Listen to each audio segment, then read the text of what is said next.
Guys, Veggie Gamer back and we're back to Harry Potter Book Club's Goblet of Fire. Guys, 2 awesome chapters today. I thought going in they were going to be chapters that aren't covered in the movies, but they kind of are, guys, although there are some additions in the movies which I half like and dislike. It's the usual mixed bag, guys, you know, but really looking forward to this, guys. 2 great chapters, or as I would call them, you know, stuck together. Hermione gets no respect. That's my take on it, guys, but we will get into it. But yes, really good stuff. Obviously, we have the friction between Ron and Harry escalating. There's one bit that is in the movie, which, now I think about it, is pretty damn extreme. Which doesn't appear to be in the book. At least not yet, anyway. Yes, and so, looking forward to covering these chapters in my notes, guys. As always, in the second half of the video, we'll be covering your comments in the book club, guys. And so if you want to be a part of it... Oh, I need to get this up. I'm a professional. If you want to be a part of the book club, guys, you can get your thoughts or opinions or questions read out in these videos in the tail half. Always my favourite part of doing this. I love reading your thoughts on it, guys. To be a part of it, you can back the Patreon for as little as you want to get access to everything that's on there. I did get a comment a couple of days ago saying that I really should raise the minimum one.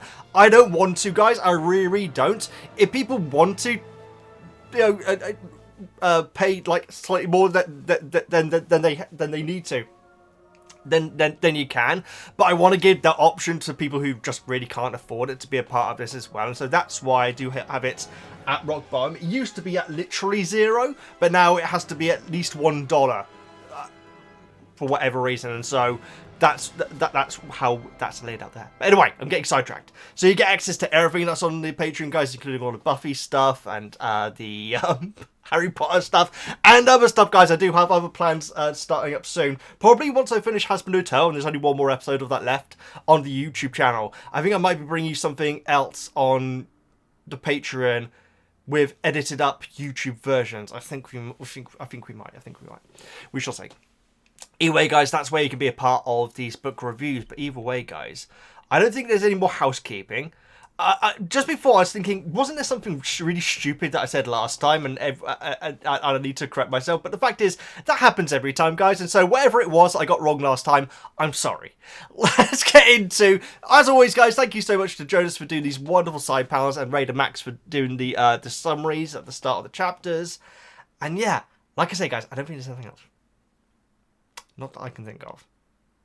Either way, guys, let's get into chapter 18, Weighing of the Wands. I forgot to say Interpersonal. Interpersonal, everyone. Okay, guys, so here we go. Chapter summary from Raider Max on Weighing the Wands. The next morning, Hermione meets up with Harry and confirms she does believe him. However, Ron is a different story. She convinces Harry that he needs to write to Sirius. Throughout the day, Harry feels the heel heat from the other houses except for Gryffindor, and the Slytherin go as far to make Potter stink badges, which we will discuss about, guys, because I'm in 2 minds about that. And yes, I know I'm Hufflepuff, but I am in 2 minds about it. We will discuss it. Malfoy and Harry get into a scrap, but only cause collateral damage when when the ricochet of the spell hits Goyle, causing him to get boils, and Hermione's teeth grow. Snape appears and absolutely crosses the line when he tells Hermione that he sees no difference, which causes Ron and Harry to verbally let him have it, ending with them both getting detention. Again, we will discuss that, guys. We'll discuss it all, obviously. That's the whole point of these videos. That's why they're so blooming long.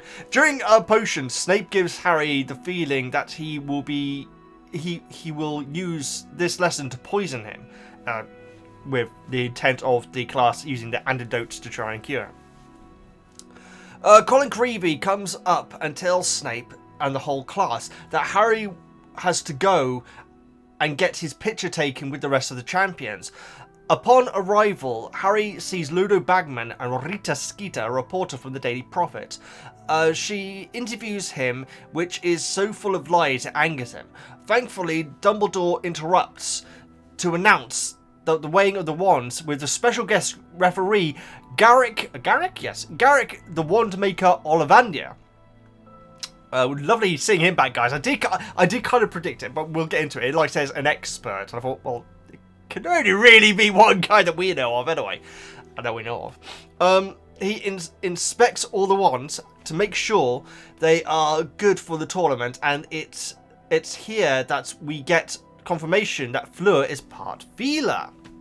Not 100% sure how that works still, but yes.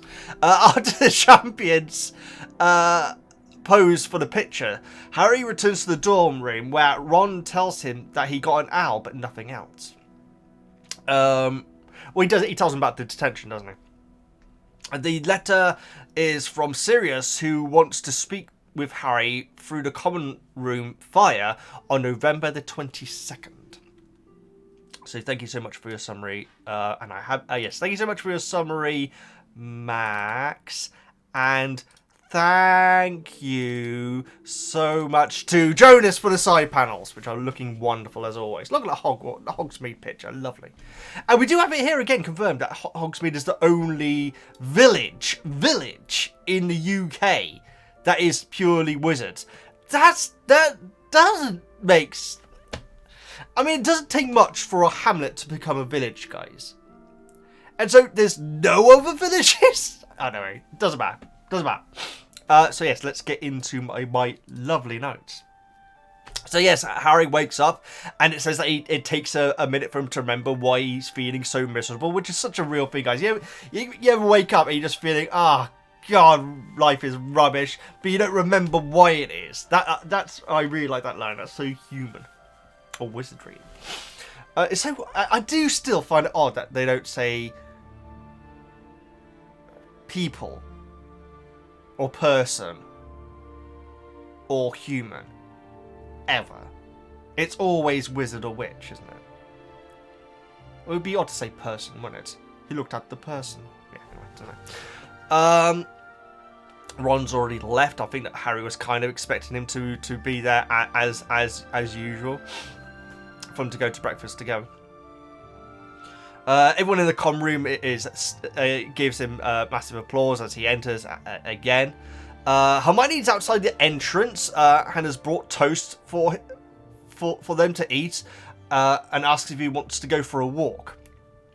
I've got down here, different breakfast again. Seriously, every single breakfast that Harry has in these books is different. It's a different thing each time. This time, it's just toast. It's just toast. The fact that Hermione has brought the toast to him does kind of suggest that she's protecting him from something that is in the hall. So it could be Ron, which I don't think it is, actually. Because she wants him to blooming talk it out, doesn't she? This is what I mean. Hermione gets no blooming respect in these chapters, guys. She's like, no, there's one moment where she gets respect. And I've actually got it in capital letters with exclamation marks in my notes. There's one moment where Hermione gets respect. Because she's a trooper in these chapters, guys. She's awesome, I think. So I think it could be the murrings that she's been hearing of the other houses. Yeah, the fact that he is not Mr. Popular at the moment. So I'm guessing that's why she's kind of shielding him and saying to go for a walk rather than go into the Great Hall. Because I don't think it's to keep away from Ron. Because she kind of lies. She kind of lies and says, well, let's get to all my notes. Hermione believed Harry straight away just from his expression. She when his name was called out, Hermione thought, oh, clearly he wasn't expecting that. The only person to pick up on his expression, for so good on her, rather than movie Hermione, who, like I said, basically throws him at Dumbledore's feet. But blah, blah, blah. So yeah, she is like she was the first person to completely understand that something's not right here. Difference between her and Ron. Why have I put that down? I'm not sure. I'm guessing the different reactions. I mean, it's obviously a very, very different reaction. Ron was at breakfast with Hermione. Hermione doesn't think Ron believes Harry entered himself. I don't know if that's true, but that's Hermione. Hermione says, I don't. I think Harry like says, does he still think that I entered? And Hermione like says, no, not really. So I think that's just a yes. I mean, that's just a yes, but Hermione ever being the politician here. Says that Ron is jealous. Straight up gives us a great summary of Ron's character, guys. I think this is absolutely brilliant, where basically says he wants to... Oh no, yeah. So Hermione like says that he's jealous and like that you're always the one who wants attention, and like Harry straight away looks angry, and then Hermione quickly like intersects and says, which I know you know what, but he's also competing with his brothers and everything. Harry says if he wants to make a prat of himself in front of the whole school, he wants to make a prat of himself in front of the whole school, does he? Which again. It's interesting, because I'm not sure if Ron would actually want to be the house champion. Fred and George, I believe it. I completely believe it. Ron would like to win for the money and the fame, quite frankly. But I don't think he would actually want to take part in it. I think it's the same as Harry's daydreaming, you know, of it, which we covered in the previous chapter, where he literally thinks to himself, I did want to, but it was like a stupid thought, a dream, you know, not something that he actually fancied, not something that he actually wanted to happen. And I feel that that's where Ron is as well. But the fact that it's Harry again, and you know what, I feel like it's actually very cleverly seeded this, you know, because sometimes it does, and I'm in previous Veggie, because I'm not like this anymore, where I'd rant at Harry as if he's the blooming antagonist in these books. Would always be the focus all the time, and Harry has to win every single Quidditch match and be the one to win, to end the match each time, and all this stuff, you know, he always has to be the focus. And I feel like this was a very good place to put it in, like saying, yes, he is always the focus, but, you know, there's a reason for it, and it's not something that he actually wants. And so I feel like that is actually quite seeded in there. Well...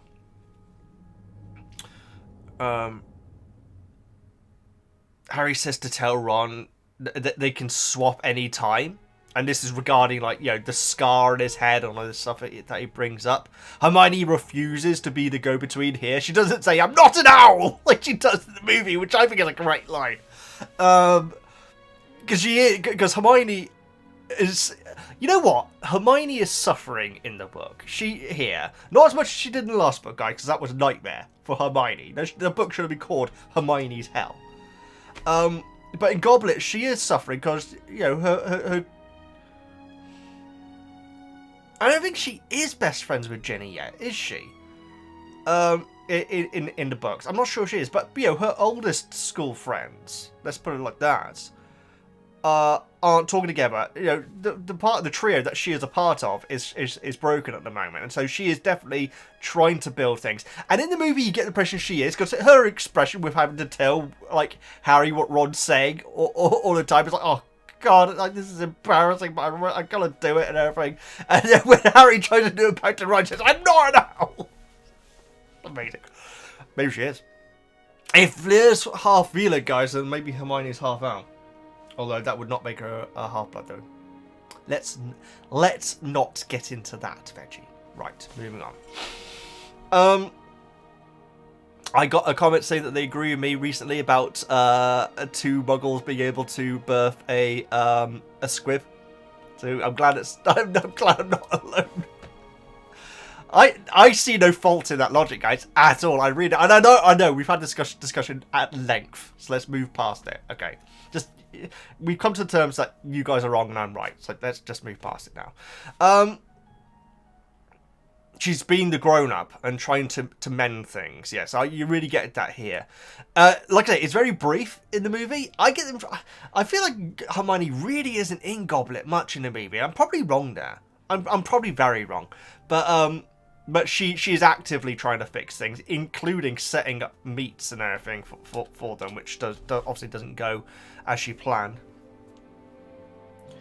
Hermione, do you know what we have to do when we get back to the castle? Harry, yeah. I forgot about this line. Yeah, give Ron a good kick up the... You know what? I love the teasing of swearing, guys, because we had it in the last book as well. Like, you know... I can't remember examples, but the teasing of swearing is always really good in these books. Hermione says how Sirius almost seemed to be expecting something like this to happen going on in the previous letter. And she actually has parchment on her ready to write to him. Hermione's great in the... Hermione's such a good friend in these chapters, and she gets... the thing is, she's not really... We don't really see her talking with Ron at all, but you'd imagine she's doing all of this with Ron as well, to try and mend things, and keeping him abreast of what's happening with Harry's life and everything. You'd imagine that's happening. Obviously, we won't hear that, because obviously this tends to be from Harry's point of view, but you'd imagine... that's certainly my headcanon that that's happening. And so she's actually brought the parchment. She's such a practical person. I really like that.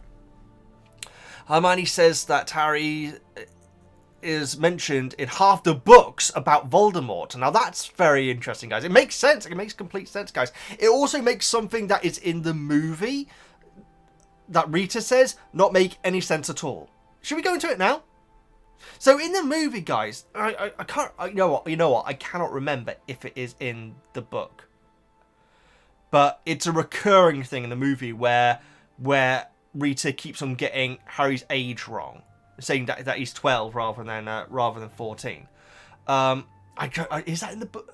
If that's in the book, I apologise, guys. You know what? I need to give that a listen to make sure, but. Knowing Harry's history, how the heck could a journalist get that age wrong? Because it's got to be pretty publicly known when Harry was a baby.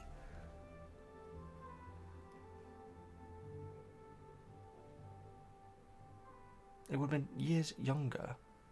So I guess that she would be suggesting that Harry was a toddler when it happened, but surely it's public knowledge that Harry was a baby when it happened. I don't know. What age do you become a toddler, guys? I have no idea. What age are toddlers? Usually between 1 and 3. Okay, so yeah, it would be toddler then. But Harry being a baby. What age are babies? This is the stupidest thing I've ever Googled.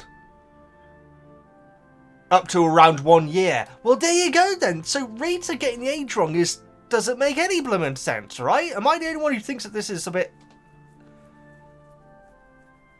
I mean, there's incompetency, guys, but there's also famous dates in the Wizarding world. You'd imagine that date is etched in infamy.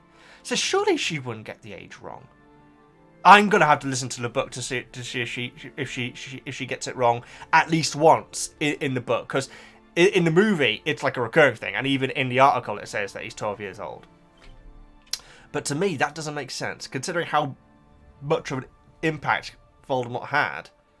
But yeah, him being in half the books, that's very cool. That'd be great. Imagine a book that you could actually buy, because obviously you've got several books already that are in the Wizarding world. Fantastic Beasts and Where to Find Them, for example.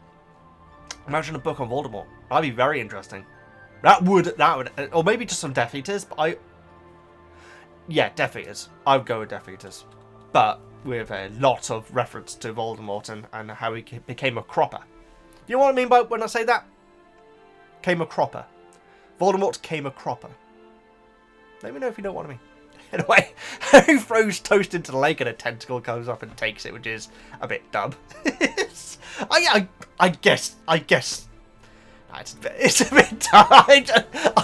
Yeah, I feel that a bit. It's fine. It's funny, guys. That should be something you can do in Hogwarts Legacy, which we need to get back to. My God, how many months I've been saying that? It's been years now, hasn't it? My goodness. There are school owls that any student can use. That's really cool. That's really cool, because I have assumed that basically if you don't have an owl, you're basically out of luck when you want to send mail and stuff. Unless you go to the post office. But Hermione here, I believe, says that Hogwarts has owls that any student can use. And so that's really, really cool. Presumably without a charge as well.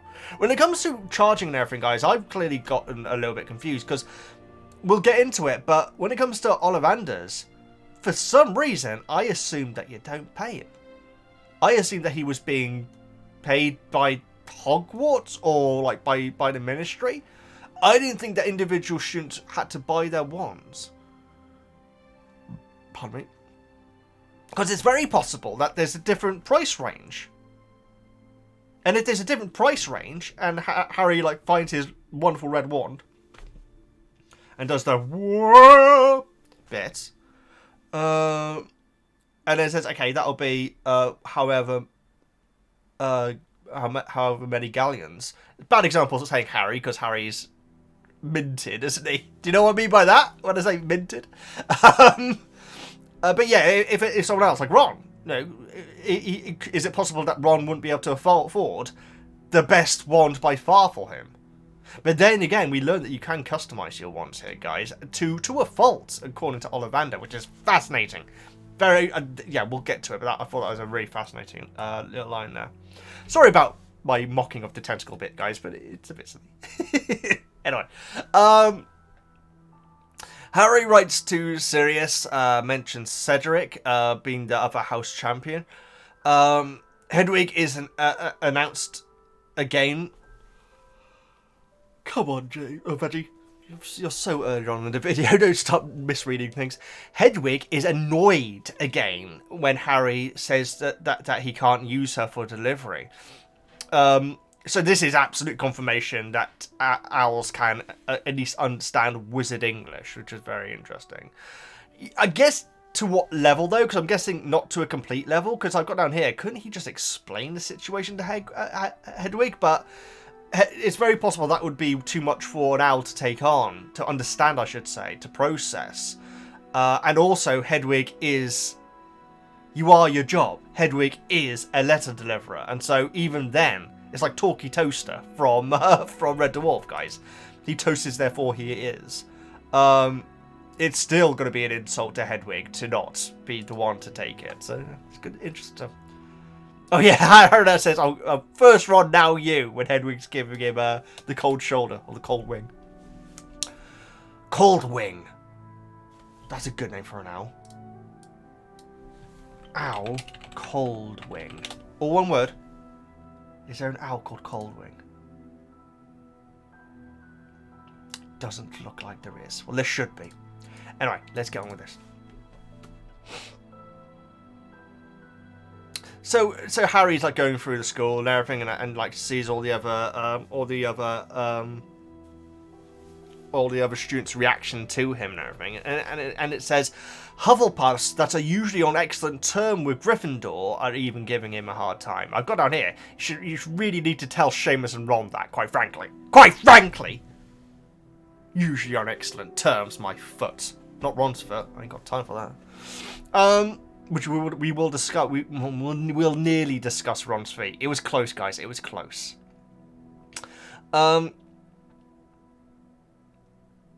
Ernie and Justin aren't talking to him in herbology, even though they're on the same table. They're just not talking to him.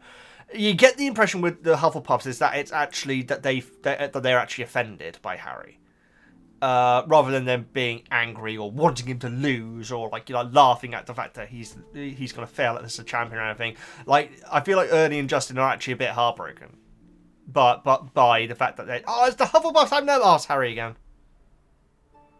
Yeah, like Hufflepuffs getting their moment, much like Ravenclaws to this day are still waiting for. Bless them.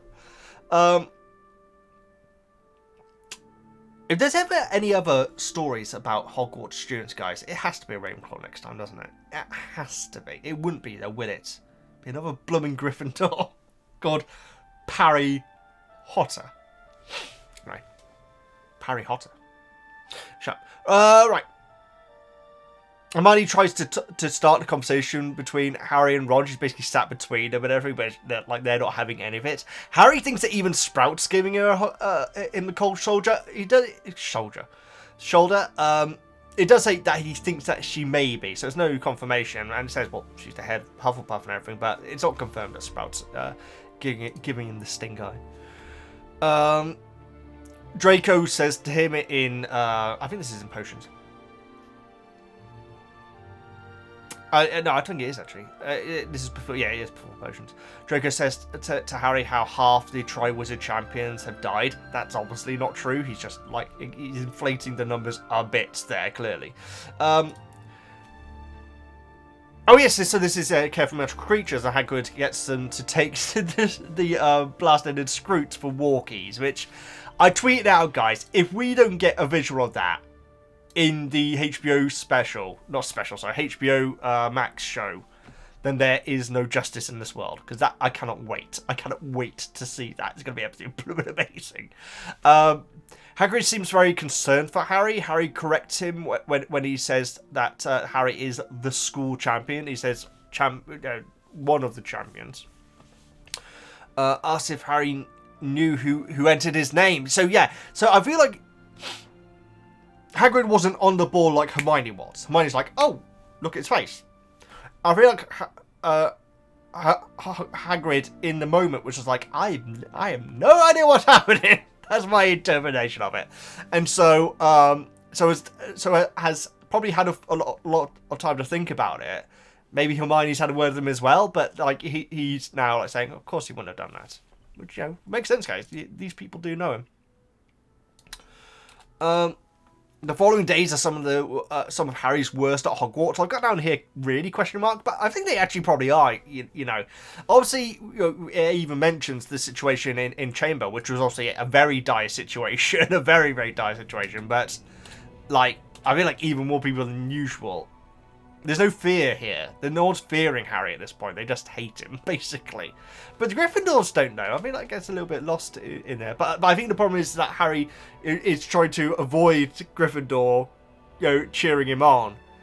And so because of that, he's just getting the bad stuff from the rest of the school, Harry does wish that Ron and him were still friends, but won't initiate. Presumably, Hermione's been talking the same with Ron. Yeah, that's the point which I was making earlier on.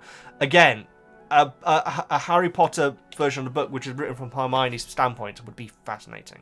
Not just the initial stuff, but all the way through it, guys. And these chapters with her.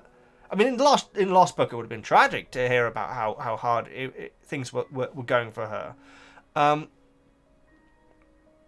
But yeah, I'm convinced that she's definitely having these conversations with Ron as well. But she's definitely, I think she's sticking more with Harry because clearly everyone doesn't understand what's happening, or not accepting it. Harry can understand the contempt from Hufflepuff, which is fair. Good on him.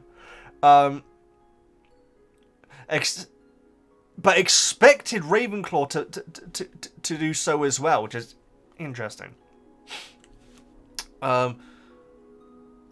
Apparently the Ravenclaws are all just assuming that he's hungry for fame, which is one of the things that Rita Skeeter brings up, at least in the movie. The same girls that were chasing after Crumb for his autograph are now chasing after Cedric to try and sign their bags and everything, which is quite cool. Because they are now celebrities, much like Harry already is. These three, although they're not clearly as much as celebrities, because we'll get into it, guys. Another thing which is different in the movie regarding Rita wanting to interview people, it's very very different in the book, and it makes more sense in the book in my opinion, but we'll get to that in the next chapter. Was it this chapter? It is this chapter. Trelawney is predicting Harry's death even more. I've got down here, is that even possible? Hedwig won't go near him. And this is why I wrote down the note of "you are your job," and so I can understand Hedwig being annoyed. Despite the fact that how exhausted she was, and she and wasn't given a treat at the start of the book. I mean, Hedwig's had a bad book so far as well, really, quite frankly. But even then, not being used for your sole purpose is not ideal, is it? Harry's being rude to Hermione here, guys, in my opinion. Well, not rude. He's not, like, calling her names or anything. But, like, everything that she says, he's blooming down on. It's like, oh, God. Like, I think that Hermione's awesome here. Because she's putting up with this, not again, not insulting, but like back talking. It's like Harry's like every single time that Hermione says something positive or anything, Harry's like yeah, everything's rubbish. It's just like that, you know. No, I'm gonna go at him, guys. It's completely understandable, but I do feel for Hermione because she is doing her best here, guys. She really is doing her best. Girls following Cedric apparently look at Harry as if he was a particularly large blast-ended Scrooge. That's horrible. That's horrible. Poor Harry. Slytherin's goading Harry at potions class. Here we go. Hermione is saying, ignore them, ignore them, ignore them. It's amazing. I love Hermione so much. She's been a great friend. She really is. You know, and the thing is, she doesn't have all the answers. She doesn't know how to solve these situations. She doesn't know how to shut these people up. She's doing her best. She's just going, ignore them, which is almost got to be worse. Imagine, like, you have like these people like insulting you in one ear, and then Hermione like going, ignore them, ignore them, ignore them. It's going to make you very anxious in that moment. Slytherin's all wearing badges which say support Cedric Diggory, the real Hogwarts champion. Must be quite big badges to get all that fitted on it. I got down here. Oh, it doesn't say Stinky Potter. Okay. But then, oh no, they have to be pressed. And so in the book, you have to tap on them, and then it changes to the other side. Whereas in the movie, it basically changes randomly, I guess, which is a big difference, guys. Again, we will discuss it, but later on, I think it's in the next chapter, but it could be this chapter as well. Later on, Harry's like seeing people that he would normally be friends with wearing Cedric badges, and it says Cedric badges. And I understand Harry being down on that, but at the same time, he is misreading that. It's in my notes somewhere, guys, but it's if you're only displaying one message, does it mean that you have to that you're endorsing the other message? I don't think it does. I don't think it does. Because to say that Cedric is the real world champion, that's not right. That's Ric Flair, isn't it? To say that Cedric is the real Hogwarts champion ain't an insult to Harry. And I don't think that Harry would even take it like that. It's the fact that that other side is available, but until later on, when they go off to Hogsmeade, that's when Harry starts to see the Stinks badges more regularly. But when he sees people, you know, blimmin' Hufflepuff guys, so I'm going to say it. But when you see people like Ernie and Hannah with the badges on, yeah, in the movie they are there. We have a moment with Hannah and Ernie, guys. One of the very, very few moments where like going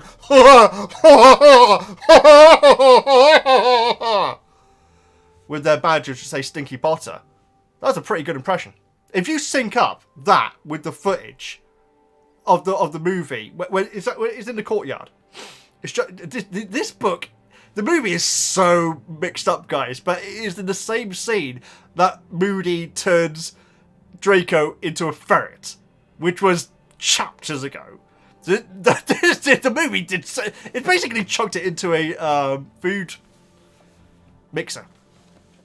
But yeah, in that scene is where I think it's actually the first time we see the badgers. In fact, it is definitely it may be the only scene that we see the badgers in fact.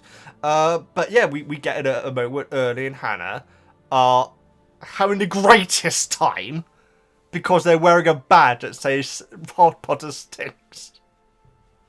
It doesn't say anything about his face. In the movie, it like has his face like that as well, doesn't it, on the badge? Anyway, sorry, I'm having a breakdown clearly. Right, so Draco offers Hermione a badge which says to be careful not to touch him because he's just washed his hands and he doesn't want to be in contact with a mudblood. Now here it was like, okay, what's Ron's reaction going to be? I was fascinated because this could have been a tipping point right here. I think that Ron would have had a reaction. Definitely, I fully believe that Ron would have had a reaction if Harry hadn't like instinctively just got his wand out immediately. So obviously this term to Harry is an absolute no-go as well now, which is awesome, guys, considering well, it's been 2 years. Veggie, come on. But yeah, it's awesome that now that term is so triggering, and I mean that literally, not in a stupid internet way, but so triggering to Harry. I say it's a good thing. It doesn't exactly end well, does it, Veggie? Anyway, they duel. They both say different spells. I haven't written them down, but one bounces. They ricochet off, and one hits Goyle, and one hits Hermione, as Max mentioned in the summaries. Goyle like immediately starts to get boils all over him, which is horrible. I swear that happens all the time. People getting boils all over him with these books. Not all the time, sorry, but it's certainly happened a couple of times before, hasn't it? Hermione's teeth start to grow, which is horrible. Ron comes to Hermione's aid here. So, like I say, I think if there was a window of half a second before Harry got his wand out, Ron would have been saying, "What did you say, Draco?" And like, oh, Malfoy is like, "Oh, I'm doing what he blooming calls him Draco, aren't I?" And they would have stopped rumbling again. I think so. And that could have been a shortcut to Harry. And... No, I don't think it would have been actually. No, I'm jumping ahead here, guys, because clearly, even after all this, they're not okay with each other. So Ron comes to Hermione's aid, who's like trying to cover her teeth, which is obviously impossible. Seemingly didn't react to a Mudblood comment this time because Harry was there. I disagree with myself. I disagree with my note. I think he would have done. I think that if Harry wasn't there, Ron definitely would have. There's no question about that, right? And if Harry was present, but not with Hermione, I think that Harry and Ron would have... I feel like Ron didn't get time to interject. I honestly... That's my reading of it. If you disagree, please let me know. Snape arrives, always good timing, tells Goyle to go off to hospital wing, and then after examining Hermione says that he sees no difference in her teeth. Properly rude, guys. There's no need for that. There's no need for a teacher to say something like that. That is just being purposely cruel. Now, I will add a slight addendum to that, is that this issue with the teeth in the Wizarding world is possibly very, very easily rectified. So my example here is Dudley. Dudley having what happened to his tongue is going to be a billion times more distressing than what's happening to Hermione's teeth. That doesn't excuse it though, guys. Obviously it's horrible. I think it was actually Draco's that was it? I think it was Draco's that hit Hermione, or was it Harry's that hit Hermione? I can't remember. I actually can't remember. That's annoying. But so obviously they wanted it to be their opponent. But that being said, you still can't say that to a student. It's horrible. It's cruel. It's nasty, especially at that age. You know. So yeah, it's not great. I think that it is important to remember that it isn't as bad. What's happening to Hermione, they are going to rectify it. It's not gonna kill her, and she knows that it's not going to kill her, and there is going to be an easy fix to it. That you need to take that into consideration. But at the same time, saying that you see no difference is basically insulting her. And a teacher insulting a student, despite the fact it happened a hell of a lot in my day, guys. I think the schools are very different now, thank goodness. But yeah, that is completely out of order.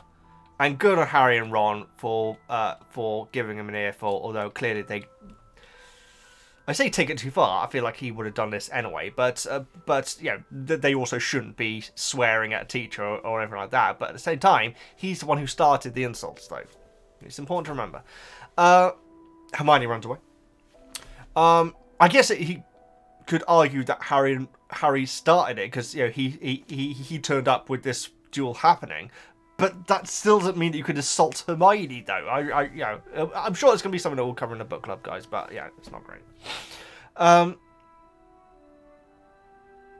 So yes, Harry and Ron give Snape an earful. It's nice that they're kind of on the same time for on the same side for half a second, because I think it's very clear, guys, that both of them really want to be friends again, really do.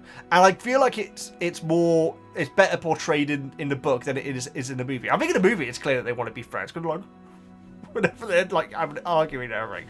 But that's my blooming Ron face again. But in the book, you know, it's very well written. This very business and everything, and like later on, Ron's there to tell him that he's got an owl and everything, but he didn't really need to do that. It's clear that he wanted. It's good stuff, guys. It's good stuff. We'll get to it. 50 points from Gryffindor and detention for both Harry and Ron. I've got here. I know that Harry doesn't particularly trust adults, and these are humans. Adults, particularly, and also doesn't want to come across as a kid. But at some point, are the things that Snape does to people, wouldn't someone just go to Dumbledore and say, hey, or the head of year, obviously not Slytherin, because generally they wouldn't have an issue with it, but go to McGonagall. Oh, I don't know if McGonagall would really. No, McGonagall could do something because she's deputy, isn't she? Gee, deputy dog. Sorry. Deputy Dog is a cartoon, I should say, like an old 70s, I think, maybe even 60s cartoon series, guys. I should clarify that.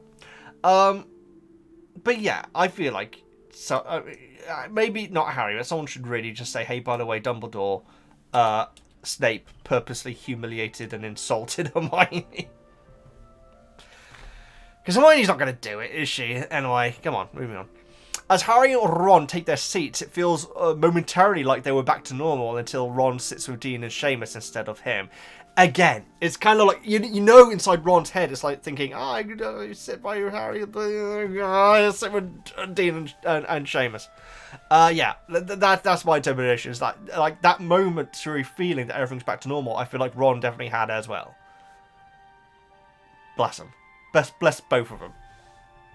Harry dreams of doing the Cruciatus on Snape. Now, guys, we all have dark thoughts, so I'm not going to hold that against him yet. Maybe some of you will in the book club, but I feel like we all have, you know, dark thoughts that we will never actually play out. So I feel that's completely human of him, or wizardry. Completely wizard of him. There we go. Antidote lesson. Snape looks to Potter. I got that here rather than Snape, rather than Harry. When he like says that we'll be poisoning someone to use the antidotes on, and basically looks straight at Harry to say, "Oh yeah, you're getting poisoned, son." Again, feels like a retaliation, but you never know. It could be random. You never know. Harry imagines slamming his cauldron into Snape's head. Mad. Oh, that needs to be in the HBO series, guys. You know in TV shows where like something really, really shocking happens and then it cuts back and it's clear that it was just like inside the guy's fantasy of what they're doing. There's a famous one in a movie which I haven't seen. Is it called True Lies with Arnold Schwarzenegger? There's a bit where like there's some. I think he's like in a car with someone who he believes is having an affair with his wife or something, and he's just like talking there, listening to him talk, and so he just like cracks him in the side of the face, but then it cuts back to them just like talking. You know? So it didn't happen. It's just like a little fantasy. Maybe not the Cruciatus because that is dark, but at least a bit where Harry like gets the cauldron and goes whoa, slap straight onto Snape's head. I would love that to be an HBO Max and then cut back to him at his desk and everything, and having not done it, that would be amazing. I would love that. Colin arrives, says that he needs to take Harry upstairs. I got in here. Colin owns Snape here, guys. Colin is the antidote to Snape, quite frankly. He blooming is, guys. He's amazing here. Colin, I need to give him a round of applause. Everyone give Colin a round of applause. Apart from, people who, obviously we have a lot of passionate Snape fans, let's put it like that. I feel like Colin's awesome in this. He guys basically says how I mean like Snape says no, he can't go. And Colin says, well, Mr. Bagman wants him. And the other champions are there. And so Snape's like saying, oh, okay, Harry, Potter, go, but leave your things. And then Colin says, this is the bit. And Colin says, oh no, I think he needs to take his bits as well. I don't know why I find it so funny. But to see someone back-talking Snape so openly was actually... And obviously, Colin's not doing it to be malicious or anything, but I love that saying, Potter, leave your things and then go upstairs and then come right back down. It's like, oh no, he needs to take his thing. I don't know why I find it so funny. I don't know why I find it so funny, but it's the fact that Colin's like, no, these are things completely undoing what Snape's doing. And then Snape folds, and I says, oh, this is the bit though, because Snape folds, and I says, Potter, take your things and get out of my sight. So, I love that. I love that so much, because Snape has to say it in a word where Snape has to say it in a way where he is getting what he wants, and so him to say take your things and get out of my sight is as if, oh yes, I've told Harry to go upstairs. That's what is happening. It's not because Colin came in here and completely owned me. I love that moment. Did anyone else find that moment funny? Where Snape saying, Potter, leave your things and go upstairs with Colin. And Colin says, oh no, he's going to need his things. I don't know what I find this. I need to calm down. Yeah, the age... so often, guys, so often in these book reviews, I'll double check something and say, yeah, it's like this. And then all of you will go, no, it isn't, Veggie. And then I'll check it again and it's not like that. But I swear that Rita does not get Harry's age wrong anywhere.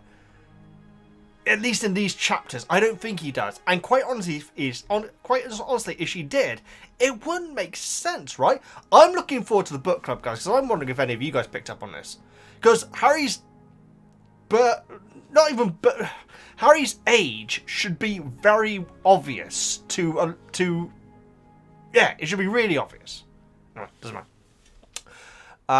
And I believe that is a movie exclusive mistake. I'm going to call it a mistake, am I?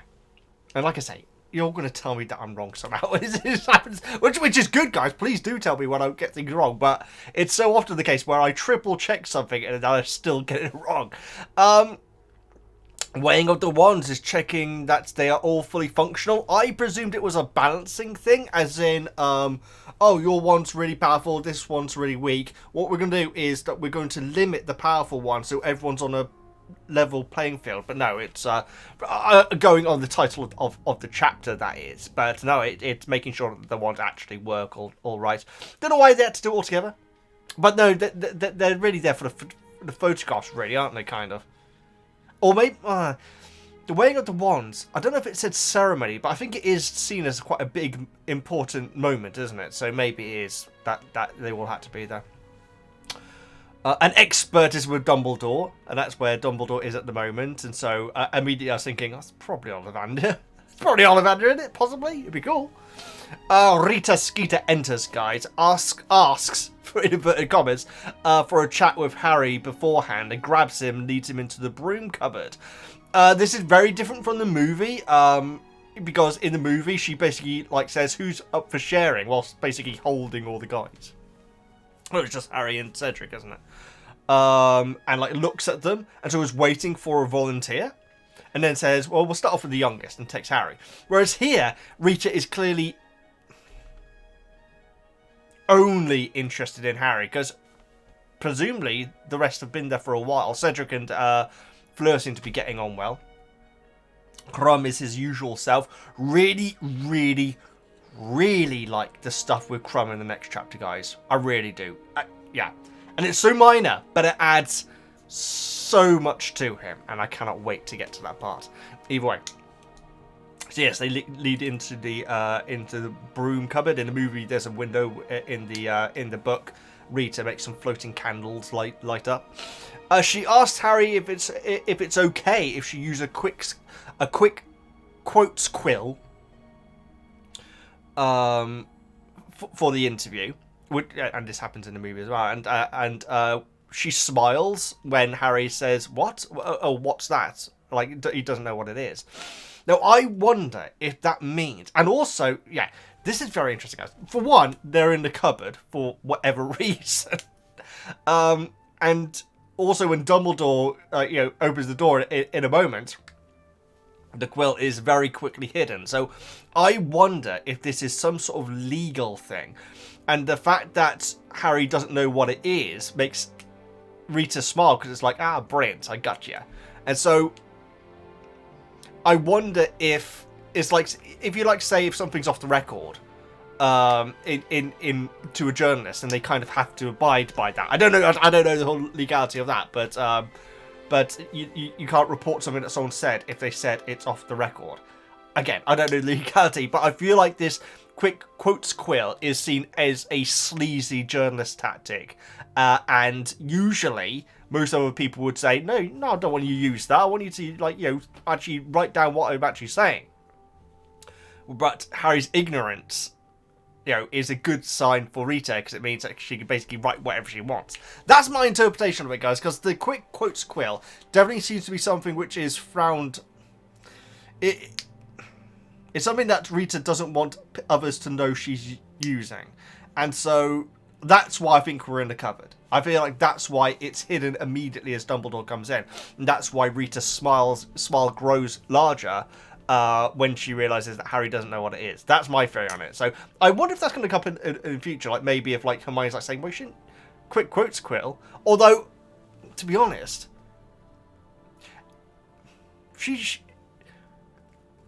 Hermione's awesome in these chapters, guys. She puts up with it. We'll get to it. It's in the next chapter that I'm thinking of. I got down here. Is it basically an AI generator, article generator, which it kind of sounds like it is, although it obviously makes up a lot of stuff as well. Ignore the quill, Harry, because Harry keeps on like looking over it to try and read what it's saying. The one which it's not in the book. I'm pretty certain it is not in the book. It's because it says something similar about like Harry teared up when talking about his parents or something like that. But in the movie, Harry like says, "My eyes are not glistening with the ghosts of my past." That's a great line, and if that, I believe that is a movie exclusive. And if that's a cracking line, guys. And he looks disgusted as he says it. Love it. Oh, I haven't been removing these as I go. Harry tells her the truth about not entering. I wasn't sure if he would, to be honest. But yeah, he's like saying, I didn't enter the tournament. I guess that does make sense. But also he's taken aback by the weirdness of this situation, being in the broom corridor with this stranger, asking more of these personal questions and everything, with this quill apparently writing whatever it wants. He's just like telling the truth. But I don't know if given a little bit more thought, he may have... What would he... What would he gain from lying, though?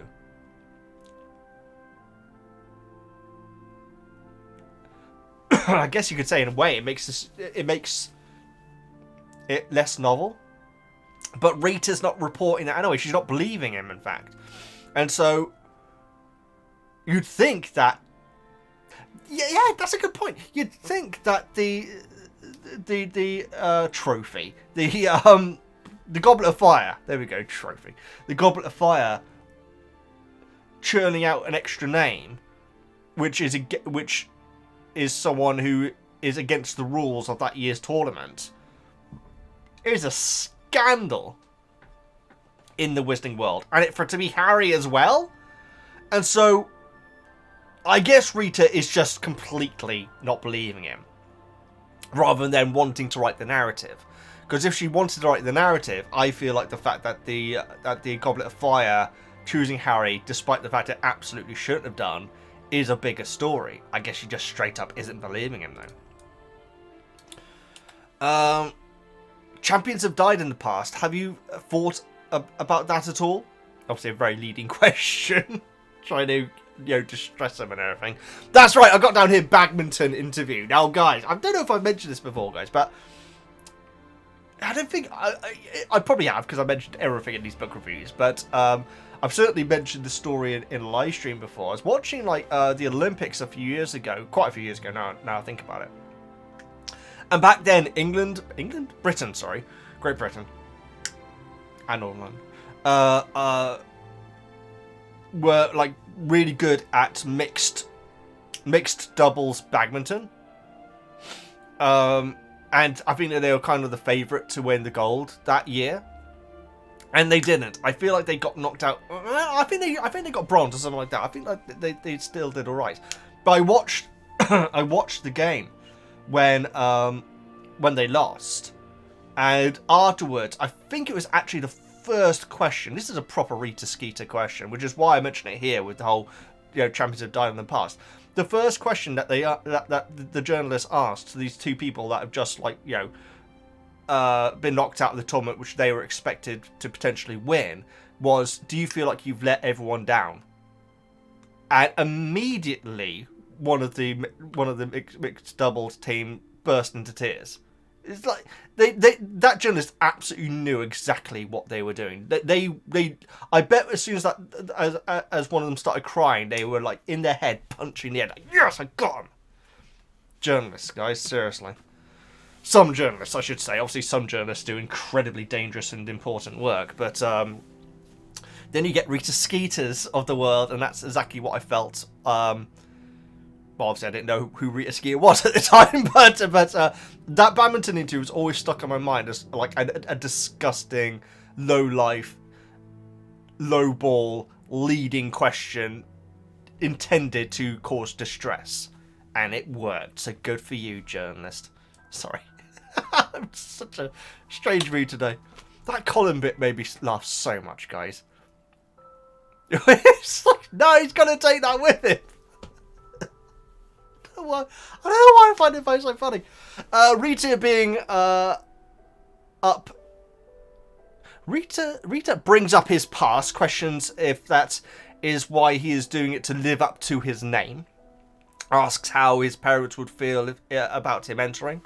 Harry's like getting very annoyed at this point, thinking to himself, how would I know what my parents were thinking? I didn't know them.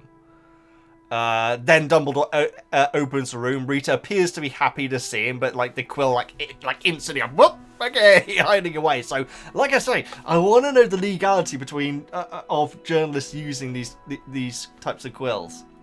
I hope it comes up again, because it has been very interesting. It probably will come up again. I'm trying to think, does Rita in the movie interview Harry again? I don't think so. Also, there seems to be what I feel is meant to be something inappropriate in the movie. I don't know, guys. Maybe I'm reading way too much into it. But I remember when I first saw it, thinking, I remember saying, Rita Skeeter's going to get banged up the slammer, and then realise that the vast majority of you are not from the UK, and that probably sounds a lot worse than what I actually meant it. It means go to prison, guys. Or to jail, at least. To be banged up the slammer is to go to jail. But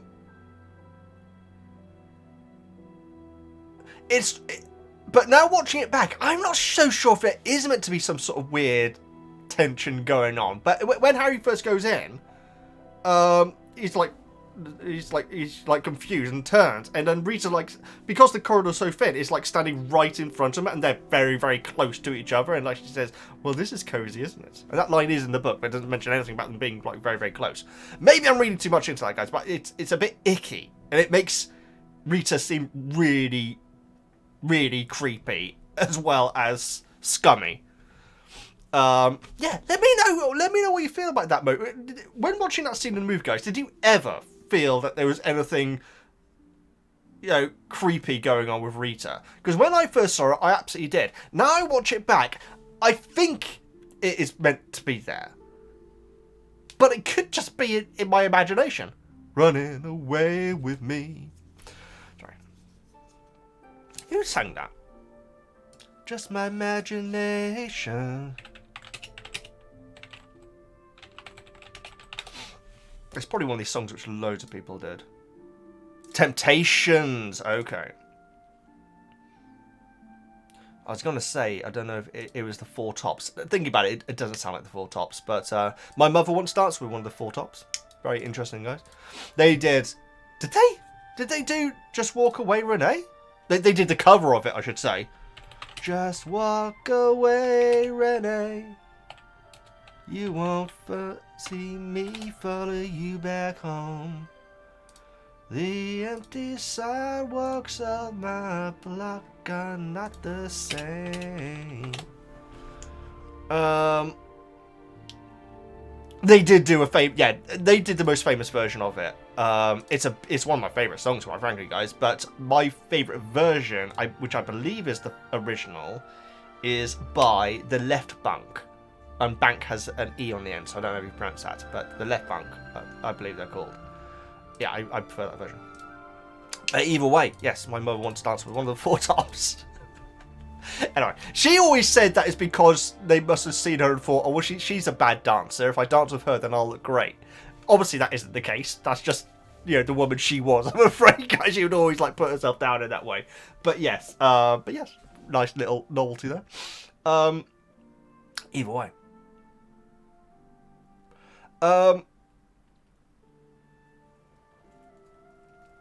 Oh yes, so Dumbledore comes in and Rita, like, you know, with what appears to be like a fake smile, like says, "I hope that you read my article on International Confederation of Wizards Conference," which sounds like, despite the fact wizard in there, still sounds boring. It really does sound like a boring meeting. I'd imagine Dumbledore would feel so. And Dumbledore says it was enchantingly nasty. So Dumbledore, I can't imagine. Who does Dumbledore ever get angry at upon appearance? Even Voldemort, he's not like, you piece of... Well, I guess you could say Harry if you go on the movie. on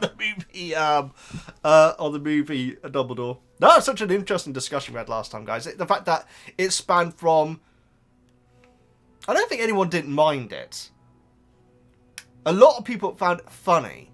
Some people find it really annoying and inconsistent and disrespectful, and some people were upset about it, guys. So, I'm sorry that you're upset about it, guys.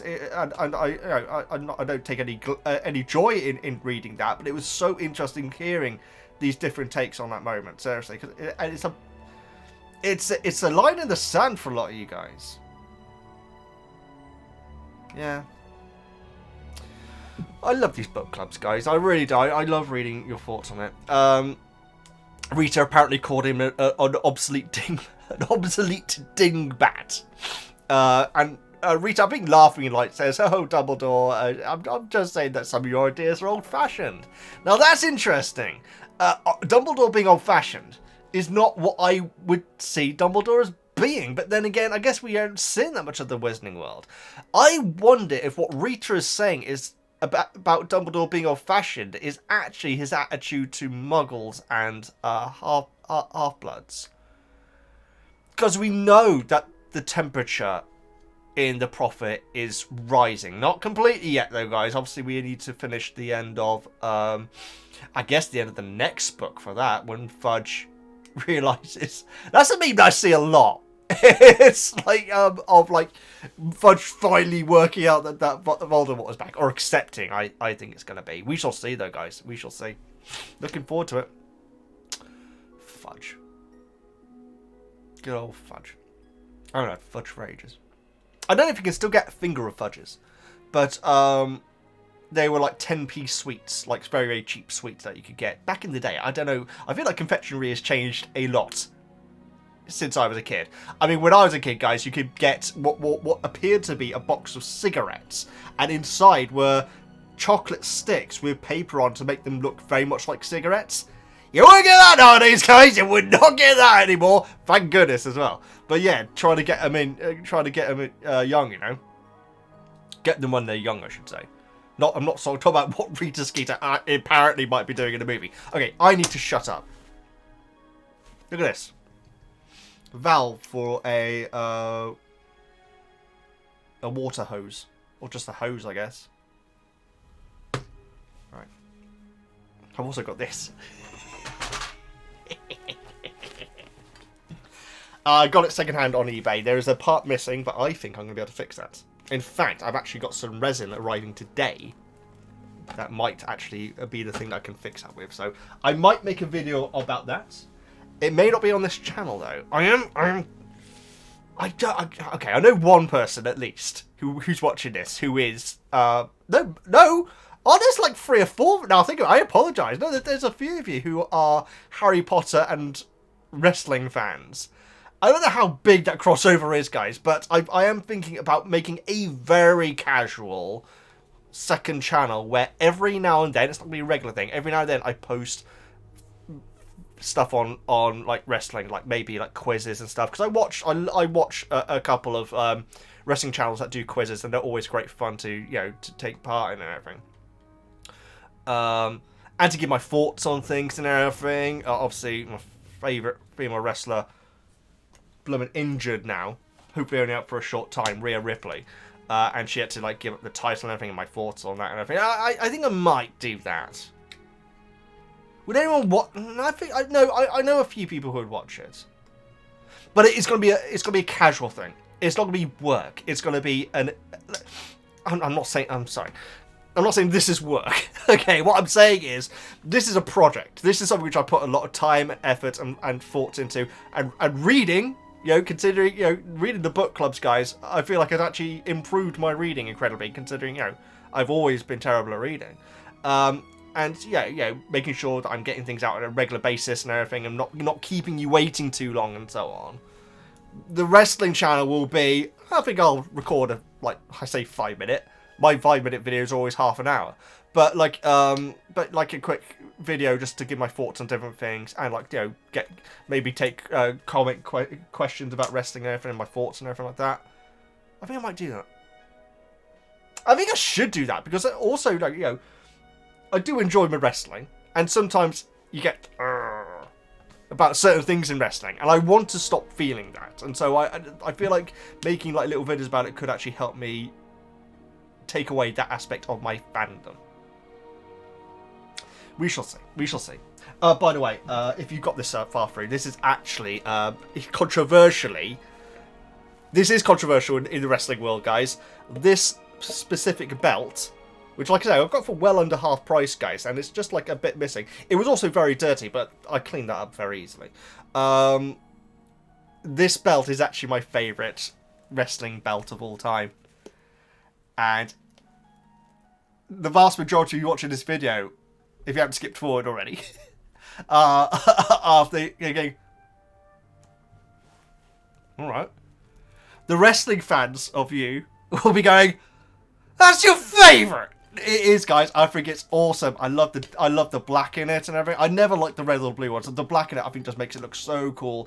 I know there ain't much to it, and I think that people's issue with it is that it is just basically the WWE logo. I really like that, quite frankly. Either way, yes. So I got some resin to try and fix that, and if I can, then I would have saved a heck of a lot of money.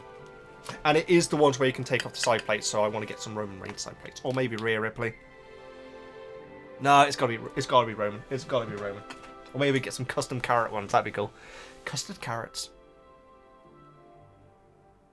Right. So that was a waste of everyone's time. Let's get back to the Harry Potter book club.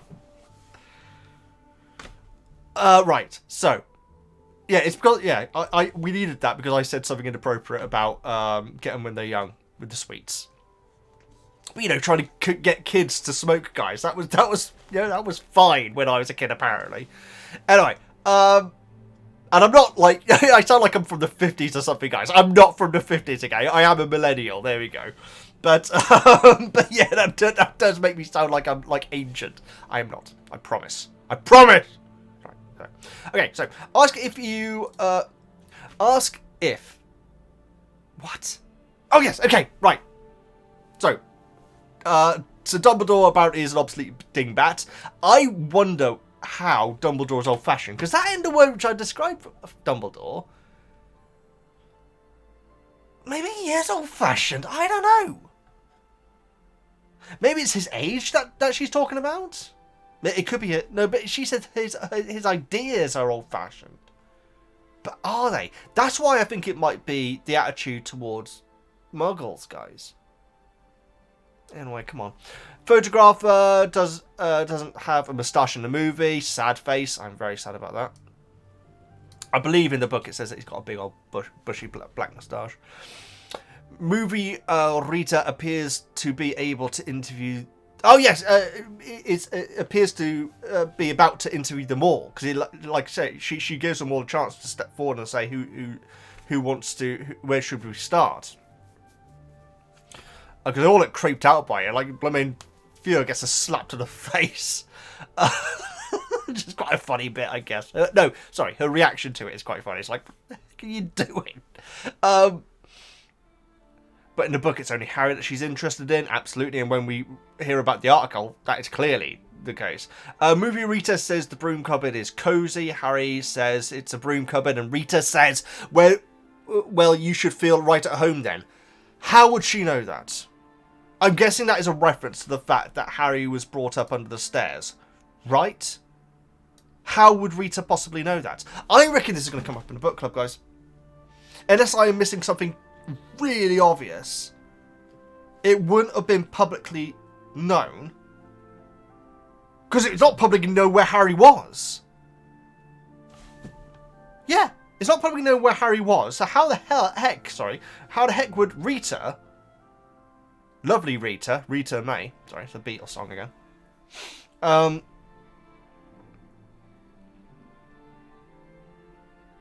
How would Rita know? Unless that isn't a reference. She says, well, you should feel at home then.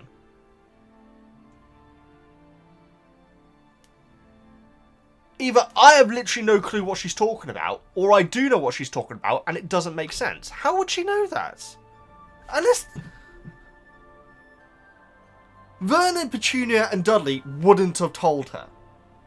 They wouldn't have anything to do with her. Maybe Ron mentioned it, or Hermione? I don't know. But do they know? No, I would imagine they would. Colin wouldn't know. And Colin later on says, apparently off camera, off page. Yeah, off page, that sounds good. Tells Rita some stuff about Harry. But there's no way that Colin would know about his upbringing. Imagine if Draco knew about it. There is no way that this is common knowledge, guys. So unless she's talking about something and I'm being an idiot, was there like a book which I missed called Harry Potter and the Cupboard? The Cupboard of Secrets.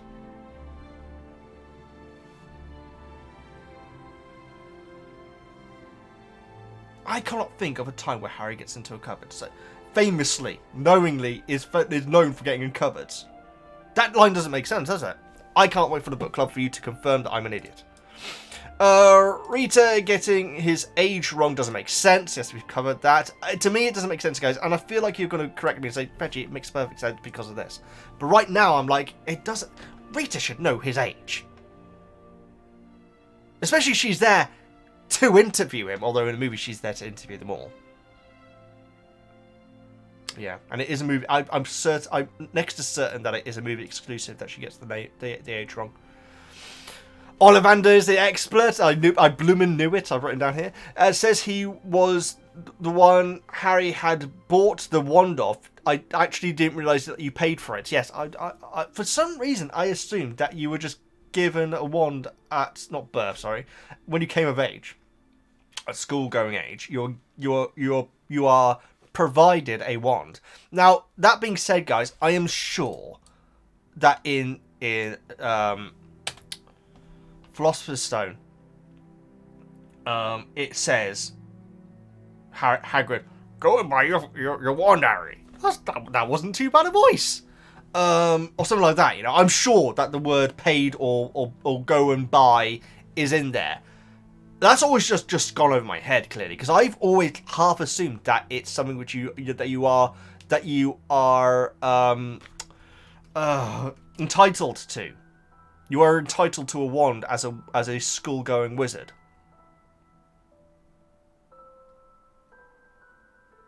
Because there would be some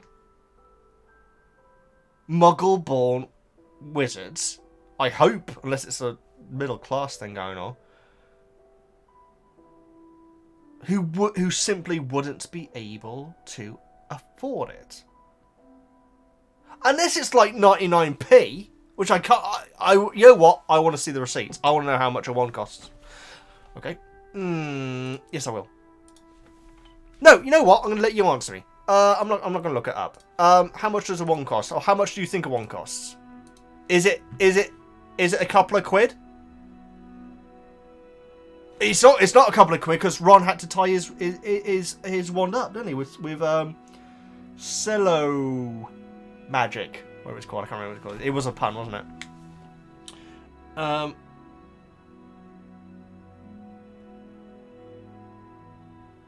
Yeah. How much do you think a wand costs? In sterling, in pound sterling, or in Muggle money. There you go. So you can say dollars if you want. Sterling is what pounds are called, probably. Yeah, like that currency is called sterling. Fleur's wand contains a hair of her grandmother's, who was a Veela. I thought Veelas were magical creatures, guys. The pure blood are all very discriminatory. Some of them, sorry, are very discriminatory against half-borns. What's their opinion of half Veelas or quarter Veelas?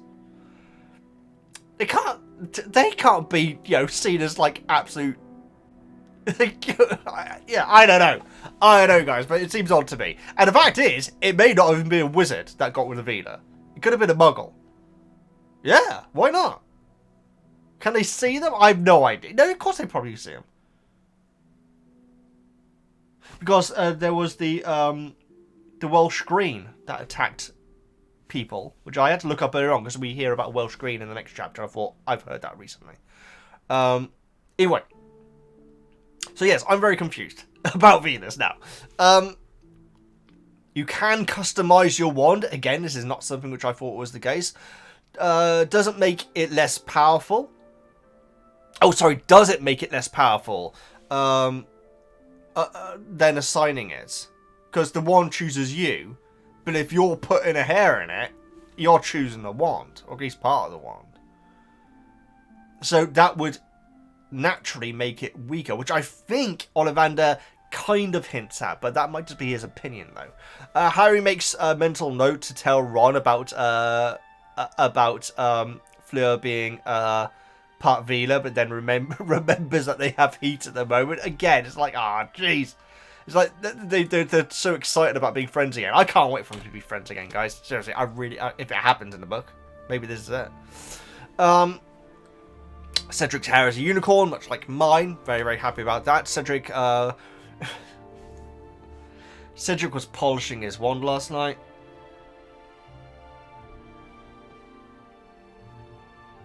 I'm gonna get kicked off YouTube saying these sort of things, guys. I really am. Crumbs. Sorry. I'm sorry, guys. You asked for my thoughts in the Harry Potter book. That was my thoughts when I read that line. Anyway, let's move on. Crumbs is a Gregorovich made wand, which is very exciting. I've got down here Boris the Bullet Dodger, who's the actor played Boris the Bullet Dodger in Snatch. Played Ollivander in his brief scene. Scenes?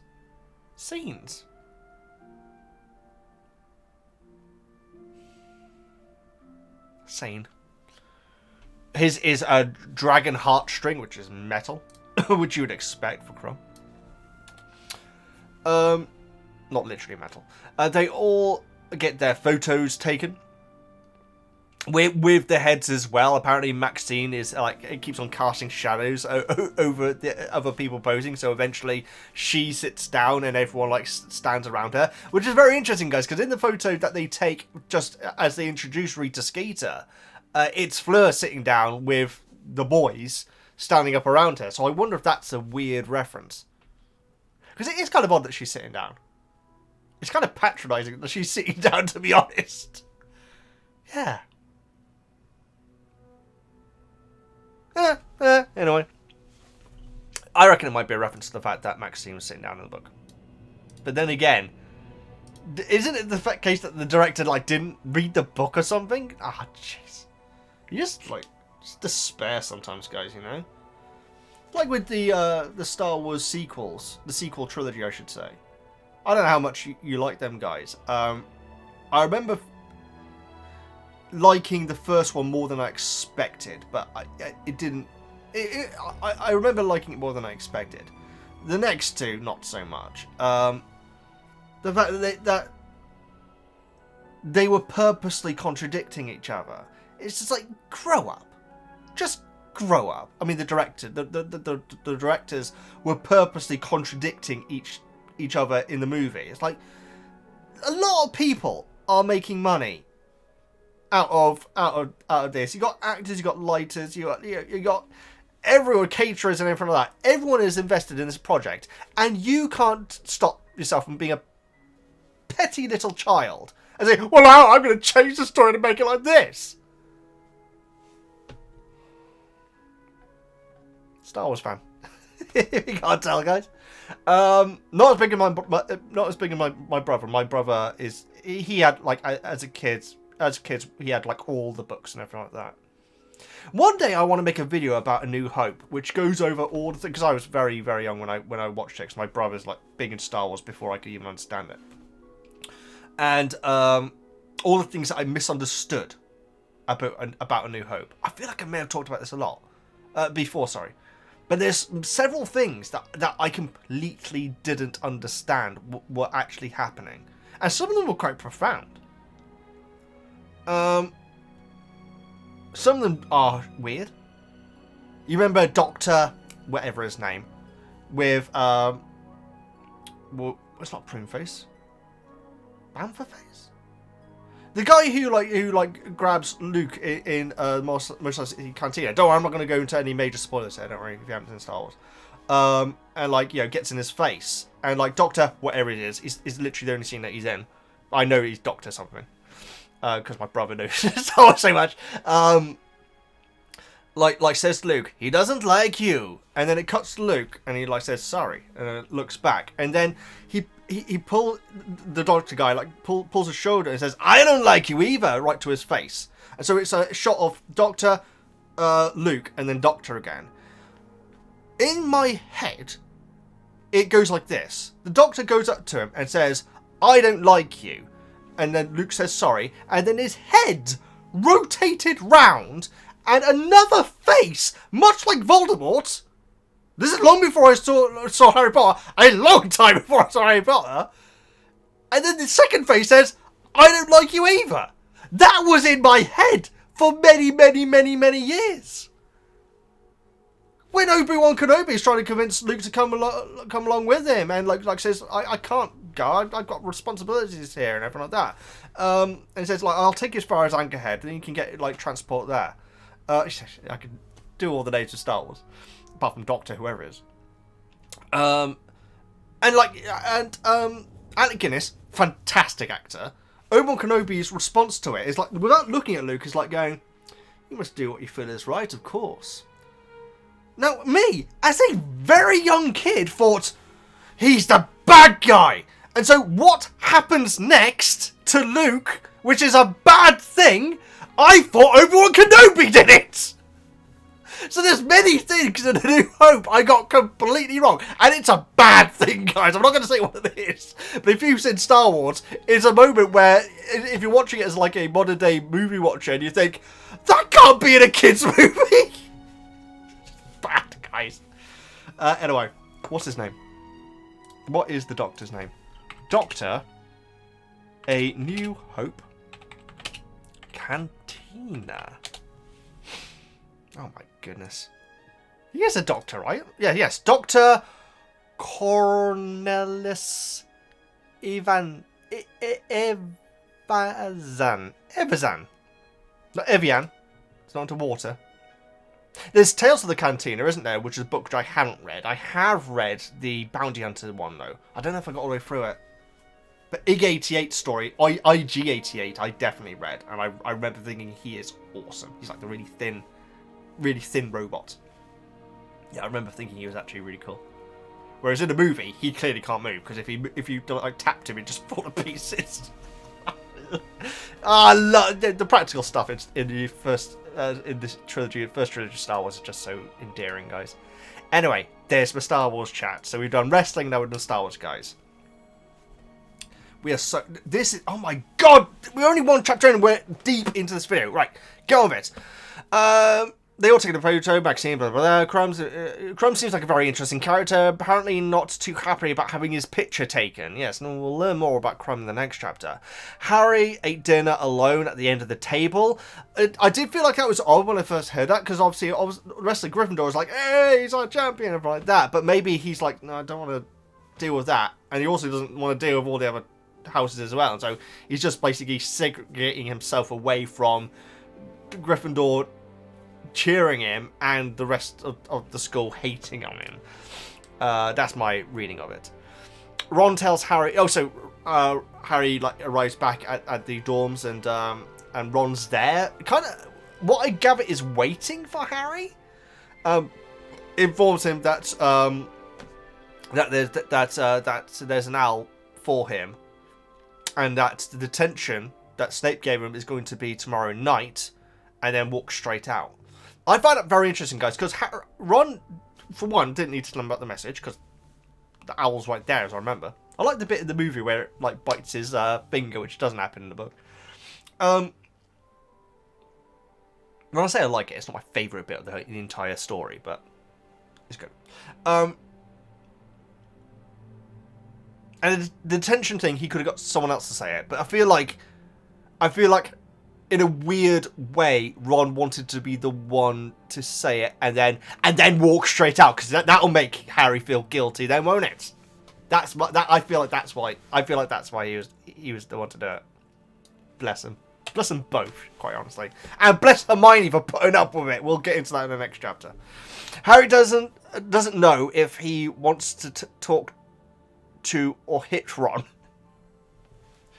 Yes. He has other thoughts of that, or he kind of does in the next chapter, doesn't he?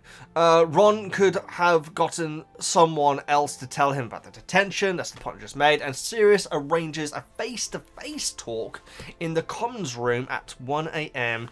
And I think that, yes, Max actually wrote down the date, November the 22nd, which isn't long away. Kind of is. Anyway, guys, that was a long discussion of the first chapter. This is in danger of being over 6 hours again. So let's get... No, you know what? My notes on the next chapter, though not short, they are shorter than the first chapter. So I think we'll...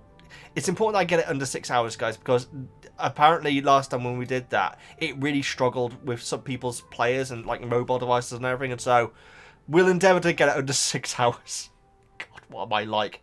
Let's get over to the next chapter, which is chapter 19, the Hungarian Horntail, which is kind of... It's... Why is that the chapter name? Why couldn't it have been the Welsh Green? Seriously, what is it called, the Hungarian Horntail? It's kind of a spoiler in a weird way, isn't it? Let's get into the chapter 19, the Hungarian Horntail. When the Daily Prophet article comes out, Harry is teased even more to the point where he unintentionally is rude to Cho-Chan. Hermione is still trying to get Harry to make the first apologistic move towards Ron, but he refuses. Again, I presume Hermione's doing the same to Ron as well. Saturday before the first task, and the two head to Hogsmeade, but Harry wants to be under the invisibility cloak so he doesn't attract attention. While Hermione begins to spew in the free broomsticks, well, that's obviously too many butterbeers there, Hagrid and Moody come in, and Harry's surprised Mad-Eye can see through the invisibility cloak. Hagrid tells him to meet with him under the cloak at the same night as Harry's supposed to be chatting with Sirius. Harry agrees, and that night meets Hagrid, who is actually meeting up with Madame Maxine. Harry quietly follows them, and Hagrid shows her what the first task will be: dragons. Oh, and Charlie Weasley is there too. When leaving Harry literally when leaving, Harry literally runs into Karkaroff, who was spying on the dragons as well. Harry makes it back in time to have his chat with Sirius, to which subjects like Bertha Jorkin's disappearance, Karkaroff being a Death Eater, and in Azkaban, Mad-Eye Moody, and that someone is definitely trying to kill Harry. They are interrupted when Harry hears someone coming, which turns out to be Ron. To which the two okay, calm down.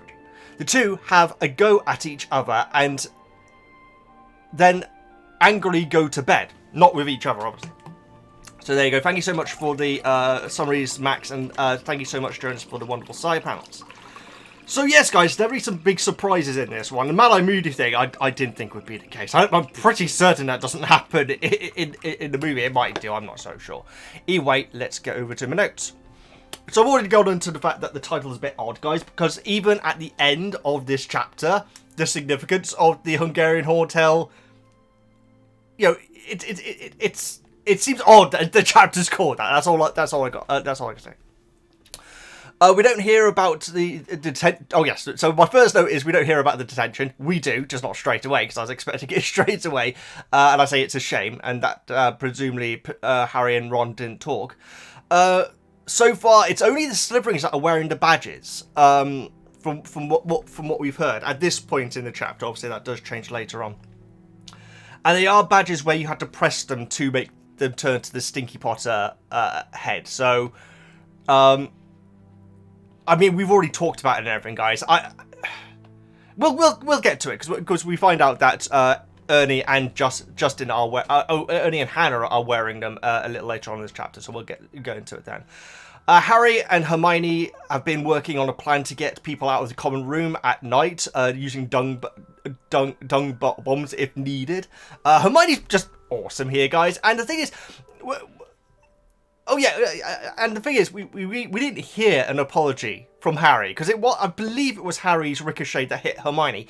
Even if it wasn't, he was responsible for the escalation that ended up Hermione being collateral damage, like Max in the last summary.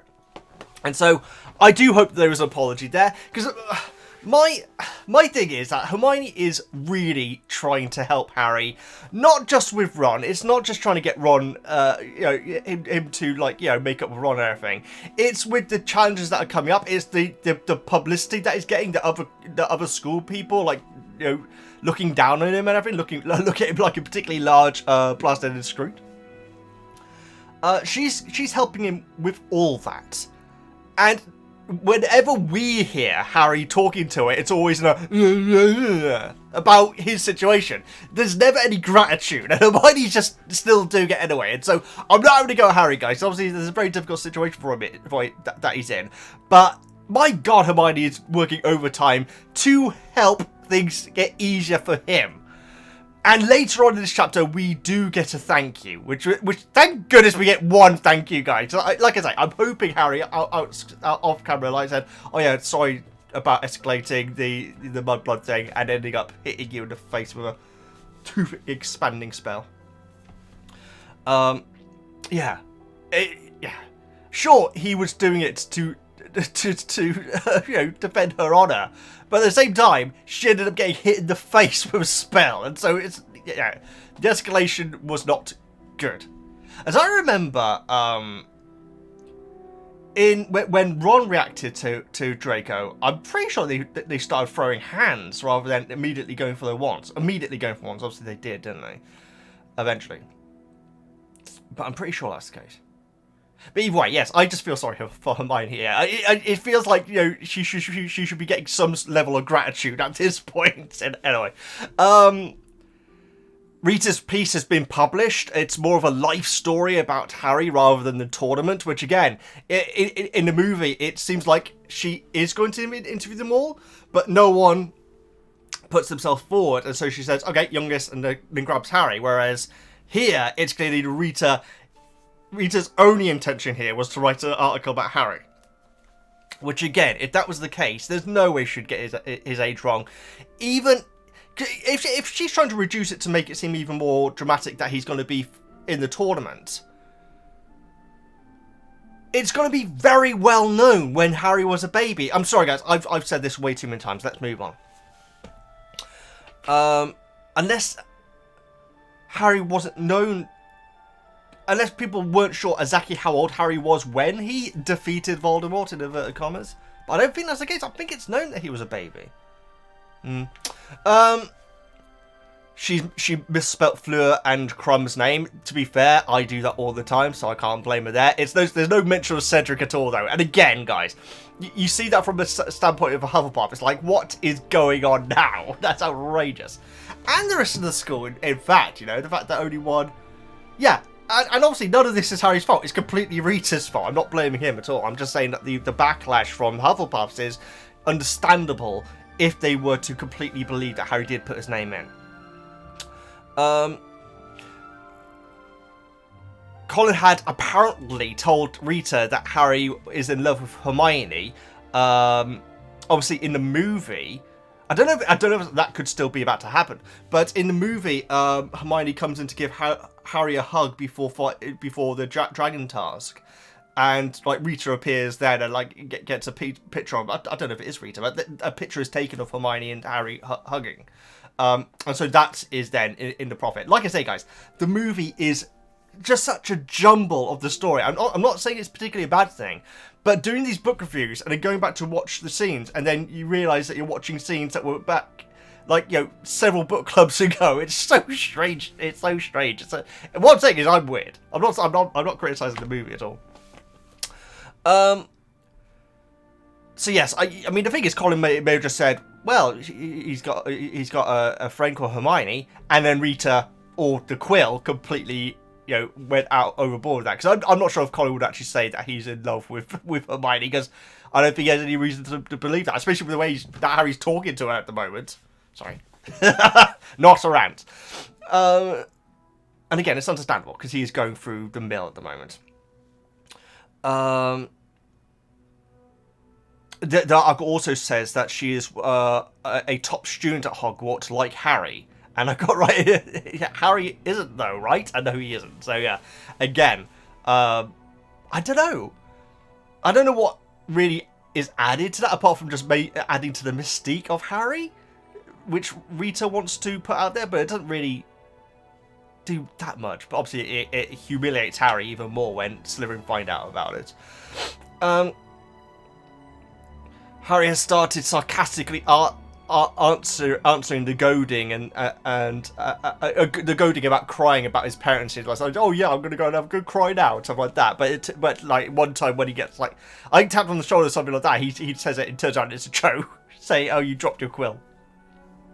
Don't know about not being able to spell right, guys. I spell quill differently in my notes every single time. Seriously, I should really just look it up. But I don't, because I'm an idiot. Slytherin girls laughing about the article, saying that Hermione is stunningly beautiful, which is horrible again, obviously. But it's a nice callback to the previous chapter where, like, when they're saying that to Hermione, Hermione's like going, "Ignore it." It's amazing, absolutely. I mean, you gotta respect the attitude. They had to pickle rats' brains for detention, but didn't talk. So yeah, we did hear about the detention. It just seemed a little bit odd that this chapter started presumably days, if not weeks later, and there was no acknowledgement of the detention straight away. But because it was such an insignificant thing for Harry, because, you know, Ron and him didn't talk, it didn't come up straight away, or it wasn't covered exactly. It's a shame that they didn't talk out. Presumably Snape wasn't there. Yeah, it's a shame they didn't talk out. Harry liked Hermione very much, but she didn't. But she just wasn't the same as Ron. Oh yeah, I find that line funny for some reason. Is the fact that Harry is now hanging out with Hermione, which is interesting, guys, because in the movie it appears he's actually hanging out with Neville, or at least for one scene, a scene which I think is really good, but is completely made up out of not made up. Sorry, it's all made up. not from the book. where Harry is at the riverside and telling Neville to stop talking. You know, he doesn't say stop talking, but Neville's like saying amazing or something like that. So like something that he's found in the river, and Harry like says, Neville, you're doing it again. So clearly, even there in the movie, Harry is not clearly with the people that he would want to be with, but he can't be because that person that he wants to be with, no, he's at loggerheads with. And then Ginny, very nice, she didn't say anything, but Ginny and Hermione walked down to the riverside with Ron, and it's a great scene of like Ron spoke to him, so he's having to pass on the message. And like I say, Hermione in that scene is brilliant. She's like really like, you know, oh god, okay, we'll get you back together. And then when Harry tries to get her to do something back to the Ron, she says, I'm not in the house. I've already covered twice in this video, so let's come on, move on. Good scene. It's a good movie scene, guys. It's a good movie scene. Harry and Hermione hanging out at the library a lot, which is nice, guys. It's nice that it isn't just what Harry wants to do. He's actually also going to the library a lot as well, which is obviously not Harry's scene. But you know, Hermione's like the only one who's really sticking with him when it comes to students, apart from Gryffindor, who he doesn't want a fanfare around. The only one who believes him is about not putting his name in as well. Crumb is there too, guys. He's regularly in the library. And instantly, I was just thinking, that is... Yes, that is... I'm pretty certain there is no suggestion. I'd have to watch the rest of the movie again, guys. But there's no suggestion that Crumb is a extrovert. Is that the right term? But someone who likes to keep himself to himself. I'm sorry if I said the wrong term there. And, you know, likes to lose himself in books and everything. I really... The little bits that we hear about Crumb here or there are absolutely awesome, guys. Because in the movie, in my opinion, anyway, we're really meant to think that he's Darth Vader. Like when everyone's putting their name into the Goblet of Fire, and then he walks in and everyone's like, and the music goes, da da da da. He's just a kid. He's just a kid putting his blooming name into the Goblet of Fire. Dumbledore said calmly. I'm really liking the subtle little bits that we're seeing about Crumb, and we get a very interesting bit of dialogue from Hermione here, because there's a group of girls who are showing up. I think the same group that was after his autograph, who are basically showing up in the library to watch Crumb, which isn't terrifying at all, and like giggling and everything, and Hermione finds it distracting. And we hear from Hermione about Crumb saying he's not even good looking. Just interesting there. You know, knowing what I know, and I know I shouldn't know certain things, but you know, maybe it doesn't happen in the book, guys. But and she says that just because they wouldn't be interested in him at all if he could do the wonky feint, which is amazing. There should definitely be a move called a wonky feint. And Harry corrected him, saying Ronski fate, and thinks to himself, he imagines what Ron's face would have been if he was there to hear Hermione saying that. It's a shame, because the thing is, Hermione and Ron, I think, are definitely having conversations. But hanging out wise, Ron's just out of the trio, and so in a way, you've got to really feel sorry for him as well, you know? So we know what book Seamus is like, hanging out with them. Nightmare. Sorry. Alright, right, so moving on. Hermione tries to get Harry and Ron to meet at the Three Broomsticks. Harry refuses to talk to Ron and will go with the invisibility cloak. Again, I'm just like, come on. Hermione's trying... Yeah, but he also doesn't want all the publicity from... Not the publicity, sorry. He doesn't want all the attention from the rest of the school as well. And presumably the residents of Hogsmeade as well. So it does make sense, but... It's a shame, because the thing is, it's ruining Hermione's time as well, you know. And she's just trying to improve things for him. But I do get it, though. Harry feels free under the cloak, which is such a... Like, what's the term? Like a contradiction in a way. The fact that you're shrouding yourself to make yourself feel free. I guess it's much like masking with autism, in fact. But yeah, I thought that was a very interesting line. Sees most other students wearing the Cedric badge now. Ah, the Cedric badge. No, I thought it was the other way around, because I'm pretty certain that... Yeah, I think earlier on in the book review I said that when they go to Hogsmeade, there are more people wearing the Potter the Potter side of the badge, but it sounds like that may not be the case. I may be misremembering that. Interesting. And yeah, here's where I ask the question, guys. If you only display one message, are you still endorsing the other? I don't think you are. I think that... Okay, imagine Harry's opinion of the badges if it didn't have the Potter's... I would say Stinky Potter. Potter Stinks side of it. I don't think he'd have an issue with it at all, would he? The fact that it's saying the support Cedric Diggory, the real Hogwarts champion, he would agree with that. And he's been saying to everyone that he didn't put his name in, right? He has been. And so, again, when we hear about, you know, I was going to say Hufflepuff students, but students in general wearing a badge, I don't think that they are particularly putting Harry down. They're saying, well, no, Cedric is the champion because one, he was the first, but also he's the only one who is legally meant to be in it, you know, age-wise and everything. So that's my take on it, guys. But maybe I'm just being a Hufflepuff marker. I know that if I was in that situation, I would absolutely wear the Cedric side of it, and I would never display the Potter side of it. And it seems like that's the general gist of it as well, even after the article coming out.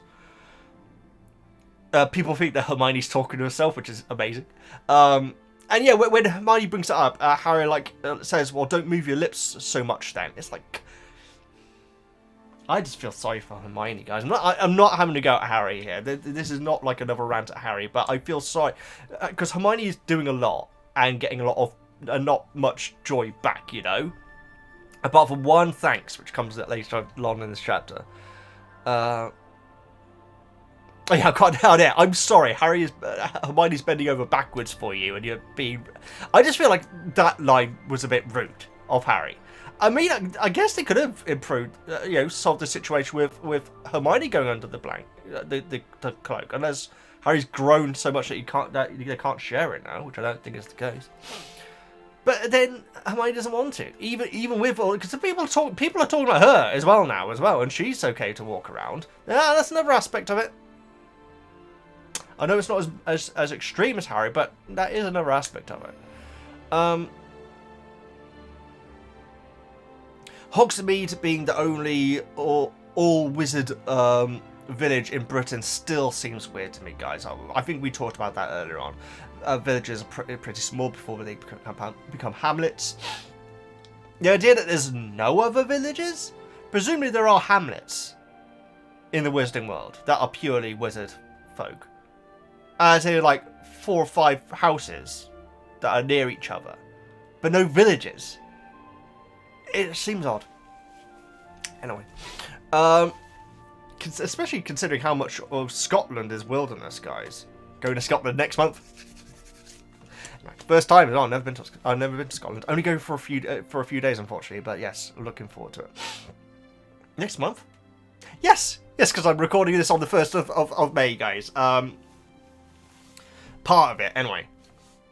Editing and everything, but yeah, so sorry that this book review is slightly later than usual, guys.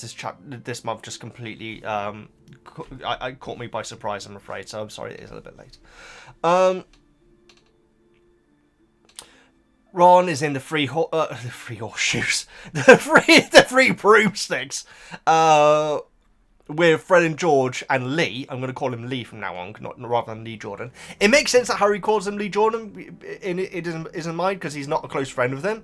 If he was a close friend with him, then he would obviously start calling him Lee. Although he still calls Dean Thomas, though. Anyway. Harry wants to poke Ron in the back of the head. Amazing. Hermione, when are you going to give up on this spew stuff? When she's like looking at her notes and everything about saying, hey, maybe I should start trying to enlist people from Hogsmeade, Harry says, Hermione, when are you going to give up on this spew stuff? Now, I get if he disagrees. with the spew stuff. But Hermione has been through and is going through a lot for him at the moment. So just not picking that fight at this point, I feel like would be okay. I'm stopping now because this is not going to turn into an old Veggie rants about Harry thing. But what I'm saying is that I feel like Harry is forgetting that Hermione is not having, you know, a great time either at the moment. Let's move on. So Hermione wants to go to the kitchens in Hogwarts, which is kind of outrageous, and Harry says, well, Fred and George know about it. That is very un-Hermione, but, you know, she's evolved, guys. She's always evolving as a character, in fact. But that's really good, guys, because it's not about preaching to people about something. It's going to somewhere to actually learn about something. This is Hermione. That I would like, because obviously, you guys know more about this spew stuff than I do.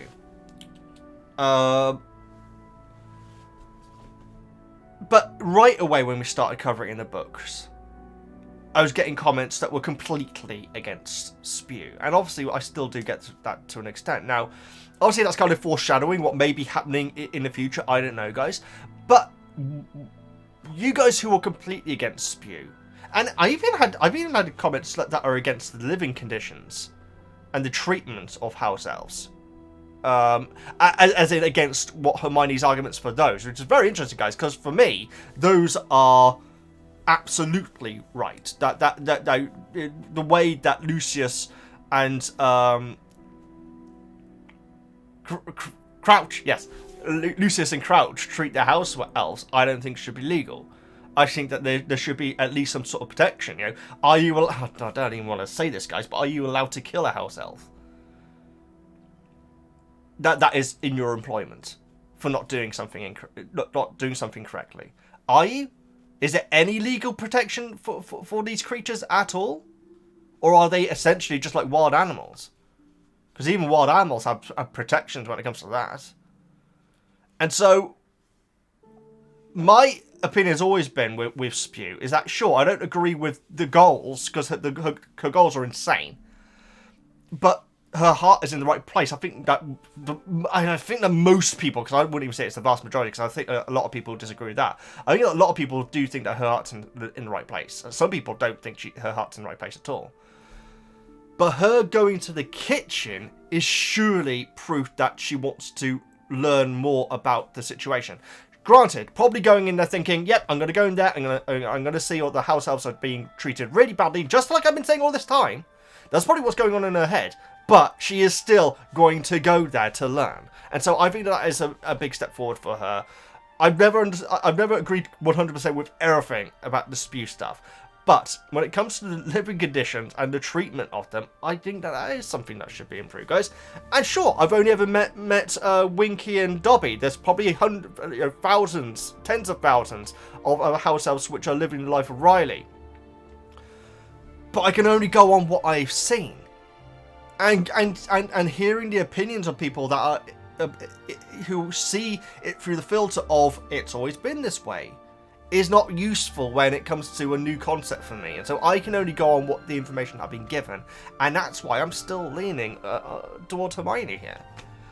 Hermione's blooming cheerleading these chapters, isn't I? I really am, guys. But I really appreciate her.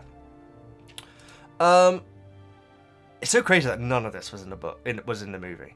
Not even. Just have like a scene where she's wearing a badge with spew on or something like that, guys. Like I say, it could be a scene where Ron and Harry are talking, and in the background in the common room, like you just see in the distance Hermione like going around with like a collection tin, and that would be such a like, what's going on there? I need to check the book out to find out about that. Just saying. It's going to be very interesting how this is all covered in the HBO series. How it's going to be covered in the HBO series, I should say. They're going to have to be pretty delicate about it, guys. Anyway. God, that was a long rant. I apologise. Learn what is going on with the elves, absolutely. Ernie and Hannah are wearing the badges. They're not doing faces like they were doing in the movie. Again, my impression of them is amazing. Harry has... What? Harry has bad connotations with the badges. There we go. But I think it is very likely they wouldn't use the other side of them. You see, this is probably me projecting my own waffle onto them. But, you know, the fact is they are Hufflepuff, and I'm Hufflepuff, and I know that I wouldn't use the other side of it. For one, it makes no freaking sense. You know, they're 14 years old, guys, saying that people stink and everything. Sure, actually, to be fair, a lot of kids do still do at that age, like call each other that, I should say. Sorry, but they're not displaying the nasty Harry side of it, though. So I just feel like you can have the badge and not believe in the side that you're not sharing. That's my opinion of it. Chose with the Ravenclaws. Not wearing a badge, which makes Harry very happy. Cedric has been looking nervous but excited about the tournament.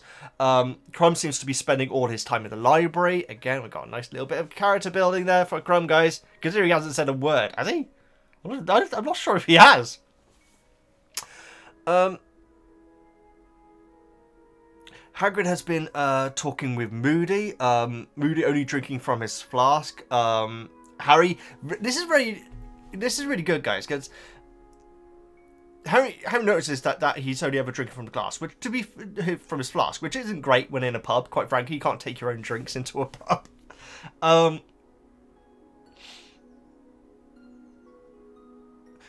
Harry, I don't know what's the right term for this.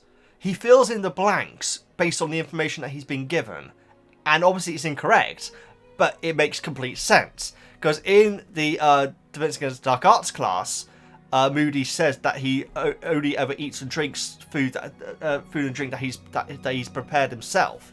Now, because of the threat of poisoning and everything. Now that's a good cover story for Moody, but I'm not even sure if he meant that as a reason why he only ever drinks from the flask. I think he may have just said it because that's what Moody was like. Yeah. And Harry filling in those blanks. So it may have been completely... it may have been Moody, in inverted commas, intention to...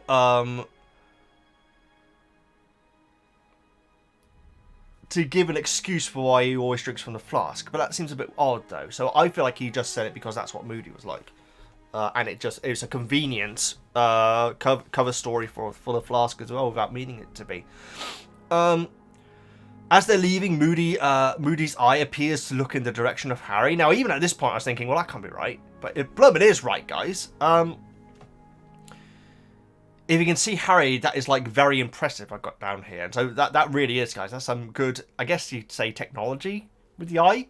I mean, in the movie, obviously, it's like an eye patch, isn't it? But yeah, in the book, that's pretty blooming amazing, considering how powerful this cloak's going to be.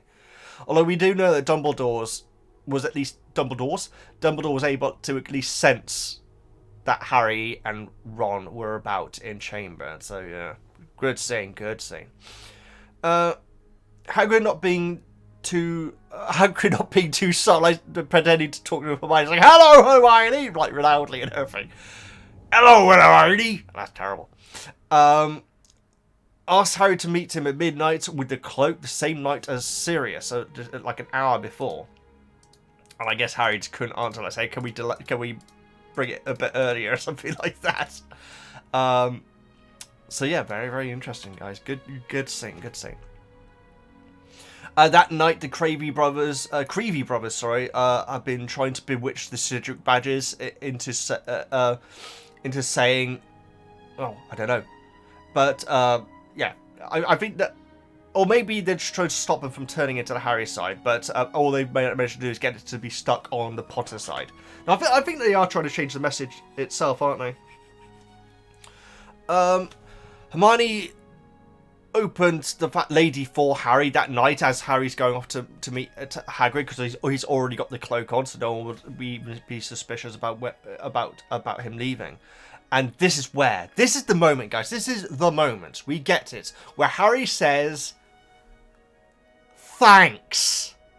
And I don't mean, "Thanks, Hermione." I mean, "Thanks." Finally. know, all of Hermione's hard work has paid off, guys. Okay, this is a light high, guys. This is not one of my old style Harry Potter runs, which I really regret, guys. I'll say this. Obviously, the last few years have been rough for me, and there have been times where I've been feeling really down, and that has been projected in my YouTube channel. That's why I had to stop doing live streams, guys. I used to live stream like 5 times a day, 5 times a week, I should say, not a day. But I just couldn't do it. I didn't have the enthusiasm to do it and everything, and so. Sometimes during these book reviews, because I got into Harry Potter, when all this was going on, guys. In fact, it was a year into it all going on. I've gone into it on the channel, and there would have been times where I would have interpreted things in a negative way just because I was feeling in a negative way, and I really regret those, guys. Because even now, not so much now. There was a time a little while ago where I get more. I get comments on those videos saying about how I just don't seem to be enjoying it, the book and everything, and I really regret that, guys, because I want these reviews and everything to be somewhere where we can go and celebrate the story, and enjoy it all together, I don't want people to feel like I'm not enjoying it, because that makes them not enjoy my video and thereby not enjoy the story that I'm reviewing, and so. So I do apologise about those old videos. I know I've apologised before, guys, but now that, things have happened and everything, it's a lot more clarity in my mind of why I was being like that has become apparent. So this is not a rant at Harry. I feel blooming terrible for Harry here. But I guess it's just because I really like Hermione as a character.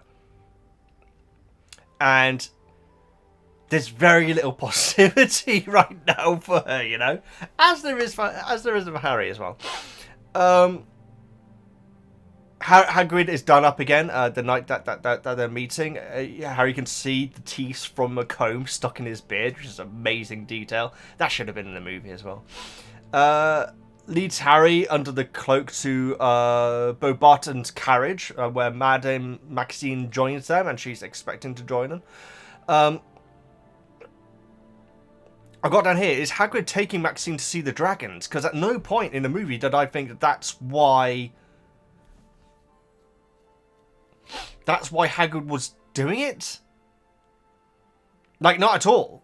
And luckily, Charlie, who we meet up in a second, makes very clear what's going on. They eventually arrive after quite a walk to see 4 dragons, and visually, in the book, it sounds so amazing. Like, the dragons are like 50 feet high, each of them. And there's like 30 odd wizards trying to control them and everything. They all have to stupefy them at one point together. So it's very interesting that stupefying as a group makes it more pungent to the target. Because I didn't realise that was the case. Pungent? Potent.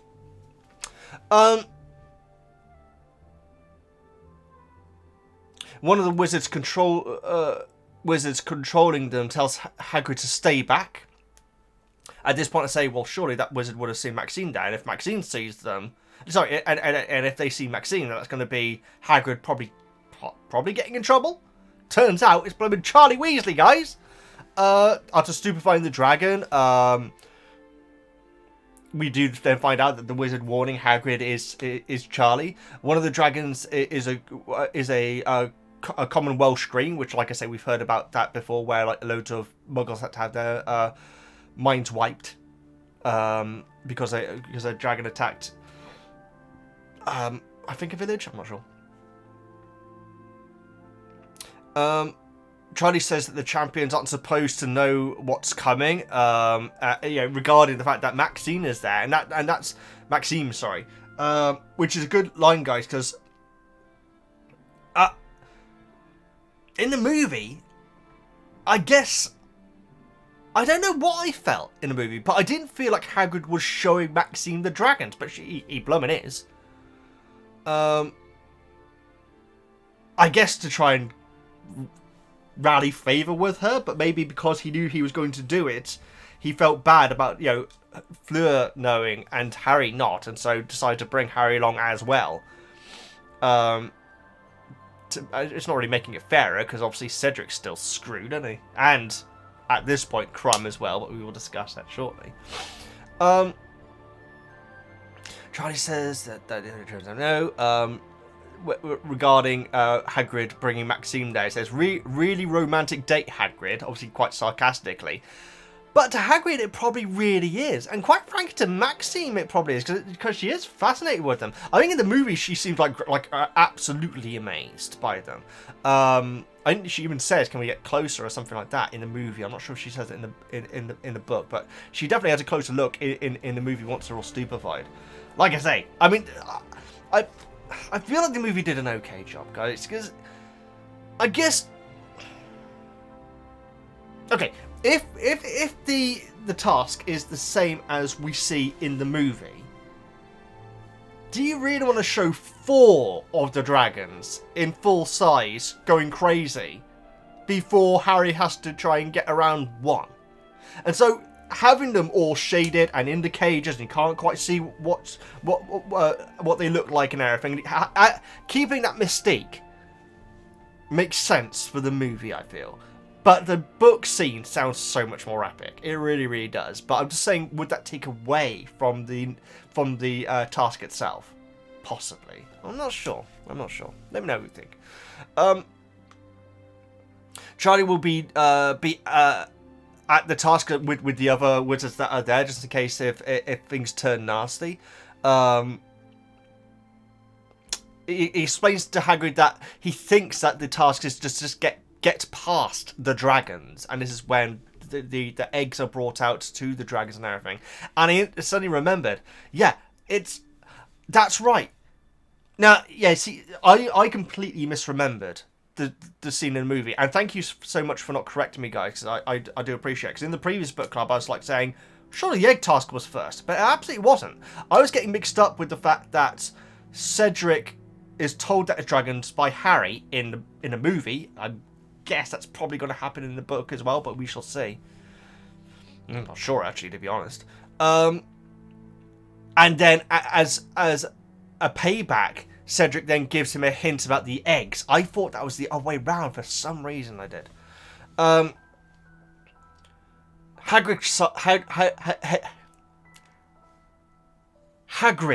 There we go. I was going to Hedwig. Hagrid. Hagwig. I was going to say. Anyway. Hadrig. That's wrong, isn't it? I can't say his name anymore. Harry Potter goes to see Hadrig. Hadrig? Hagrid! Oh my god! Okay, so Hagrid sees the I'm sorry. Hagrid sighs at the sight of the eggs, and Charlie says, I've got them counted, Hagrid, knowing exactly what Hagrid's like. Would Hagrid steal one? I think he probably would, to be honest. But with the intent of, I'm going to be able to look after it really well, so it's a good thing that I'm doing. Yeah, I feel like that would be Hagrid's justification.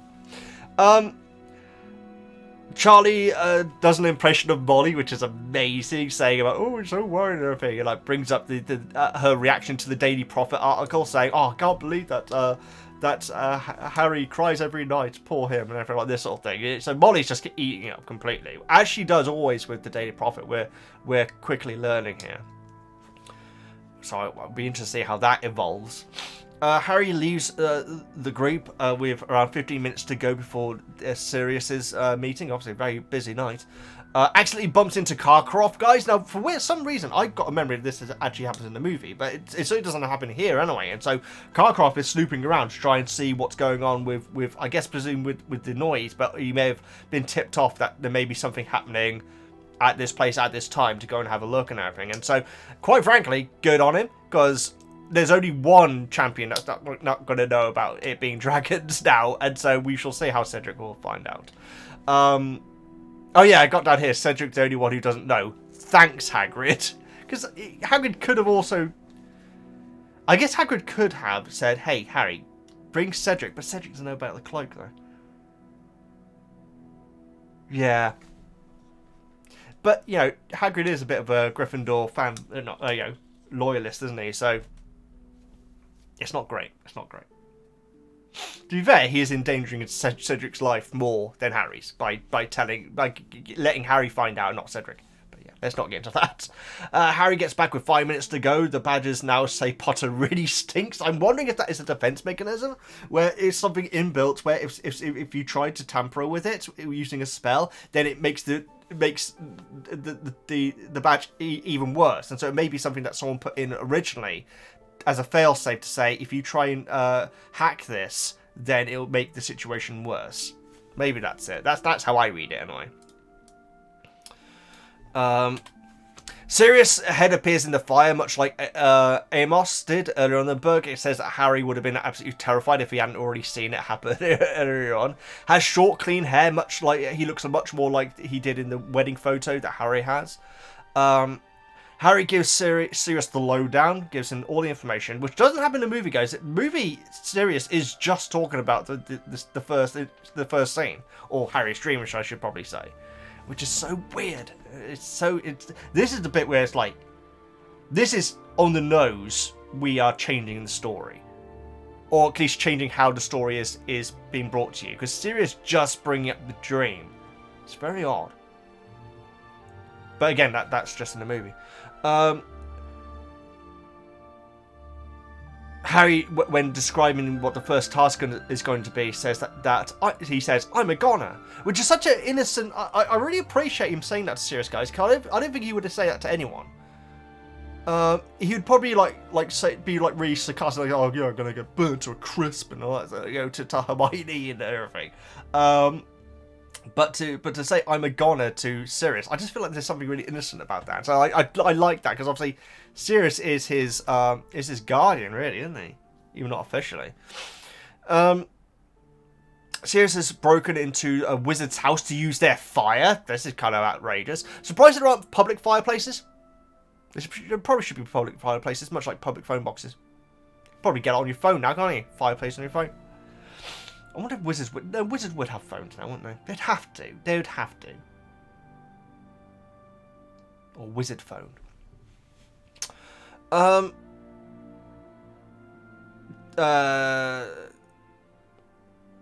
Tells Sirius Karkaroff is Death Eater. Okay, I think I mean that Sirius tells Harry that Karkaroff is a Death Eater. Was in Azkaban at the same time as Sirius, but he was released. Sirius believes that is why Moody is there, to to keep an eye on Karkaroff and everything. Got down here, not a life sentence, but that's not actually true. Karkaroff actually gets out because he basically named names, and gets other people put in Azkaban instead of him. It's interesting.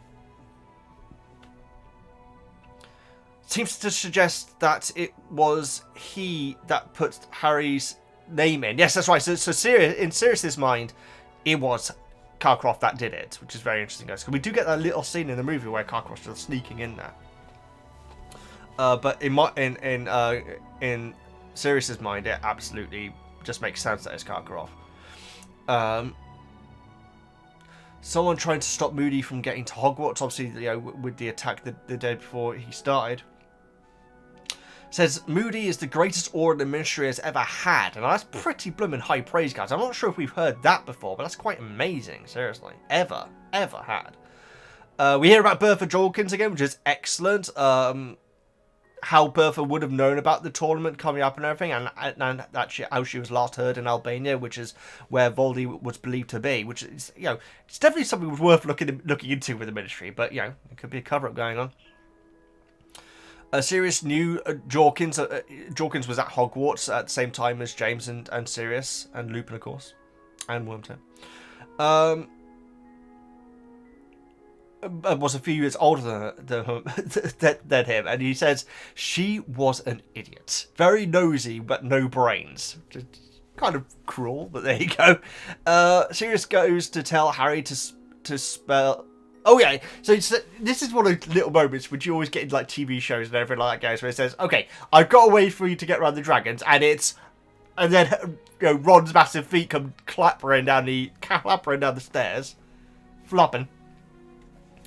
And Harry tells Harry to get out of town, because obviously Harry's number one priority is keeping Sirius's connections or anything safe and away, you know. So which I really do appreciate. I really do. I think that's actually really awesome. Especially at the end of Azkaban, where he's basically in the book, not in the movie, where he's basically he is barking orders at Sirius and Buckbeak to get out of town. I thought that was awesome, guys. And in the movie, it's just not the same, because Sirius is the one who's in control in that moment. He's being the adult. I'll see you, goodbye, and you've got your mother's eyes and all this sort of thing, and I'm gonna leave now. No, in the book, Harry's like, get out of here, get out of here, and that's so much better because it shows Harry how much he cares about Sirius. The movie did it the other way around. It showed how much Sirius cares about Harry, but Harry's the one who just saved Sirius. You see, there's little bits in the movie, guys. Little bits in the movie. You've been telling me for the longest time there's little bits in the movies, but that, yeah. And so Harry, like, saying, "Get out of here quickly," is so much better than in the movie. I mean, the whole movie scene just didn't make sense, but we'll get into it. But at the end of it in the movie, Sirius says, "Keep your friends close, Harry." Which is nice, because it's obviously then who comes downstairs, and it's Ron with his massive feet. Oh, we're getting through it, guys. We're getting through it. It's going to delete this. It is Ron that comes down the stairs. Us who Harry was talking to. He was wondering where Harry was. Harry hates everything about Ron, including the several inches of bare ankle that he can see, which is amazing. Again, doesn't mention the feet. It's so close to mentioning the feet, but we did not get another mention of Ron's massive feet. I feel like there's going to be at least one more mention of Ron's massive feet in this book, guys. I hope so. We've had 2 already. Ron says he will let Harry get back to practicing for his next interview, which is probably actually what Ron thinks he's doing, weirdly enough. Harry grabs one of the badges and throws it at Ron. It actually hits him in the head, and Harry says, "You may even have a scar now. That's what you want, isn't it?" Which is, oh man, it's heartbreaking, guys. That's a powerful line, and it's certainly not in the movie. This scene in the movie is very, very brief between Harry and Ron, but yeah, that is a powerful line. And I think then Harry storms past Ron, who's basically left standing there. I think because it then says that Harry doesn't hear Ron come up to sleep before Harry fell asleep, and so Ron I think is basically just stood stunned there by it, which is quite. I think that I could have that wrong, guys, but yeah, that was a powerful moment though, for me. Movie Sirius asks pretty much exclusively about the dream. It's all about who was he and everything like this. And it's, oh god, jeez. I can understand it, guys. This bit must have been frustrating for you guys. I think we'll probably discuss it in the book club, which will be starting in just a moment. Harry appears to be hanging out with Neville in the movie, the Riverside scene, which is a really good one. I've always liked that scene, guys. I always have, and that is a movie exclusive. A movie Ron doesn't tell Harry about the dragons. Yeah, now this is weird. I'd completely forgotten about this, guys, but Ron had already seen the dragons, or knew about the dragons because of Charlie, and that's mentioned in the movie. And like Hagrid says, well, didn't Ron tell you about it? In which case, why did Hagrid bring Harry along if he had assumed that Ron would have told him about it? Oh my god, makes no sense. That doesn't make any sense. If Hagrid fully believed that Ron would have told Harry about the dragons, why did he bring Harry to see the dragons? Just to have a look at what they look like, maybe? I'm honestly not sure. Because when Ron is passing on that message to Hermione, and also why does Ron have to be there for the Riverside scene? Why didn't Hermione just say that someone said that Hagrid wants to speak with you? Why is Ron? I guess because Hermione would have said, I'm not gonna pass on that message unless you're there with me. There we go. That's our explanation. But yeah, Ron not telling Harry what the first task is He doesn't want he doesn't want Harry to blooming die and everything. You know, it's like it'll be interesting to see if that bit of conversation. Oh my goodness, that bit of conversation comes up. In a book, because I'd completely forgotten about that part of it. Anyway, guys, that is my notes for these 2 chapters. Wonderful stuff. Getting over to the book club now, so let's go over there right now. Okay, so this is the Harry Potter book club, guys. The highlight of doing these reviews and everything. Always enjoy reading your comments on this. If you do leave a comment on the YouTube channel, I will still have read it, guys. Obviously, it will be a couple of book clubs behind. I didn't mention that, but yes, over the ones which are on YouTube, there's, how can I word this?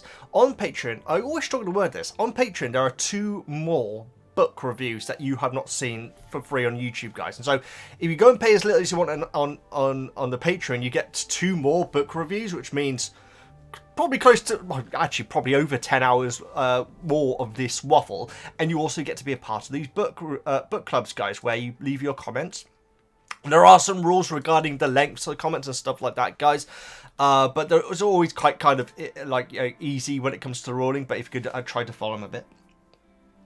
And so yeah, you leave your comment down here and then you get them read out. And as I go, I like all of them just to keep a track of where I am, guys. And so if I ever accidentally don't like a comment, it's not a reflection of, you know, what my opinion of it is. It's complete accident. I'm liking them just so I know where I'm going. And so I intend on liking them all. And so a quick little shout out to How Are You Doing, who's giving me you know, some very good advice on lawn maintenance at the moment. I'm trying to renovate my lawn for the first time, guys. Pigeons are having a bit of an issue with it, but we've discussed that though, so thank you so much for that. Also to anyone who's on the DMs in Patreon, I'm so sorry for how late I always am to replies and everything. I never want to give the impression that I'm avoiding or ignoring a chat. I would never do that. If you've sent me a DM, I will reply to it. There's never going to be a case where I'm just going to say, oh, can't be bothered to reply, or don't want to reply to them. That's not who I am, guys. And so, if I have been delayed on replying to your comment, I'm really, really sorry about that. It was certainly not intended. Also, apparently a couple of comments did push the envelope when it came to potential future information and a potential spoilerific stuff. Now, obviously, it's quite difficult because obviously I have seen the movies, guys, but there's certainly information which I've forgotten, and also information that is different, or I should really not be rehearing again at this point. It's very hard to really go on, guys. And so the great thing is that on the book club, you can reply to comments, and I never read the replies, guys, and so I know that a couple of times people have been replying saying, hey, by the way, can you take this part out of your comment? They're always perfectly polite, guys. But like saying, can you take this part out because, you know, Veggie shouldn't know about that yet and all this sort of stuff. Obviously, that's not always going to work because some people go on Patreon, leave a comment, and then don't check Patreon for weeks. And so in those cases, I then get DM'd by people saying, hey, by the way, Veggie, there's a comment here. A little bit concerned about it. Can you get someone to review it? I'll then send someone to review it, and then they'll give me their opinions on it. Now, that has happened a couple of times in this book review. It usually happens like a couple of times, to be honest. But I thought I'd just bring it up here. And so, if at any point I do, if I skim over a part of a comment, or if I refer to an edited version of the comment, which is going to be the case in one of the comments here. Again, no offense to the person who made the comment, but there is going to be an edited version of your comment. It's all done with love and everything, and then there's certainly no. It's not your fault and everything. It's my fault, guys. These rules and everything that I tried to set up for it are very, what's the word? Fluffy. Not fluffy? Yeah, fluffy. Let's go with fluffy. And so, and very hard to really comprehend and remember sometimes. And so I completely understand it. I thought I'd mention it this time just as a reminder, though. And so let's get into the book club. Starting off with the wonderful Marianne. Give it a like. I find it interesting that Harry, despite being super famous and talented at Quidditch, has very few people he ever hangs around with. Yeah, I get that, Marianne. That's true. I guess that maybe there are other people, but we don't hear about those occasions. But it really is, like, because he's hanging out with Hermione, and that's why he, like, says a line about Harry liked Hermione, but she's no Ron, which I love that. I love that so much. I don't think it's a problem, but it really shows when Ron stops talking to him. He doesn't have others apart from Hermione he wants to hang around with. I think that is escalated with the fact that more than half the school can't stand him because of what's going on with the Triwizard Tournament. But also, the other Gryffindors are force-feeding him crisps, as we've heard in the previous chapter. And, like, you know, guys, oh, yeah, it's so good that you put your name in. They're not believing him. And so Harry probably doesn't want to hang out with them because, you know, because that's the impression where, like, he said that he ate his dinner at the quiet end of the table. I mean, that was partly because he didn't want the attention from the rest of the school, but also he didn't want admiration of Gryffindor. And so I think that's why Hermione is like a lifesaver to him. Not that he blooming, you know, not that you'd believe it from the way he talks to her. I'm sorry. I'm being defensive of Hermione, not offensive against Harry. There we go. He's not even that close to Dean, Seamus and Neville at this point, despite sharing a dorm room with them for 4 years. Actually, that is a very good point. That's actually a very well put line. And yeah, like I say, in the movie he's trying to hang out with Neville. He's complaining though. I'm sorry guys, this is not another Harry rant. If there was a celebrity at the school, I would imagine lots of people would try and hang around and be friends with them. Yeah, obviously Chamber probably ruffled a lot of people's feathers with that, even when it did come out that he was innocent. But yeah, it is odd, isn't it? I love how much he appreciates Ron's friendship. I wish Ron could know how much as he never views himself as important as Harry sees him. Although that's a very nice way of putting it, because I was about to disagree with you then, Marianne, but no, you know what, the way you put that is perfect. Because I was going to say that Ron probably thinks exactly the same about Harry, but Ron is definitely not going to realise how much he actually means to anyone, let alone Harry. He probably doesn't think he's that important to Molly and Arthur. Jeez, mine went blank there. Yeah, very good point. You asked about what we are doing when we are watching your videos. Oh, I did, yes. I'm a book illustrator. You're not. Marianne, that is awesome. Actually, Marianne, you're of course, Marianne, you sent me that wonderful card, which is, where have I got that? It's on my Twitter. It's on my Twitter profile. I'm pretty sure it was you, Marianne. It was definitely a Marianne, anyway, so if it wasn't you, I apologise, but I'm pretty sure it was you. I love listening to you whilst drawing children's books. I'm 99.9% sure it is you that sent me the card, because it's definitely Marianne who sent me a card. I love your art style. It is absolutely adorable, and I could probably show you.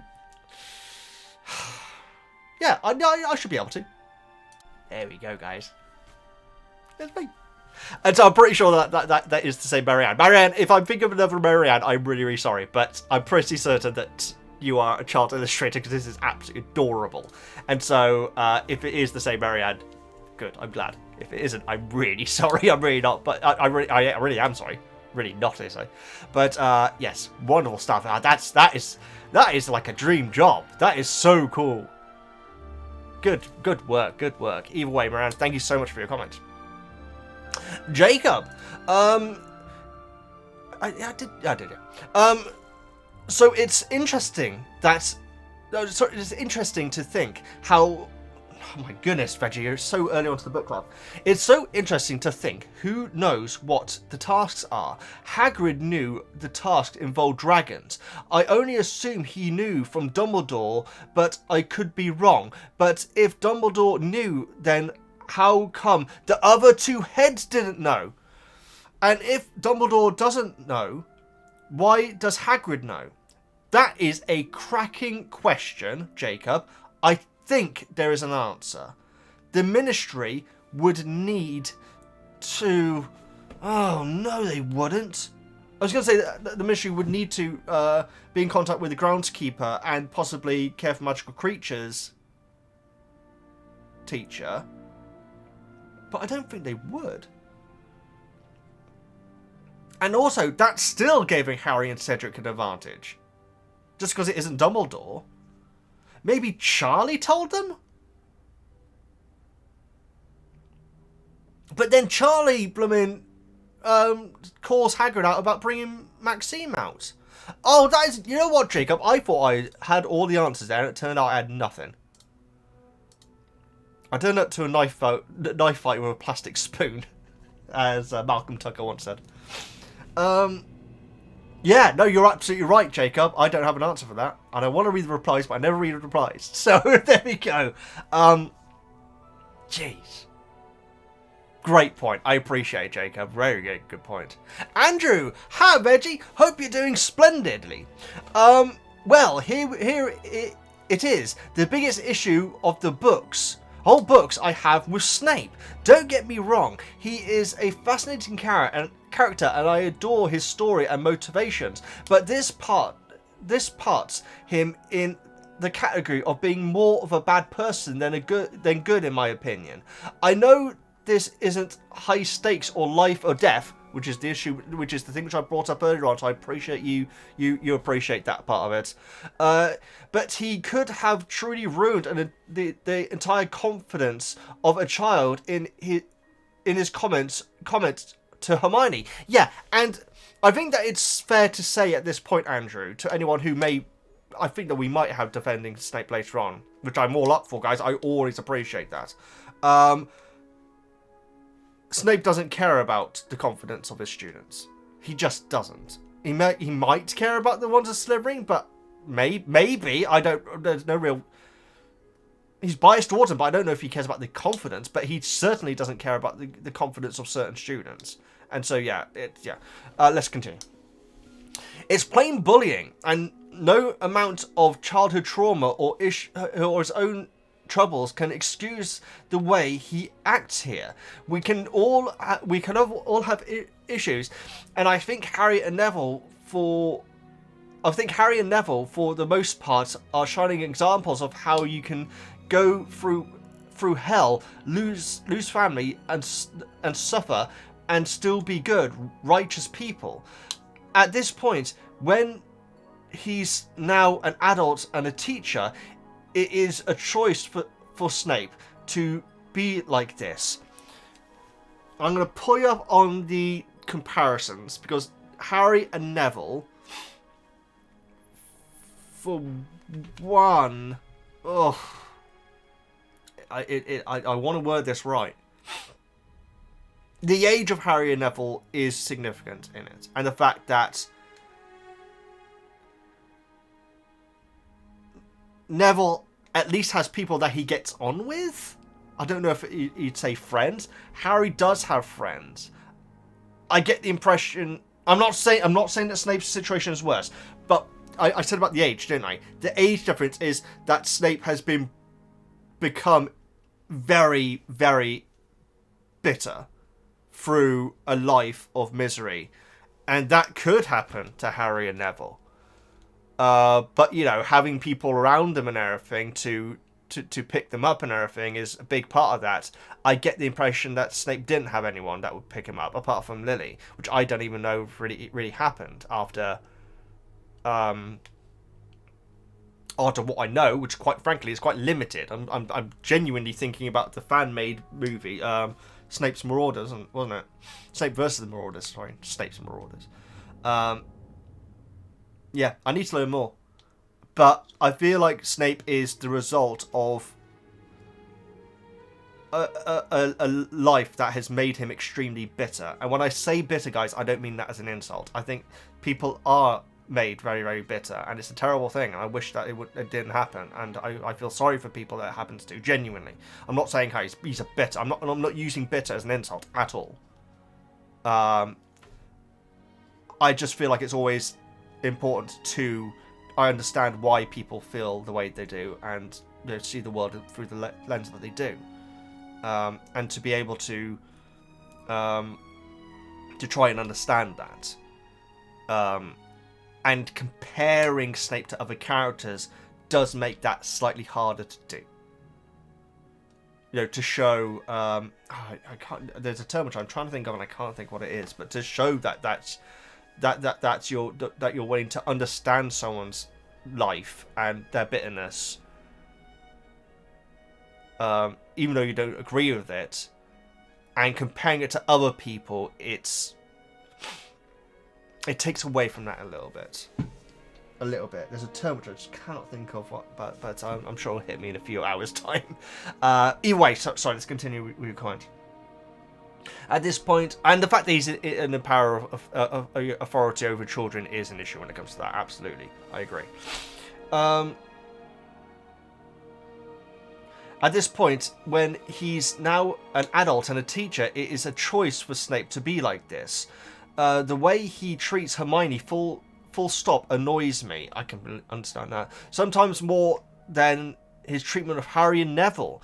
Hermione is someone who actively wants to learn, gets involved in classes and be the best at every subject, not to mention very super smart. For a teacher, that should be a gift. However, whether it's due to those stupid house rivalries or her association with Harry, the house rivalries, guys, are basically the building bricks of this entire story, aren't they? They really are. They kind of are, guys.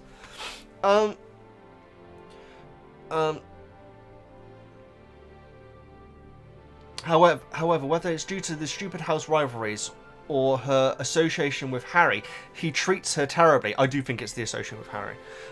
And this is the worst of it. It's completely inexcusable. Anyway, rant over. Hope you enjoy WrestleMania. I did, Andrew. I hope hope you did as well if you watched it. Yes, very good. The ending of the second night was just insane. It was completely insane. I do have a small rant about WrestleMania, but I don't know if I'm ever going to post it as a video. I'm probably not, because I'm a big Rhea Ripley fan, which I've already brought up today, guys. But I was, and I still am, a big Becky Lynch fan, and they wrestle against each other at WrestleMania. And Becky Lynch is seen as like the not veteran, but the one who's been doing it longer and has been at the top for longer and everything like that. And it was kind of meant to be a Rhea passing the torch to Rhea as being like, I can't say the man because that's Becky Lynch's association, but you know, the top woman in women's in the women's division. But during the match, the commentary would not shut up about the fact that Becky had been ill for a week. I don't understand why they were doing it, because she was still really good in the match, but then droning on the fact that, yeah, Becky's been ill, completely took away the entire point of the match. So Rhea won it, but according to the commentary, won it with Becky being ill. They also did mention that Rhea had a bad wrist a couple of times as well, but it seems odd to me, guys, because imagine during a Stone Cold Rock match, and one of the commentary kept on going, oh yeah, but Stone Cold's had a cold for a week. That'd be ironic. That just wouldn't happen, because it's taking away from the match, and this is fiction, guys, and so and Becky was great in the match, and so I just feel like it took away from the match. Anyway, there's my little rant, Andrew. I did enjoy WrestleMania, despite the fact that I had a massive rant there. Thank you so much for your comment. Alias! Hi, Veggie! In the movie, Hermione seems to be hanging with Ron after her, and Harry gets mad at each other. But here she sticks with Harry and makes it clear that she believes him. Yeah, I do feel like there's moments where Hermione probably is talking with Ron as well. Obviously, the breakfast at the start of these chapters, she is trying to get them back together, as she probably remembers how it felt being pushed aside last year and doesn't want Harry to go through the same thing. That is absolutely right. I've been thinking that, but I have not said it once. Perfect point. Great point there, Alias. Fleur is actually part Vila, so Ron was right. When Crumb was described at the Quidditch World Cup, you theorised that he might be half Vila, since he looked a bit like a bird. Did I? What? That's crazy. Maybe he's Fleur's grandmother. It'd be a twist. That's amazing. You theorised. I did. Not Harry. That's crazy. So, you were onto something. Apparently so. Turns out it was just one of the other champions. That's amazing. I don't remember saying that at all. That's great. Moody's magical eye can see through the invisibility cloak. That thing is quite overpowered. I agree. I even when he was walking up to him, I was thinking, no, there's a bait and switch here. Blooming wasn't, guys. We hear more from Sirius about the person who is clearly turning out to be the main character of the book, Bertha Jorkins. What do you think about it? We hear more about Sirius. Yeah, I mean, I don't like the way that Sirius referred to her, but I guess it doesn't matter at this point, does it? It's so weird, guys, because the movie is just not a mystery. It's not a murder. It's not like a murder mystery at all, and so it's so good. It's so good, and it's so strange it not be represented in a movie. It really is odd. Loving it. Like, whenever Bertha Jorkins' name comes up, my ears do prick up, whatever that means. Harry is already fantasizing about using the Cruciatus curse on Snape, yes. Again. And we might get some more of a comment on it, guys, but I feel like we all have dark moments like that, you know. In the movies, he's tries to use it on Bellatrix after killing Sirius. I remember you guys telling me this during my reaction. Do you think Harry will be using unforgivable curses in the book? Oh, I nearly swore then, guys. Careful. Reminds me of a Whose Lines Are Anyway sketch where Ryan had these litter claws. They're holding Colin's finger. And it's like that, and he goes to turn it around, and Colin has to really quickly change it to the other finger. Colin and Ryan are amazing. Oh, Whose Lines Are Anyway, guys. Every now and then, I like to go back and watch some old Whose Lines Are Anyway. I prefer the American stuff, quite frankly, guys. I actually do, because I feel like the audience is like more into it. But not to be down on the British stuff, guys, because some of the British people that weren't on the American show were absolutely brilliant. Steve Frost, I freaking loved. Anyway. If you watched Whose Lines Anyway, let me know who your favourite contestant on it. Let's face it, it's probably going to be Ryan or Colin, but it could be Slattery. What's his name? Oh, what's his first name?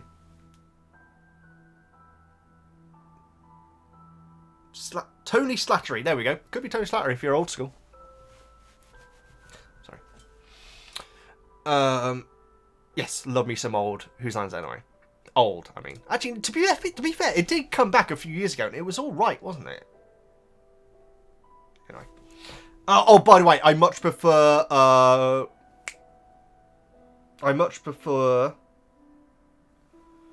the British host. Come on, Veggie, you really like this guy, and I can't think of his blooming name suddenly.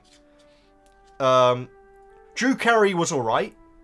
It was more funny when Drew Carey would mess up or be made fun of, but the British host is like a really, really smart and like funny funny guy. And his name is... Why can't I remember his name? I really like him. British... Clive Anson, there we go. Yes, Clive Anson, I much preferred him as the host. Not that you cared. Right. Yes, that's the end of that. Did I even answer? I didn't answer your blooming question. I'm sorry. No. I'm going to go with no at this point, but we shall see. It would be interesting if the next chapter uses it to defeat the dragon. No, Rita would have a headline then, wouldn't she? Rita Skeeter. In the book... Oh, sorry, Josh, I should say, writes, Rita Skeeter in the book, what a character. That's one way of putting it. Also, I love that Harry he just now thinks of keeping his wand in better condition. Yes, it's because he's... Did we skip over the bit about Cedric's wand? No, we didn't. No, we didn't. Okay, good. I thought we skipped over it for a second then. Yes, it's true. The fact that it never really was obvious to Harry that you kind of should. I mean, should you? I don't know if you really. I don't know if you should. To be honest, it may be even being seen as pretentious. In fact, Hermione's loyalty to Harry is something that I always love. Me too. Even when it strains their relationship, like the Firebolt last book. Oh God, I forgot about that. That was so good. Oh God, that was when she was already public enemy number 1, wasn't it? She looks out for his best interest. I'm actually surprised that you thought she wouldn't believe him. Even on my first read, I never worried about that. Really, Josh? That's awesome. I stand corrected then, and I'm delighted to. I love Hermione. She's absolutely, if you can't tell from these chapters, guys, she's absolutely up there as potentially. I mean, she was my favourite character from the first book, guys.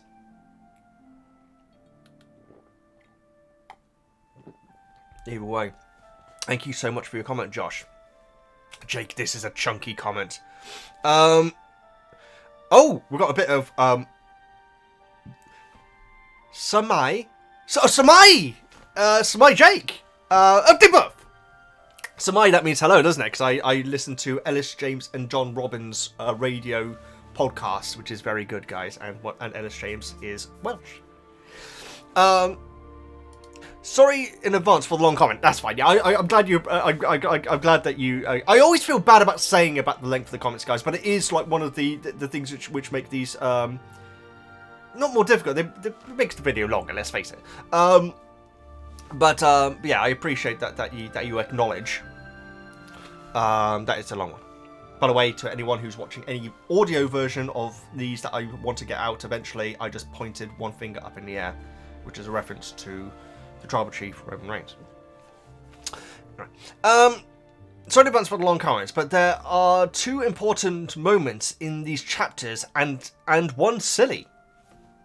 I'll start with the worst first, in case you want to skip it, and end on the positive. Oh, that's always a good way of doing it. I tried mustard barbecue for the first time yesterday, guys. It was lovely. Tasted a lot more like mustard than I expected. 1. Chapter 5 reintroduced Hermione with bushy brown hair and rather long front teeth. The author loves foreshadowing, don't they? Well, yeah, that's actually, it did mention the teeth. Yes, that's very, very, I clearly remember that. Snape's comment towards Hermione boils my blood. I was mocked by a teacher for my laugh, and it's the worst feeling. You're supposed to be able to trust in those figures, not being teased by them along with the bullies, especially when they're essentially parent figures at a boarding school. Oh my god, that is actually a very good point. I didn't. Jeez. Oh, that's a great addition. That is a great point. It confirms Snape's not just a Richard head, I see what you did there, towards Harry and Neville. It's anyone who isn't Slytherin. It's not appropriate, completely unnecessary, and the main reason I can't be a Snape fan. This is interesting. So I will say this, and I should have mentioned this earlier on. I feel like the fact that Hermione is a very good student and always wants to answer things actually annoys Snape as well, which again is insane for a teacher, but I feel like that is who Snape is. And so I don't know if he's being like this to like Cedric in other classes and like that, because presumably he teaches them all. Yeah, I don't think he is being like that to everyone else. I think that it is the association with Harry, and also the fact that she's a know-it-all. I feel like that they've even called her a know-it-all once. In fact, that may have been a movie exclusive. Not sure. Number 2. Of course, we had the whole werewolf situation last time, didn't we? The old Domestic Arts class, I should say. This chapter highlights how Hermione is such a good friend. She clearly cares deeply for Harry. That's not funny at all. Is the perfect response to his joke about neck breaking, in my opinion. Oh yeah, his own, I believe. Yeah. Whereas Ron seems to enjoy morbid humor and probably would have laughed. That's actually, but that's who Harry is though, as well though. So Harry probably would have appreciated Hermione laughing at it, not that she ever would. I think this is the point where I begin to prefer Hermione to Ron.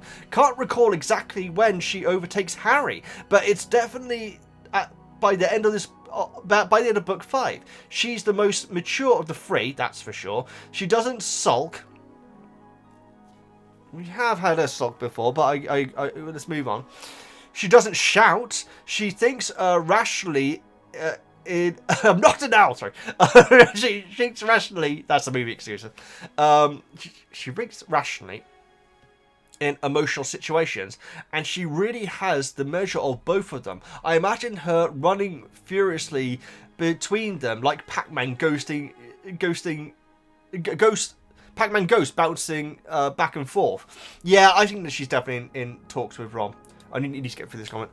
But movie undermined her sort it out with Ron yourself speech by moving those sentiments to a comedy scene where she snaps, "I'm not an owl." Oh, you don't like that bit? I like that bit. Funny, but loses some of the gravitas in my opinion, as she clearly thought about this beforehand. But she did agree to say it with Ron there though. Yeah, okay. I can see why some might not like that moment. I did though. Maybe instead of celebrating in the common room the night previously, she was in the dorm planning her speech and worrying about Harry. Yeah, I think so. Or maybe doing. Yeah, it's interesting where she is actually. That's a very good question. 3. Finally, Chapter 19 demonstrates the most unrealistic thing about the world of Harry Potter teenagers actually read newspapers. Just think. Harry might have been safe from Rita Skeeter's BS if only Hogwarts students had access to Mega Mutilation Part 3. Yeah, well, the thing is that it is boarding school again, like you mentioned, and them being away from their parents would make it less likely for them to read or to, because obviously you know if you're living with your parents, then you're gonna share a lot of their opinions when it comes to what's in the newspaper, because they're basically telling it to you. And so yeah, it is that's why computer games are a beautiful thing, guys. Anyway, thank you so much for your comment, Jake. Slim, apologies in advance for the negativity, but I don't think even the most ardent Snape fan could find a reasonable rationalism for his behaviour in these chapters. Well, for one, you don't need to apologise for the negativity. I would say, I mean, the fact is there may be people who have opinions of Snape. In fact, might even be in the replies there. Different opinions of Snape's behaviour in this chapter. And when I get to them, I will be trying to process them and understand them and everything. I'm not against those comments in the slightest bit. I'm so sorry if I ever give the impression that I am. But yeah, it's important that those voices are, and I'm looking forward to reading them as well. So you don't need to apologise for negativity. It's your thoughts on it though. Snape's bullying behaviour is, and it's also important to allow people to have those opinions as well. And if they don't want to be challenged, that's also fine as well. Snape's bullying behaviour is most frequently directed at Harry, Neville, and Hermione. Harry and Neville have no parents that can complain about Snape's behaviour, whilst Hermione is Muggle-born. Her parents can be annoyed without consequence. Snape knows which students he can bully and which he can't. Now that's interesting, because the students could still go to Dumbledore though, right? But maybe but if you're being bullied by one of the teachers, are you really going to do that though? It's interesting. Sorry, but an authority figure says something like that to a child makes my blood boil. Now, I'm with you, Slim. I agree. It is really unnecessary.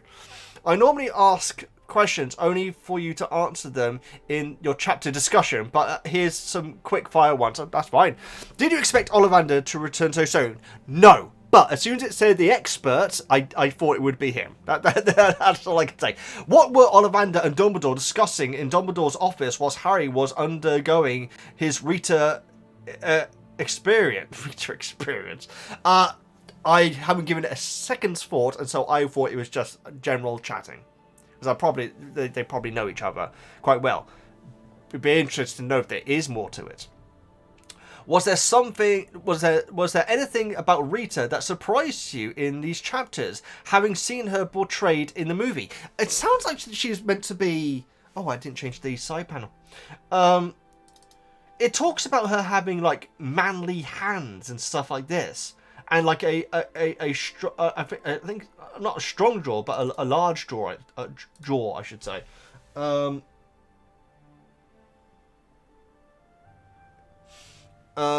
So yeah, the description of her is actually slightly different than I was expecting. The fact that she's clearly there for the Harry interview is not something which I expected. And her reaction to Harry not knowing about the quill, I find fascinating. That's the most fascinating part of her being in it so far for me. Where the hell did Moody get the magical eye that can see through invisibility cloaks? Seems a bit OP to me. Yeah, that does surprise me, because that always makes it God level, doesn't it? Knowing what we know about the cloak, right? I still get a little bit confused about this. But it also makes sense that Aurora would put a lot of investment into such a tool, though. What was the simple spell Sirius was going to tell Harry about when Ron interrupted? Or rather, what would the spell do? I don't know. I don't know if we're ever going to learn that. I guess we're not going to learn that at this point. Anti-dragon spell? Maybe? It's quite simple. I've literally no clue. Finally, I think you're being a little hard on Seamus. Never. Cedric is a guy that has the world at his feet. Oh yeah, how dare he? Attractive, clever, decent, likeable, modest. He's school champion, and he's champion of the team that beat them last year. In one game. Jeez, it was one game. Anyway, Fleur evidently liked him as well. She chooses to talk to him, and not the internationally famous Quidditch star.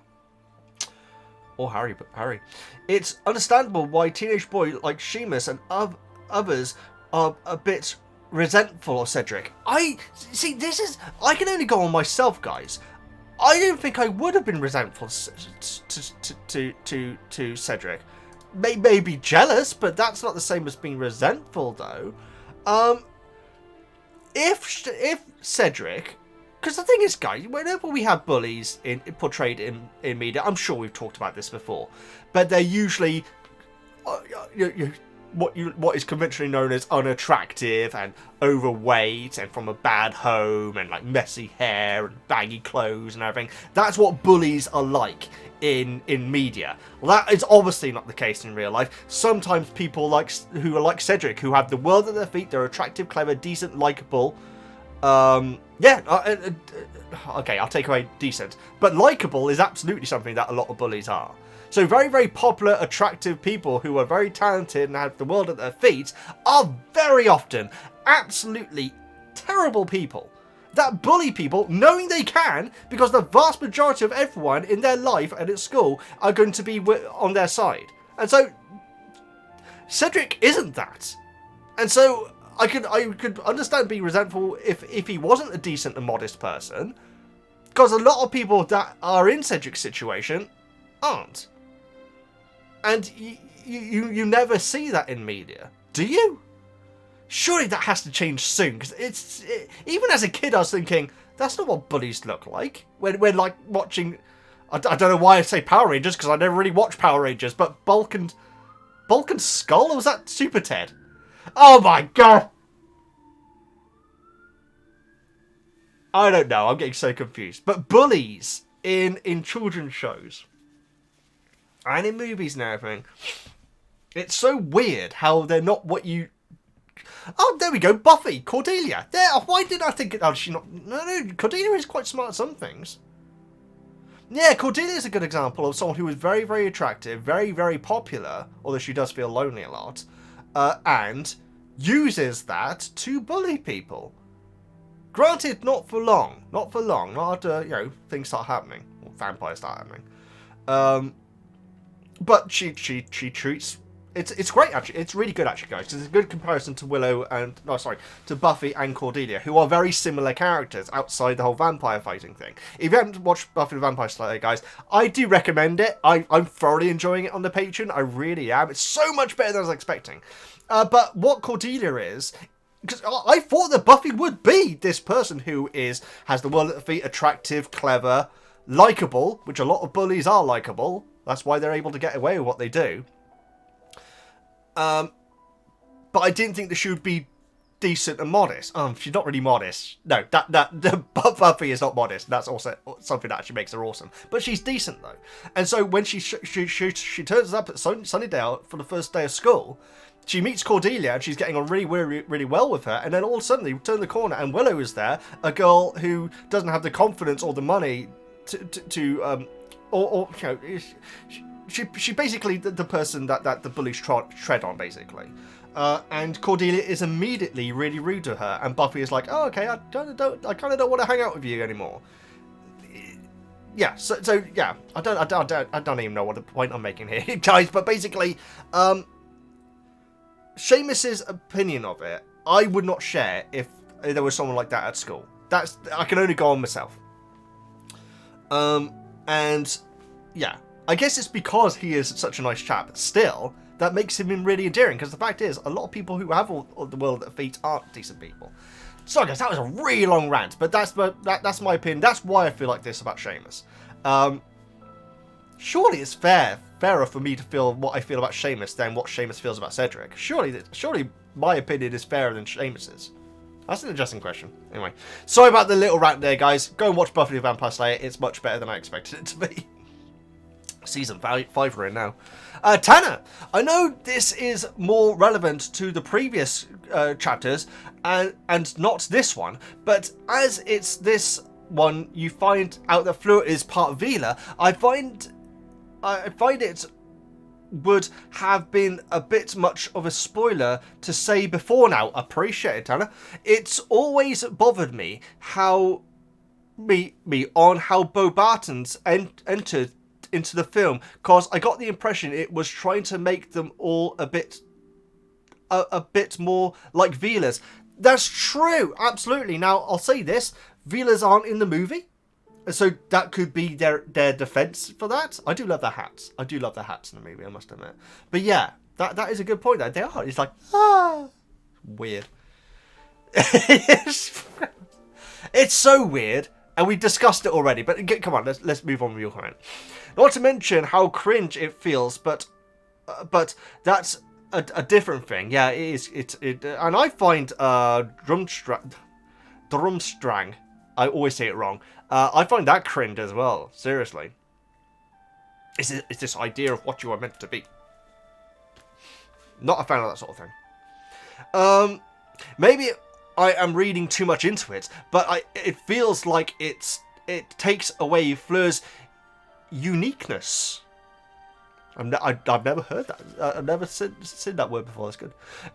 In the films by doing it. Oh yeah, absolutely. You're completely right. That's so true. As you mentioned last time, you compare it to what they're like in the book, and half the people are turning up from Bo Barton's are freaking had enough straight away. They're all miserable. They're having a great time in the movie. That's actually so true. And Fleur definitely is unique. She is unique. She might be very unique. Yes. As you mentioned last time, a lot of it feels like a stereotype how they enter. But regardless of that, it is Fleur who gets the attention from the crowd. Not all of them as a school. Brilliant point. And there is a reason for that in the books. It is one are the things that make her feel like a blank slate in the film. And there's several. I mean, Harry, I feel like was kind of like a blank slate in the first couple of movies. I still really enjoyed him, but he didn't have that edge like he does in the book now. And you know, thought processes. I also love the fact her wand core is unique and special to her. Yeah, it's so interesting that it can be customized, as in it came from her grandmother. And going on what Ollivander said, and what my headcanon is,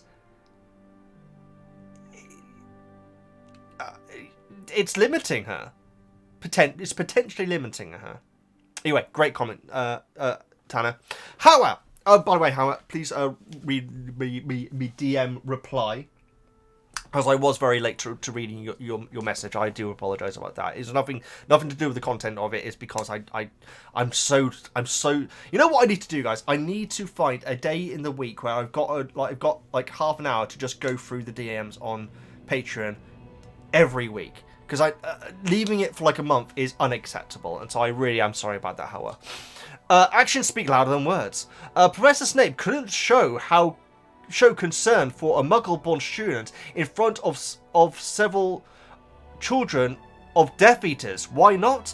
I'll explain at the end of the book. I don't want to run into spoilers. Okay, I appreciate that.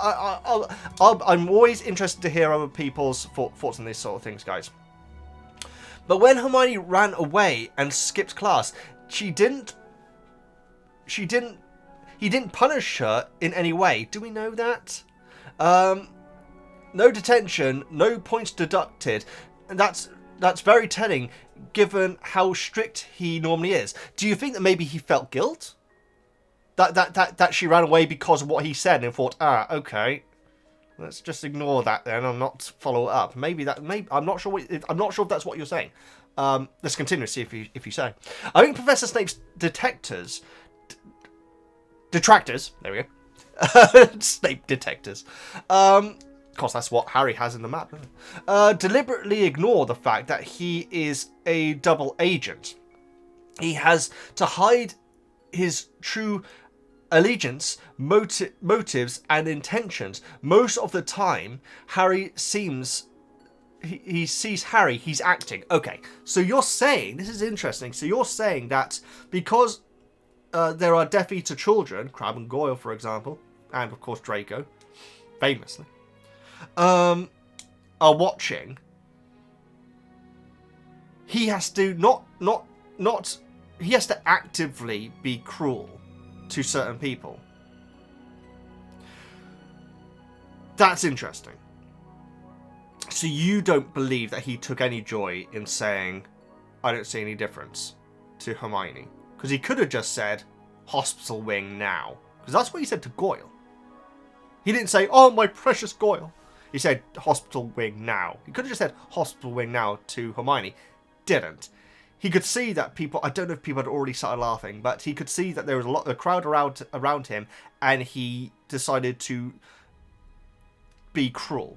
And it sounds like, Howard, you agree with him, that he was being cruel, but with other intentions. Interesting. Okay. I will also just say, I'll pick up on one thing, Howard, and this is something which I think I pulled up in with Slim, wasn't it? I'm not sure how well I worded it, so I'm just going to address both of them at the same time. I don't want this to be a... yeah, okay, so Slim brought up... I don't think even the most ardent Snape fan could find a reasonable rationale. So you're bringing up fans of Snape. How are you bringing up Snape detractors? We can all get along, guys. We really can. And I really hope that in these replies, the butting ahead has stopped, because at one point that was deterring people from even backing the Patreon, let alone being a part of the book club. Which is a shame. I'm not saying that, you know, it's not a big deal, but it is a shame. And so, talking about people who are always having to go at Snape, or people who are always defending Snape, let's just be able to have our opinions, and at the end of the day, happily disagree with each other. Yeah, there you go. And that is a response to the way like the Slim talks about their ardent Snape fans, and how Howard refers to Snape's detractors. There we go. There is the perfect comparison. I hope that both of those groups can still be able to enjoy the book clubs as much as I do, guys. I blooming love it. And I love your comments, Howard. I really do. I'm so sorry if I ever give the impression that I don't. I always appreciate your opinions, quite frankly, because they're always quite different, and that's great. I want this. And if I'm ever like frowning like this and everything like this, it's because I'm thinking about what I'm trying to see it from your standpoint. Because quite often I don't see it from your standpoint, and so I want to be able to at least understand it. It's the same thing that we're talking about bitterness earlier on, guys, about how it's always good to be able to try and understand why someone is like something. And so that's what I do. But I enjoy reading all the opinions, guys. I think that Snape's detractors deliberately ignore the fact that he's a double agent. I agree the comment wasn't nice, and I would have preferred it if he hadn't said it. At the same time, it's not like he can freely speak what's on his mind. He has a role to play. It's not fair to ignore that fact. Yes, I do feel like he didn't have to. He could have just said. You know what he could have done? He just could have said, Potter, you're always troublemaker. 50 points from Gryffindor, and left it at that, because that's showing the Death Eaters that he's still one of them. To then to humiliate, I'm going to use that word, Hermione, wasn't needed, and even you say that you would prefer we wouldn't have said it. Harry himself spent 7 years hating on Professor Snape, only to admit I don't want to talk about anything that's going to be coming up in the future books. Only to admit he has been wrong. Oh yeah, okay. So, I get the point you're making, but I am going to skim over that bit if that's okay. Because we're talking about now, you know. Harry was the ultimate Snape hater. To be fair, kind of good reason. Even in your assessment of it, that is with good reason. Because Snape is having to portray this character that really hates Potter and always gives him a hard time. So how can Harry not be his biggest hater, you know? Dreaming of the day of torture, yikes. Again, we all have dark thoughts, but I do see it was a bit strong. It was like, wow, when I got to that part of the book. So if Harry, of all people, acknowledges he has been unfair to Professor Snape, that's telling something. Again, that's at the end of it. I've got to be able to review the book, though. I hope you understand that, Howard, that I need to be able to review what's happening now, rather than always associating with a twist which is many chapters away. Let's put it like that. Besides, Professor Snape is hardly the only character to say something unpleasant. Okay, this is interesting. Professor McGonagall recently humiliated Neville in front of the whole class. I completely agree. Why cherry-picking one instance and blow it out of proportion while ignoring the other seems arbitrary. Interesting.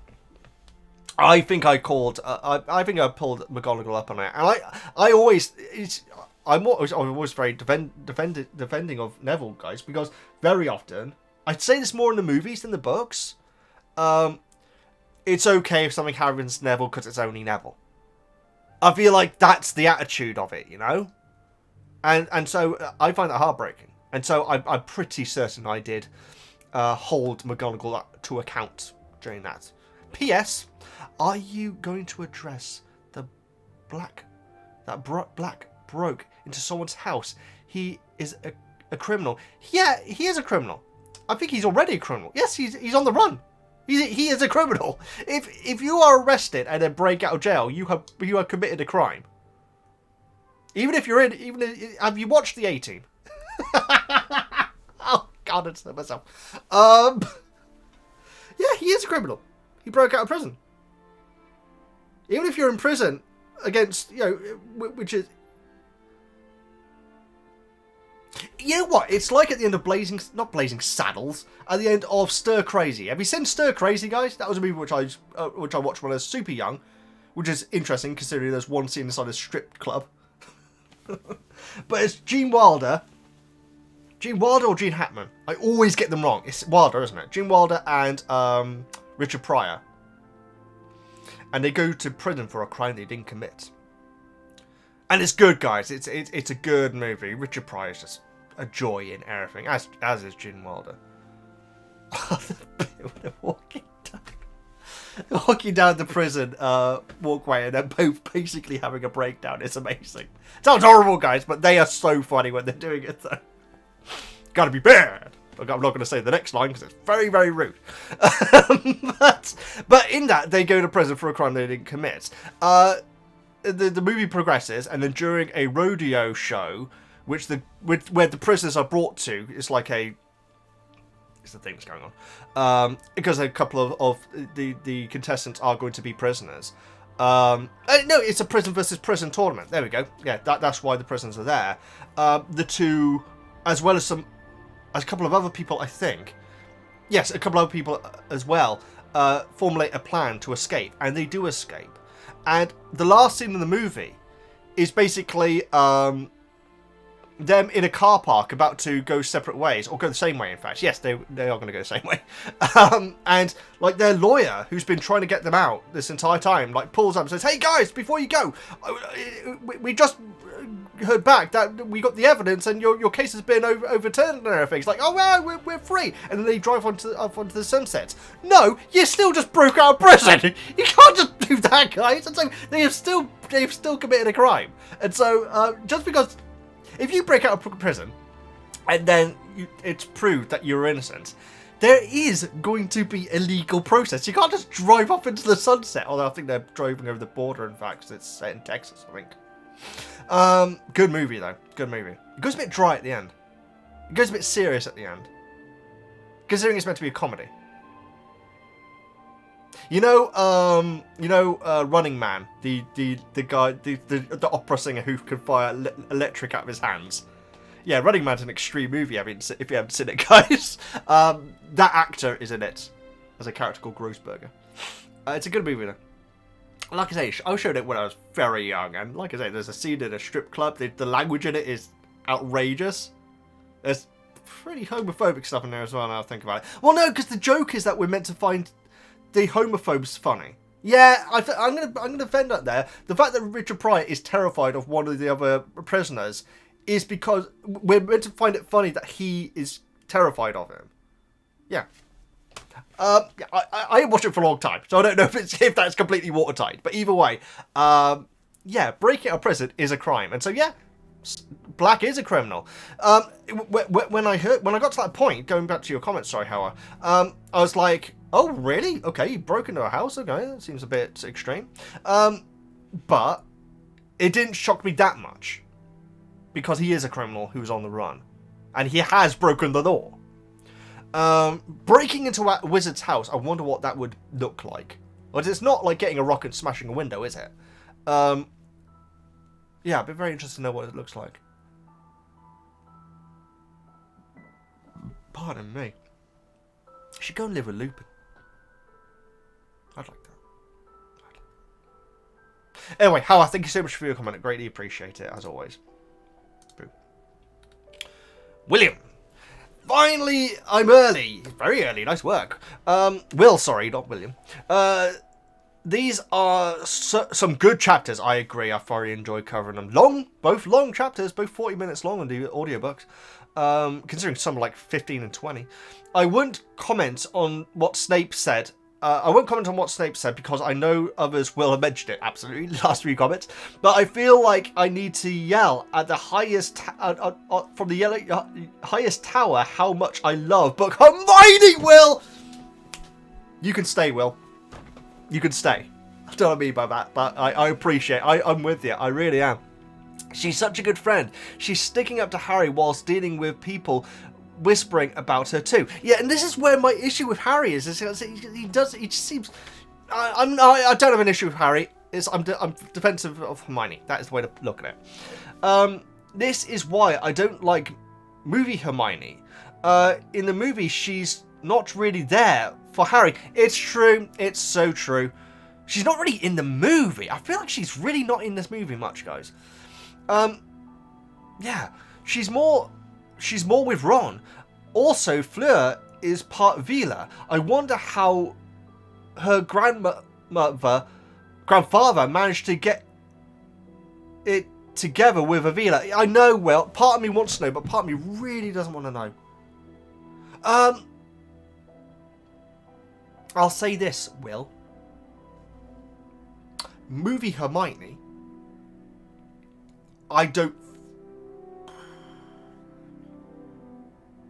Movie Hermione's reaction to Harry's name getting called up of the Goblet of Fire, Dumbledore said quietly. Calmly. She looks so annoyed at him. It's such a weird choice. It's just like, go Harry. So what her opinions of if he put his name in? Maybe she. I don't think that she would have believed that Harry did. But then again, Harry has a track record of breaking rules, guys. Yeah, she's just not in the movie. I feel like she's just not in it. It's such an odd choice, considering she was a character which apparently these people loved so much. It's such a strange choice to take all this out, because this is some of the best Hermione stuff in these chapters, guys, in my opinion. Ignore them. Chapter 19. This is the more action-heavy chapter for me. I'm guessing there's another one coming up soon as well. Charlie's here. It's a shame he wasn't in the movies at all. It's so true.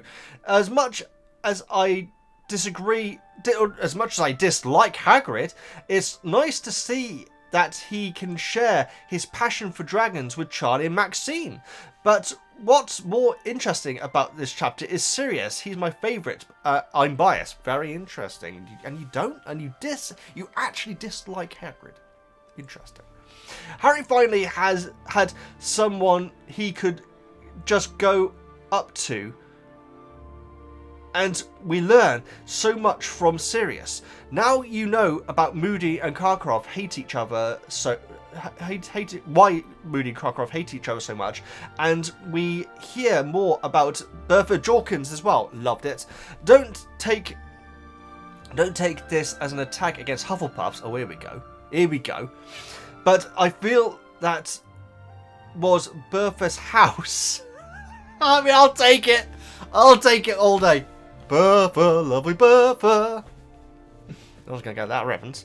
Unless I brought it up before, which I probably have. Considering how much waffle I talk. As for Rita May, sorry, she was Ravenclaw. Interesting. It's nice that not all rude and annoying people were Slytherin. That is actually they must have been punching the air when Slytherin found that out, mustn't they? Amazing. Sorry, this comment has got too long. No, this is fine. Actually, the thing is, it's quite deceptive sometimes, isn't it? Because sometimes when they're chunkier paragraphs, they can look longer. Yeah, your comments are around the same length as Howard, I think. Yeah, it's hard to tell. But either way, thank you, Will. I appreciate your comment. I completely agree with you with Hermione. Not with Hagrid, though. Disliking Hagrid. Interesting. John Phillips. I like people really overreact to Snape's "I see no difference" comment. It might not be very nice, but it's really worth complaining endlessly about. Okay.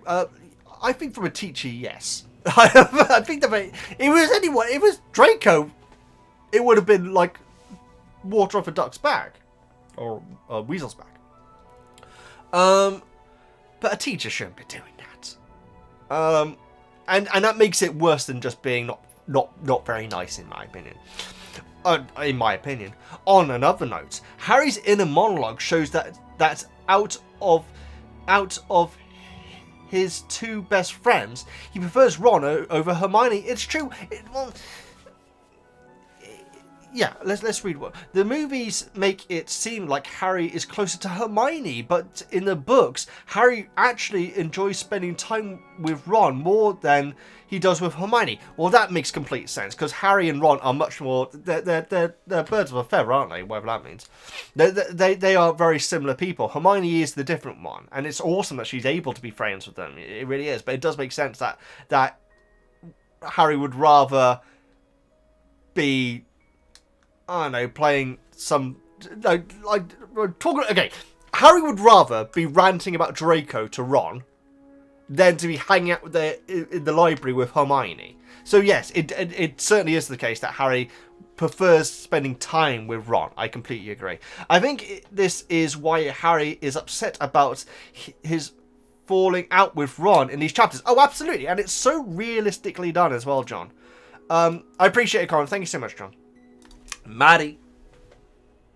So I keep looking down, guys. I'm waiting for a UV light to arrive because I've got some resin.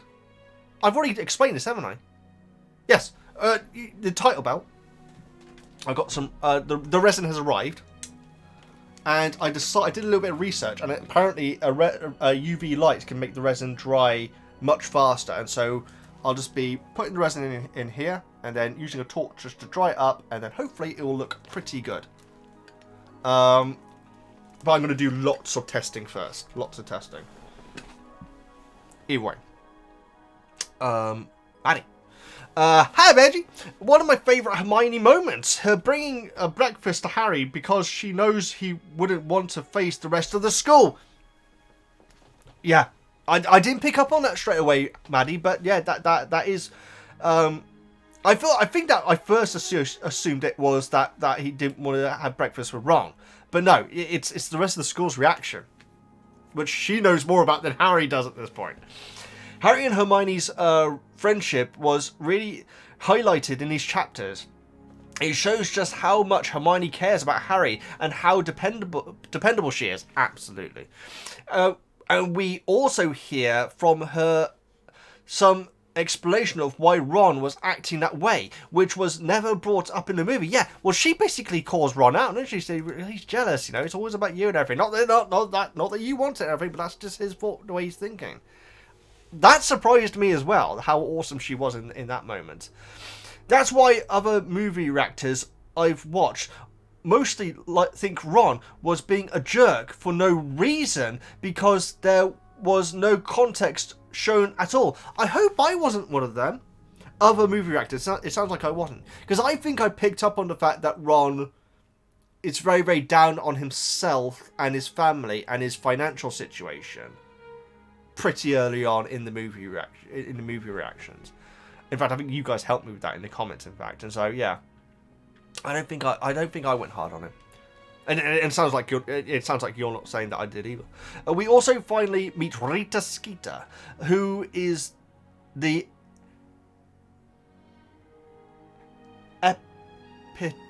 epitome.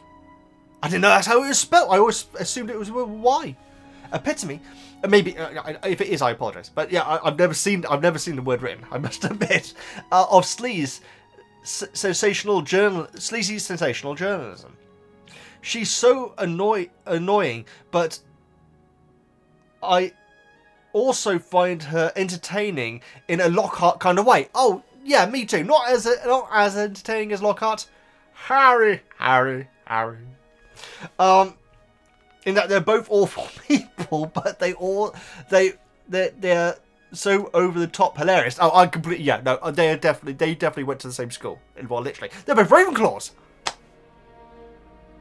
Oh my! It turns out Ravenclaws are a right bunch of charlatans, aren't they? That's amazing, Maddie. Thank you so much for your comments. Greatly appreciate it, and I completely agree with Rita. I must admit.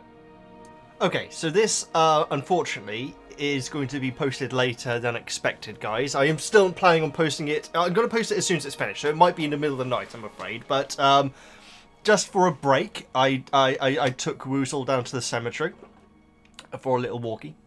And then on the way back, on the way there, I saw a lady outside the woods with a dog. Just standing there. I thought it was quite strange that she was stood there. And then on the way back, she was still stood there. And so I went up to her and said, excuse me, is everything okay? She didn't reply. She didn't even look at me. I think she's actually quite distressed. And then I said, is there another dog in there? And she said, yes. And like, I think she was quite elderly, bless her. So was the dog that was with her. And so she told me roughly whereabouts it was and told me the name. And so I went off for a walk. Because I was going down to the cemetery, I had nice shoes on. And so they're now not nice. But they just need to go clean. And so I had to walk around there for almost an hour. Calling out the dog's name and looking around and everything. With Woozle. Woozle was great, though. Didn't find it, but when I got back to the start point, the lady wasn't there anymore. And so I reckon that either the dog came around, it probably turned up the second that I went looking in there, which I'm fine with. I'd be more than happy with that. Or maybe another dog walker or person found it and brought it to them. Or it may have had a number on the collar and everything. So, yeah, the lady wasn't there, though, and so I think that it's okay.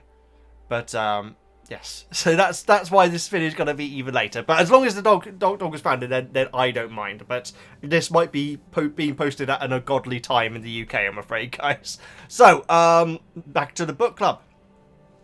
Oh, and the word which I was trying to think of was empathy earlier on. There we go. Kenzit, Harry and Ron really get tested in this book. I understand Hermione's point on Ron feeling jealous. Can't blame Ron, really. I can see Ron being upset and mad being overshadowed yet again. However, given everything they have been through, you would think Ron should trust Harry enough to believe him. Yeah, that's the point which I was going to make there, Kenzit. So I'm glad you made it yourself. But at the end of the day, you know, he is who he is, and you know, and he's a very well written character for it. You know, I agree with Harry that he shouldn't have to apologise to Ron, because what is there to apologise for? Yeah, I would say don't apologise at all. In fact, there's something that happens in the Housekeeping Hotel where, you know, something really bad is revealed about, like, these two people that are in a relationship, and they get through it by just going, and just carrying on as if nothing ever happened. You know, I feel like that's probably how it's going to be sold, to be honest. Also, I already see people mentioned Snape's comments to Hermione, so I won't really say much about it. I know you've been in the middle when it comes to Snape, so I'm curious where this leaves you. Oh, on the spectrum of, you know, it's not a big deal to Snape should be cruciatified by Harry. I am definitely in the Snape is wrong there. He humiliated Hermione, and from what I've seen so far, even the people who see, I don't want to use these terms, but the people who tend to have Snape's back, let's put it like that. Even they are like, it's bad, but it's not a big deal, or I don't agree with him in this time doing it. And so I think that in a weird way, guys, we are actually all in agreement. You know, no one's saying yes, say it again, Snape, or anything like that. Not yet, anyway. Great comment, Freddy. Ready, Freddy? Hi, Veggie. I know you don't want to get into the Snape debate. We're already deep into it. But this is the chapter that solidified my impression of him as a bully of children. Bully is definitely the word which comes up to me here. It's absolutely cruel. But yeah, let's continue with the comment. It's one thing to ignore Hermione's pain whilst also insulting her appearance. Yeah, it's the insult that makes it bullying. The fact is, he treats Slytherins differently. We've been told from the first book that he favours his house. I think that one thing we need to also add is that whenever, most of the time, when he's having to go at Harry, he can justify it logically. It's like saying, oh, he's a troublemaker, or he probably is behind this, or yeah, or all that sort of thing. Saying what he said to Hermione, unless he was being literal, in which case he needs to go to Specsavers,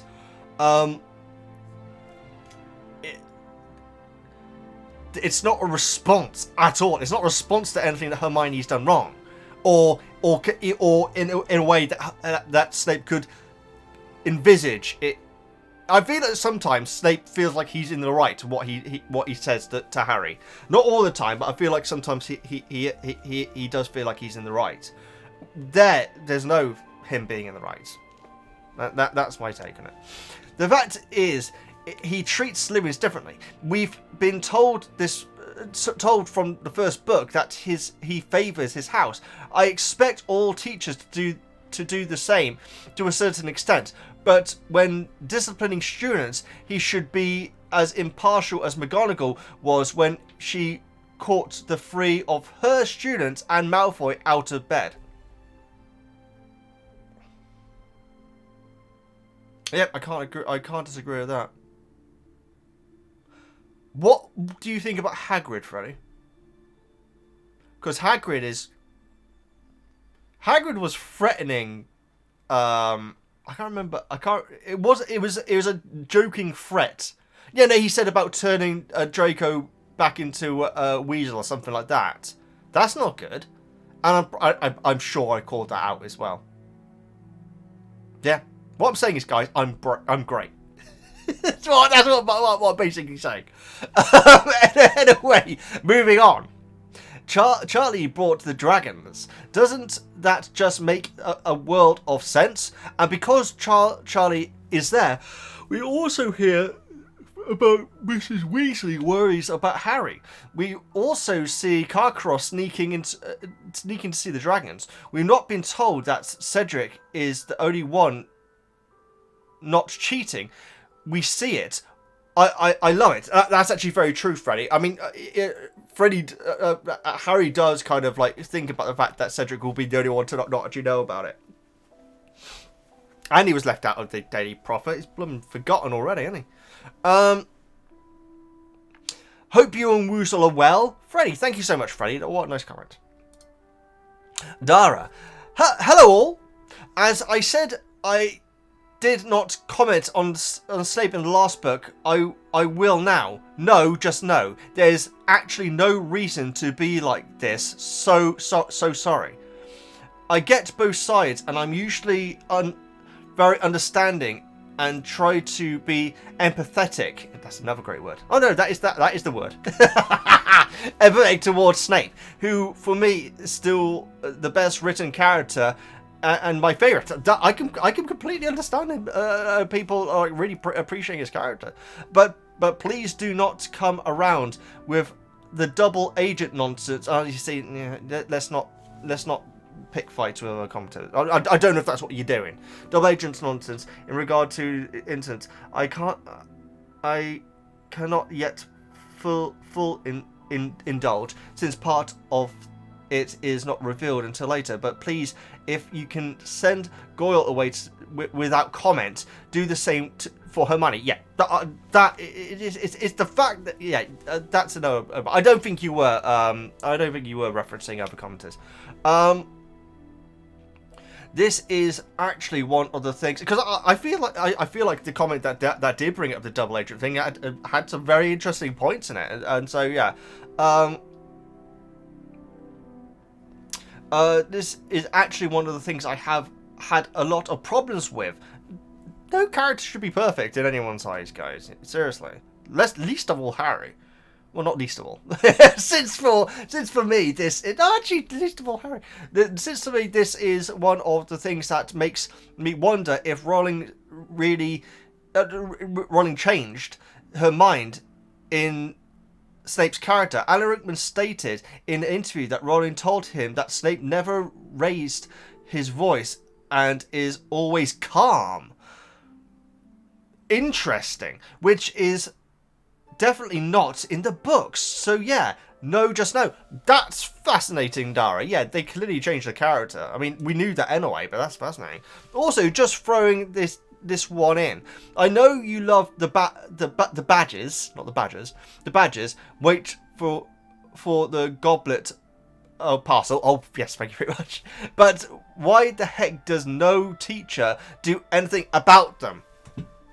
Is it possible that they don't know about the Harry side? I mean, are you allowed to wear badges to class? I guess so. Or maybe they're taking them off when they go into the classroom. We haven't had any actually in session with the badges on, have we? As if not, Hermione should get the spew out. That's a sentence. What do you think of the teaching staff and they were and the way they are handling things so far? What do you think of the teaching staff? Well, Hagrid was cool. He came around to Harry not having put his name in the Goblet of Fire, Dumbledore said calmly, pretty quickly. I think McGonagall was great. Like, I think she trusted Harry even before Dumbledore.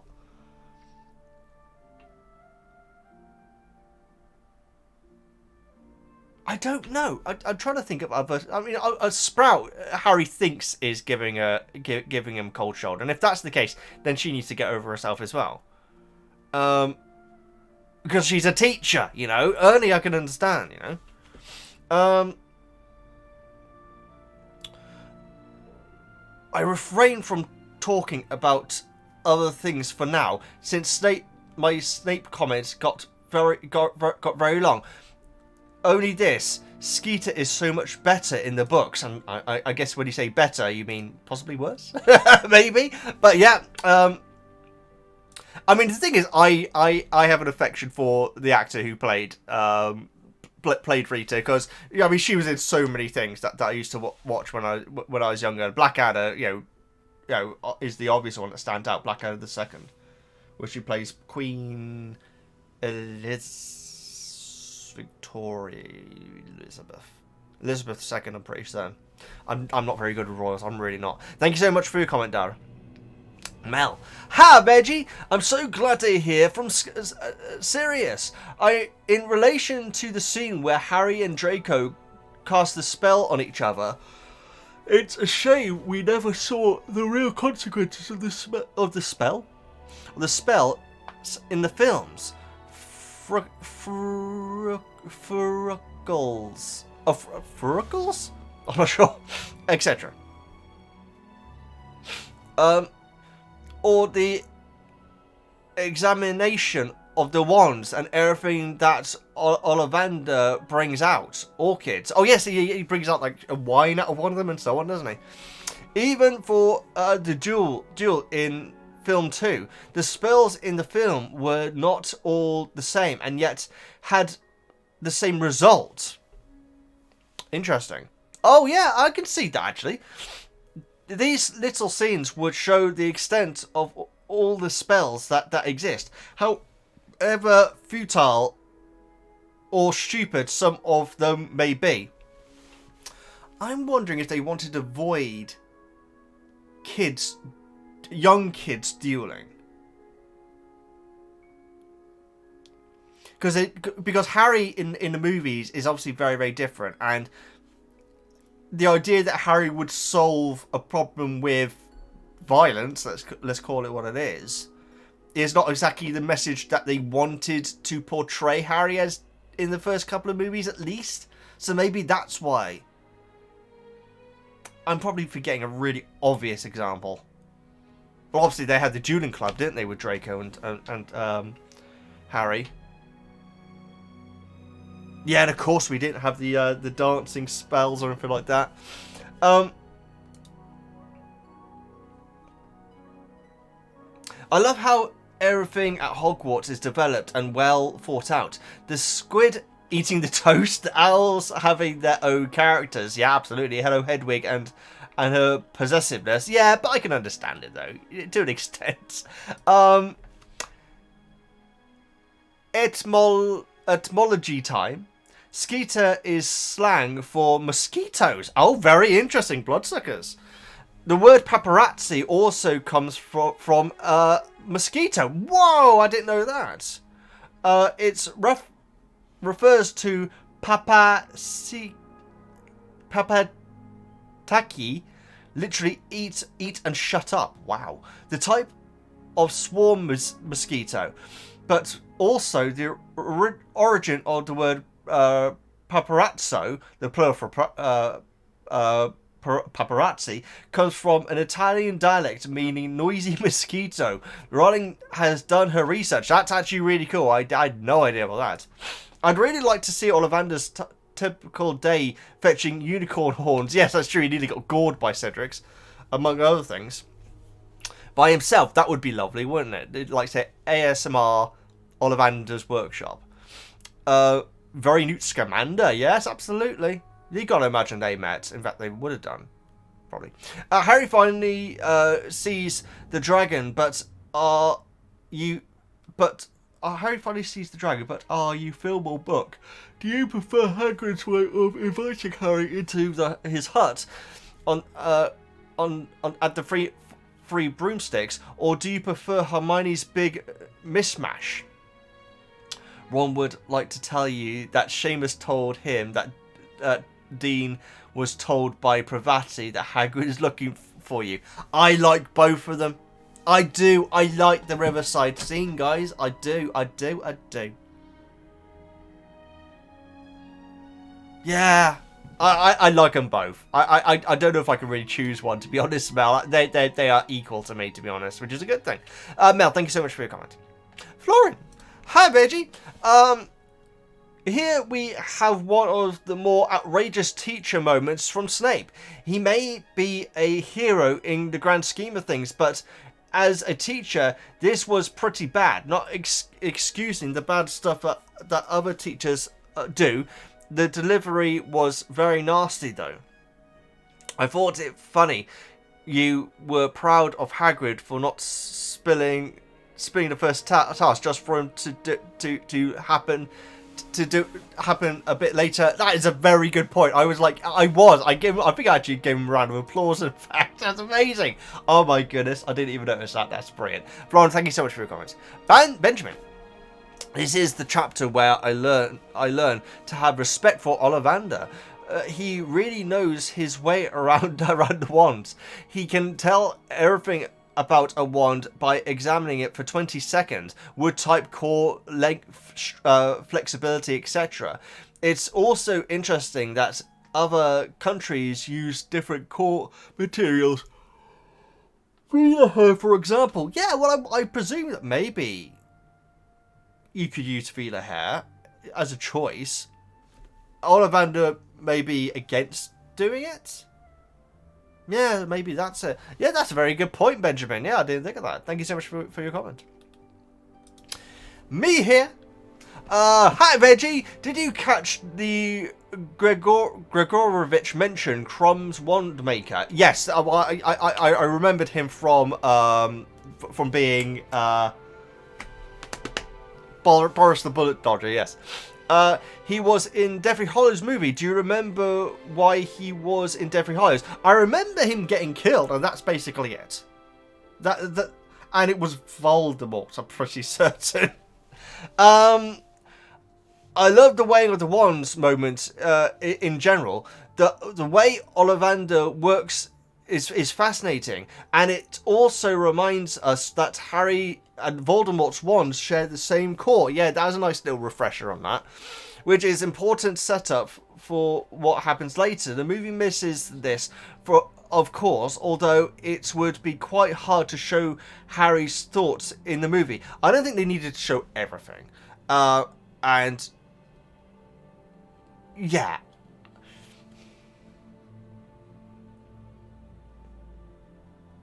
I don't feel like that. I don't think it's the worst thing that they've missed out, but it would have been nice, yes.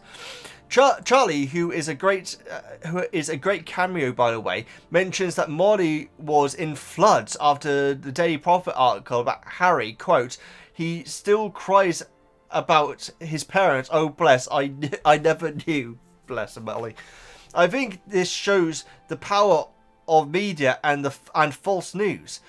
Even Molly believes the article written by Rita Skeeter, even though she was bashing Rita earlier for the article she wrote about Arthur. Great point. I completely forgot about that. Me here. In general, I think these two chapters are some of the worst ever during Harry's time at Hogwarts. Oh, okay. Well, Harry thinks that. Yeah, it says that in the book. He even wants to go to Hogsmeade under invisibility cloak. Got a feel for Harry. I do feel for Harry. That's not why I'm yawning. I do feel for Harry, and I hope that I didn't go too hard on the Hermione things, but it would be nice to see Harry or Ron work as hard as Hermione does for Harry and Ron, if you know what I mean. Great comment, thank you so much for making it. Rhea, these two chapters give us core character moments that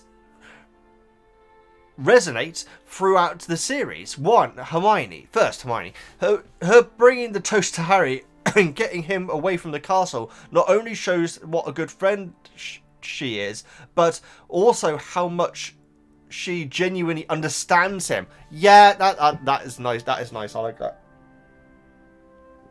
And how much it would bother him if he had gone to breakfast. She's putting on a brave face, but you know she is also terrified. She could have brought something more interesting than toast. I mean, knowing Harry, she could have brought anything. He has a different thing each time, doesn't he? He could have brought that fish stew. Second, Harry. His despair and fear is so telling. It just feels different. I've thought about it a lot over the years. Then finally came to the conclusion it's the first time he's only scared for himself. Oh no, I like. Because his thing is always like, you know, worried about other people being in danger. Bloomin' heck. That is a great observation. He's not trying to thwart Voldemort from the stone. He's not trying to save Ginny from the chamber. He's not trying to get Sirius as payback for his parents. That's a very good detail there. It's only him this time, and his insecurity feels so real. Last but not least, third, Snape. I see no difference. 4 words so horrible, so cruel, so vicious, directed at a completely innocent 14-year-old girl on an aspect of her physical appearance in front of her entire class puts the Snape debate and discussion to rest for me. Both before and after this moment. As a teacher, he is in charge of de-escalating situations like this in a mature, unbiased way. I would say that Hagrid isn't great at that either, but that's irrelevant though. Hagrid isn't.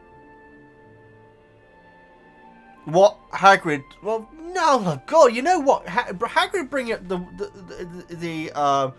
the Weasel incident is to humiliate Draco. It's not as bad as what Snape said to someone who is completely innocent. Because in Hagrid's mind, Draco ain't innocent. In Snape's mind, of course Hermione is innocent. Well, unless she thinks it. No, because he might see her as being as much of a troublemaker as Ron and Harry. But it's still worse though. But there is comparison. I feel it's hard, but there is a slight comparison. How he handled it, however, in my humble opinion, was unwarranted, unjustified, and unforgivable.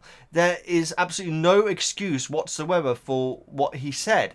If we want to get technical, this... Oh my goodness, that made me jump. If you want to get... Oh, that'll be my torch that I said about earlier on, I'd imagine. There is absolutely no excuse whatsoever for what he said.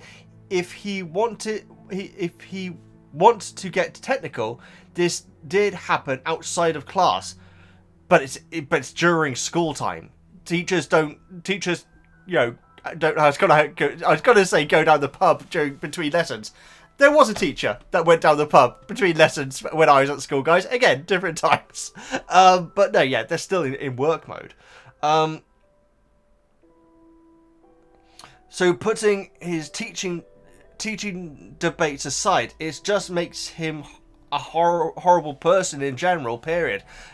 Strong opinions, Rhea, and I can't disagree with you. It's so interesting. It's so interesting reading the different levels of reactions, you know. And, you know, even the comment that like said it's not a big deal still wasn't saying it's okay. And so this has been a fascinating discussion so far. It was the torch. So that will apparently dry the resin rapidly, like in seconds. So yes, I'll do lots of trial runs on that, but hopefully I'll be able to fix that belt and save a lot of money in the process. Right, so Jenny. Hi Veggie, we can see in these chapters how important Ron is to Harry. It seems that without him, Harry can't really connect to other people except Hermione. It's so true, and there's so many little moments where like Harry's like, oh, need to tell Ron that. Oh, can't tell Ron that. Painful, it's sad. Ron is the outstanding one in the trio who has no problem making friends. Interesting. Both Harry and Hermione are loners, used to relying on themselves most of the time. Yeah, that's very interesting. I guess it's because in the Wizarding world, he is by far the most normal, isn't he? Wow. I have to admit, Mr. Ollivander and his knowledge of admire Mr. Ollivander and his knowledge of wands. It's fascinating that he remembers every single wand he ever sold. There is a very detailed article about wands on Pottermore Wizarding World. Oh, fascinating. It's a very interesting read. It's not really a spoiler, so you should check it out if you're interested. That sounds really interesting, Jenny. Blasting the Scroots on a walk. What an image. You're the first one to mention that in the book club, but yes, I that made me laugh when it got to that. That was amazing. Jenny, thank you so much for your comments. Sandra, hi Veggie. I know JKR sows seeds with the wand cause. Cedric's unicorn symbolizes innocence. Yes, of course, the blood of an innocent animal, isn't it? Harry's phoenix feather is obviously raised from the ashes. Since Via hair works as a core, I wonder if any magical being can be used. Use blooming oh no, I guess you oh no that is a good question actually. Yes, what if Pickett could be? No, Pickett would be a wand though. Oh no, don't even think about that. No, a living wand would be cool. I've never seen Fantasia. Cut to Hagrid's wand with Aragog's hair inside. Oh my goodness, don't. I don't even think about that. Aragog's hair inside an umbrella. Sandra, great. Thank you so much for your comment. I haven't heard about from the umbrella for a long time. Maybe he doesn't need it anymore. I'm honestly not sure. Ashley Evers. Actually, you'd imagine you'd have to. I don't know. Ashley Evers. I love Hermione so much in this first chapter. It's such a relief for Harry to have at least one person who believes in him, and she understands what he is needing so well. And she understands what Ron is feeling really well too. Just 10 out of 10 in a real tough situation. I agree. She's the MVP of these chapters, definitely. This is not Snape's best chapter though. Viciously insulting a student while ignoring her medical situation is not a good look, absolutely. You can argue he's trying to show a proper... You can argue he's trying to show the proper favoritism towards Slytherin students, but it's certainly unnecessarily cruel and frankly negligent. I'm with you. That's how I see it.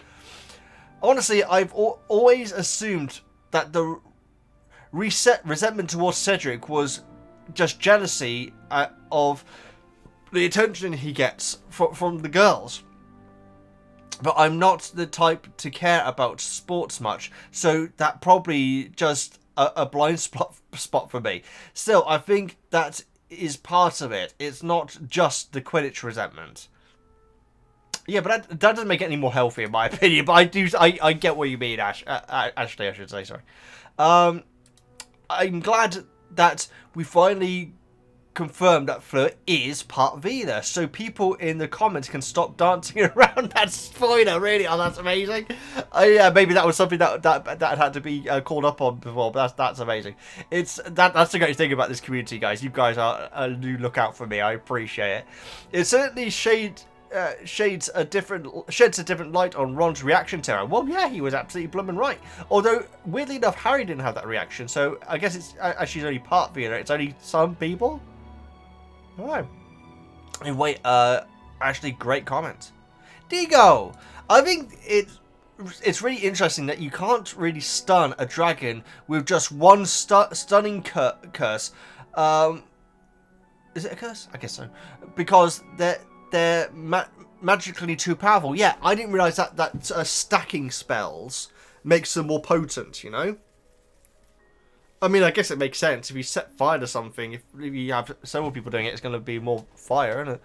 I always like it when we get a little tidbits like this that flesh out how the different spells work and what their limitations are. Also, justice for Utipuff. I agree. I'm not sure what it means. Justice for Utipuff. Oh, Hufflepuff, I see what you mean. Yes, that's what the budget should have said. Utipuff.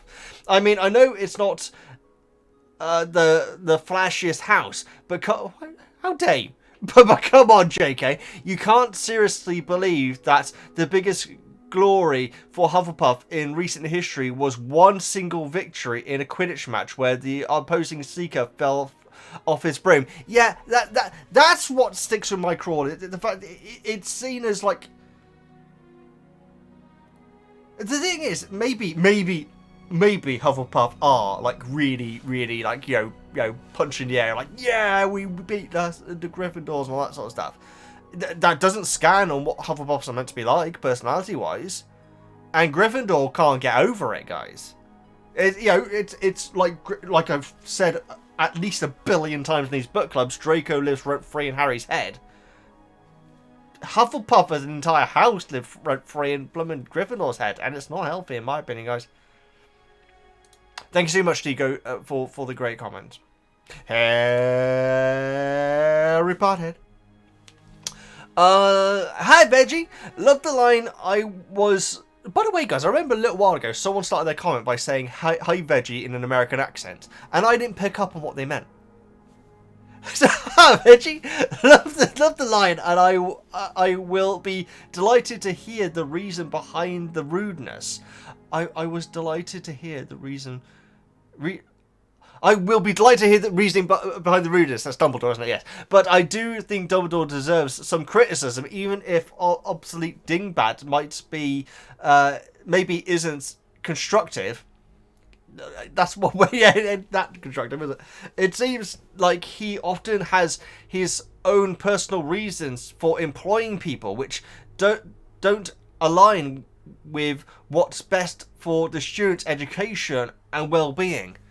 Well, well-being, I guess you could say Moody being there kind of is. Obviously not Draco's well-being. But, yeah, I see what you mean. And also with Lupin as well, of course. Although he was being medicated by Snape, of all people. Good stuff. This is good stuff, guys.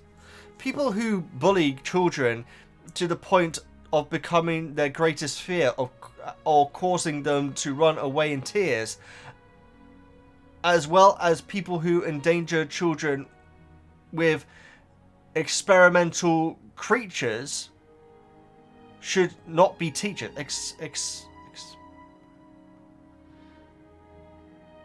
Do you mean as experimental creatures? Interesting. Well, I mean that covers Hagrid, in my opinion. But I think you were referencing Snape, though. Yeah, I mean he would say I think it's obvious that he was going to choose Harry to be the poisonee. Poisonee? Yeah, poisonee. Yeah. Great comment. How are we doing? Thank you very much for the messages about the lawn, by the way. Was it really necessary for Snape to say he sees no difference to Hermione? The unnecessariness of it, that is a good way of putting it. When her teeth were growing, when he says things like this, I don't see how people can like him as person, not as a character, of course. He is a very interesting character. Yes, I completely concur there. Snape might have been on a good side in the end, but in my opinion, is not a good person.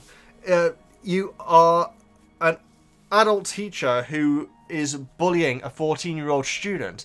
He was bullied as a student, but doesn't give him the right to do it as an adult. Most people grow out of that phase. Be it better, man, Snape. I think that's a fair take. Also, I think they're all fair takes, but I think that is a fair take. Also, I find out that Moody's eye can see through through a Deathly Hollow. I would love to know more about the origin of the eye. Maybe some sort of connection to Grindelwald, maybe? Maybe. That's a very interesting theory.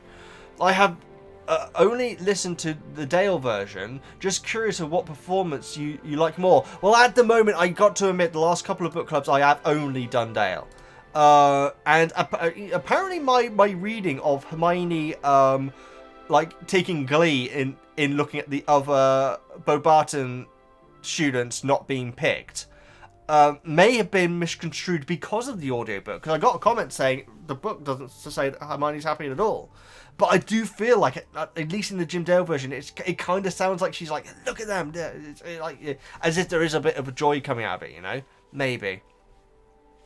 But they're both brilliant. They're both absolutely brilliant. And apparently, I should have mentioned this earlier on, guys. In fact, I imagine people will mention it in the comments. There is a fully audio, fully casted version in the works. That's going to be coming out, I think, next year, I think. That'll be interesting to check out. How are we doing? Thank you so much for your wonderful comment and your advice as well.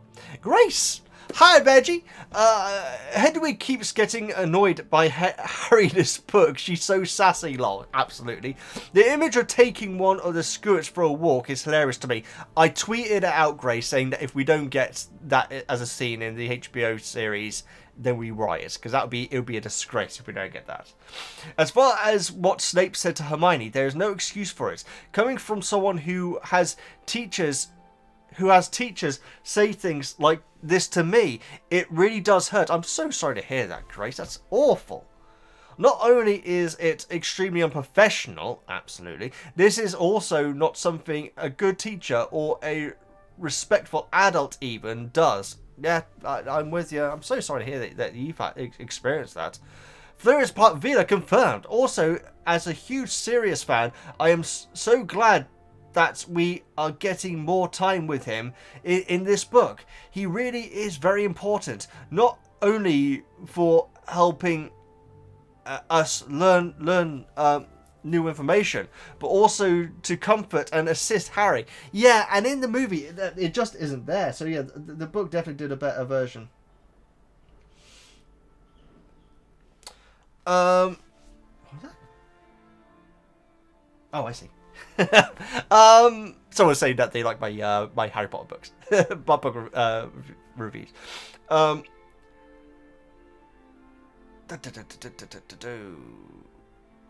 Yeah, that scene is so different in the movie.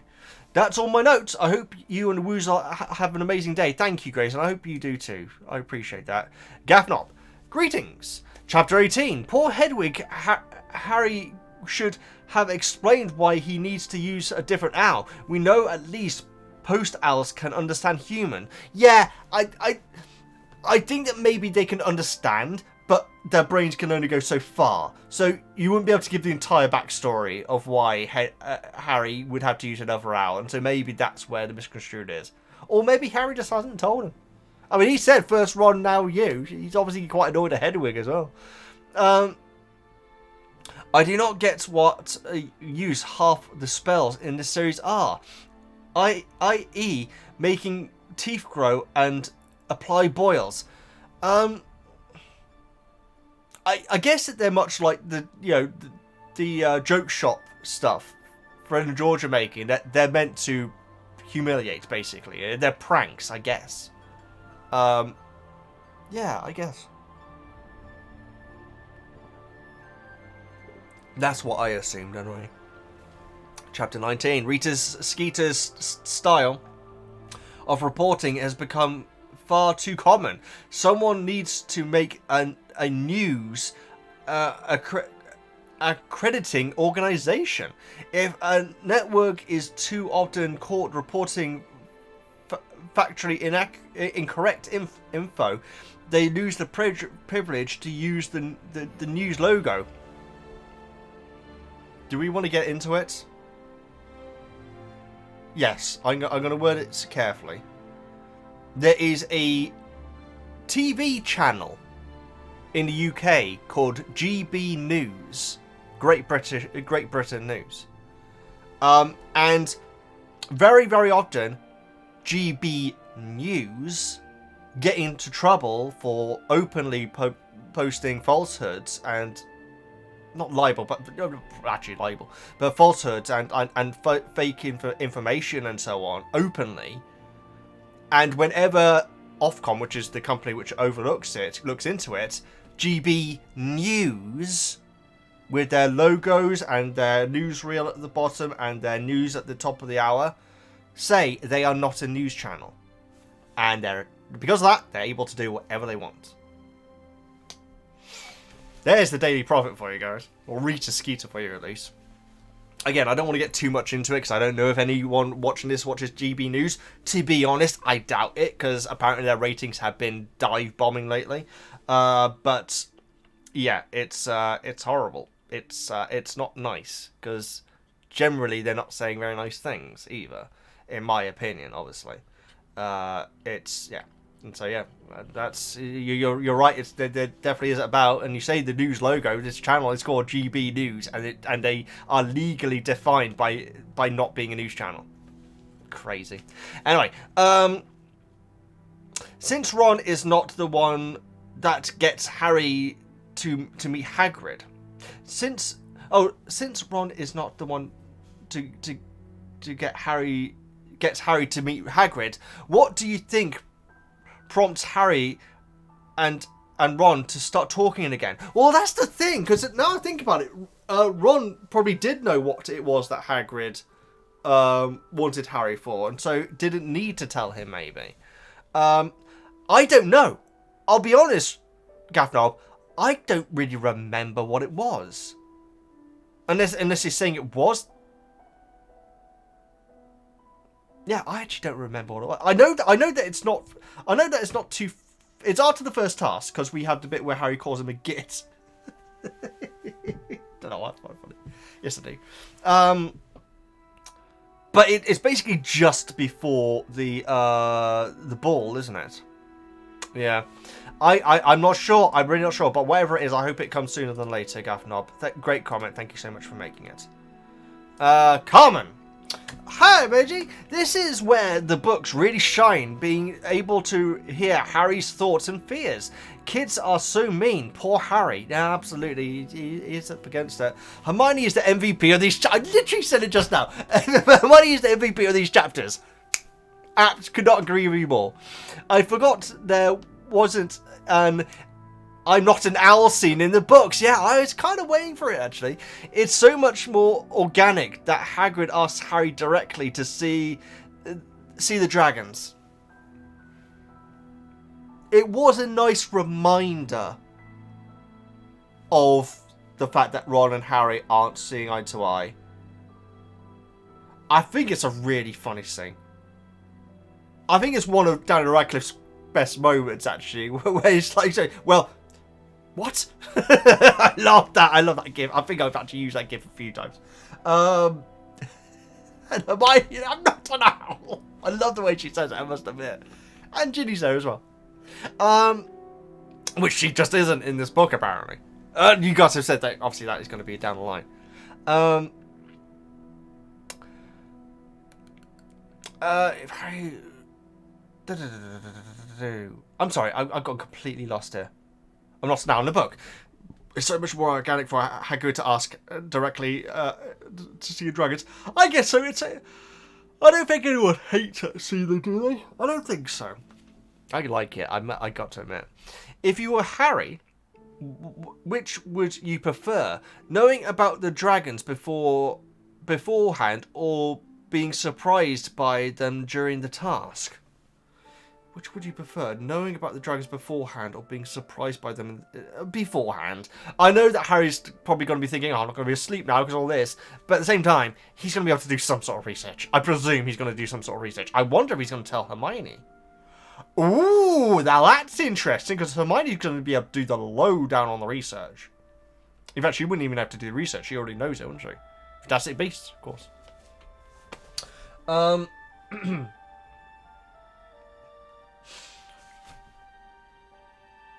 Before.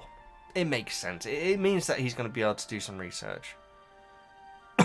And it seems like Karkaroff and Maxine were going to find out anyway, potentially, or maybe Hagrid was the one who let this all slip anyway. It's on brand, isn't it? Did the movie mention show Karkaroff seeing the dragons? No, it didn't, and I kind of half remembered it doing so, but it didn't. I think that Harry bumping into Karkaroff may have happened somewhere else, maybe even in the deleted scene. But I feel like that is a moment that did happen. I really feel like it is, and if not, then I'm just imagining it.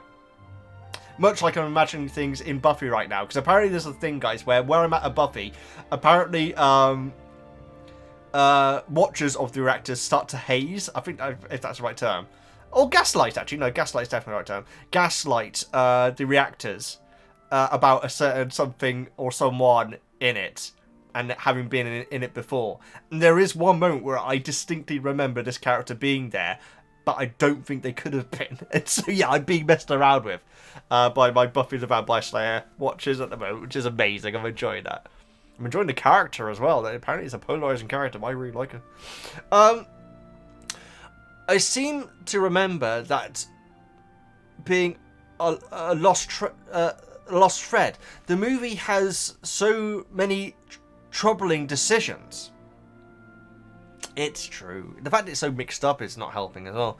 I'm so glad that Harry has Sirius to confide in. It was such a relief, such relief to get everything off his chest. Finally, an adult he can trust. Exactly, like I say, he talks to him like he's worried, and rather than annoyed, which is what he would normally do with Ron and Hermione. So that was a nice moment, like where he says like he's gonna get burnt to bits or something. I can't remember what he said. Great comment, Carmen. Great. Thanks so much for making it. Connor. Hi, Veggie. I'm going on holiday to Australia. Sorry. Max Street Preacher song. And I'm taking Goblet of Fire to read, meaning the following few chapter notes will be pre-made. It makes sense, Connor. Get them in. Yeah, if any of you want to do that, you can, guys. I know that sometimes you want to hear my thoughts on things and then relate them to your questions, but if this works better for you, go for it. Chapter 18. The description makes you feel for Harry about how alone he is. It so does. As a teacher, Snape should have sent Hermione to a hospital wing. I honestly thought he was going to. It took me by surprise what he said. And he should have taken points from Slytherin because Harry was honest and said they attacked each other. That was never going to happen, but I'm with you, Connie. He should have done. Harry is quite angry in this chapter. In this chapter, you can understand why. I do wish he was a little bit lighter on Hermione, though, who is the one person who was really trying to help him, and Hagrid, I guess you could say. You need a quick quotes quill, Veggie, for your notes when you do your reactions. That would save me a lot of time, or it'll be largely rubbish, wouldn't it? And then again, my notes usually are rubbish, but yeah, that would be useful. It's sad that Harry keeps forgetting that he and Ron are speaking. I know, it keeps on coming up where Harry thinks, oh, I need to imagine what Ron would think when in that, or I need to remind Ron about that. It's like, oh no, I can't. And it's so real. It's so real, guys.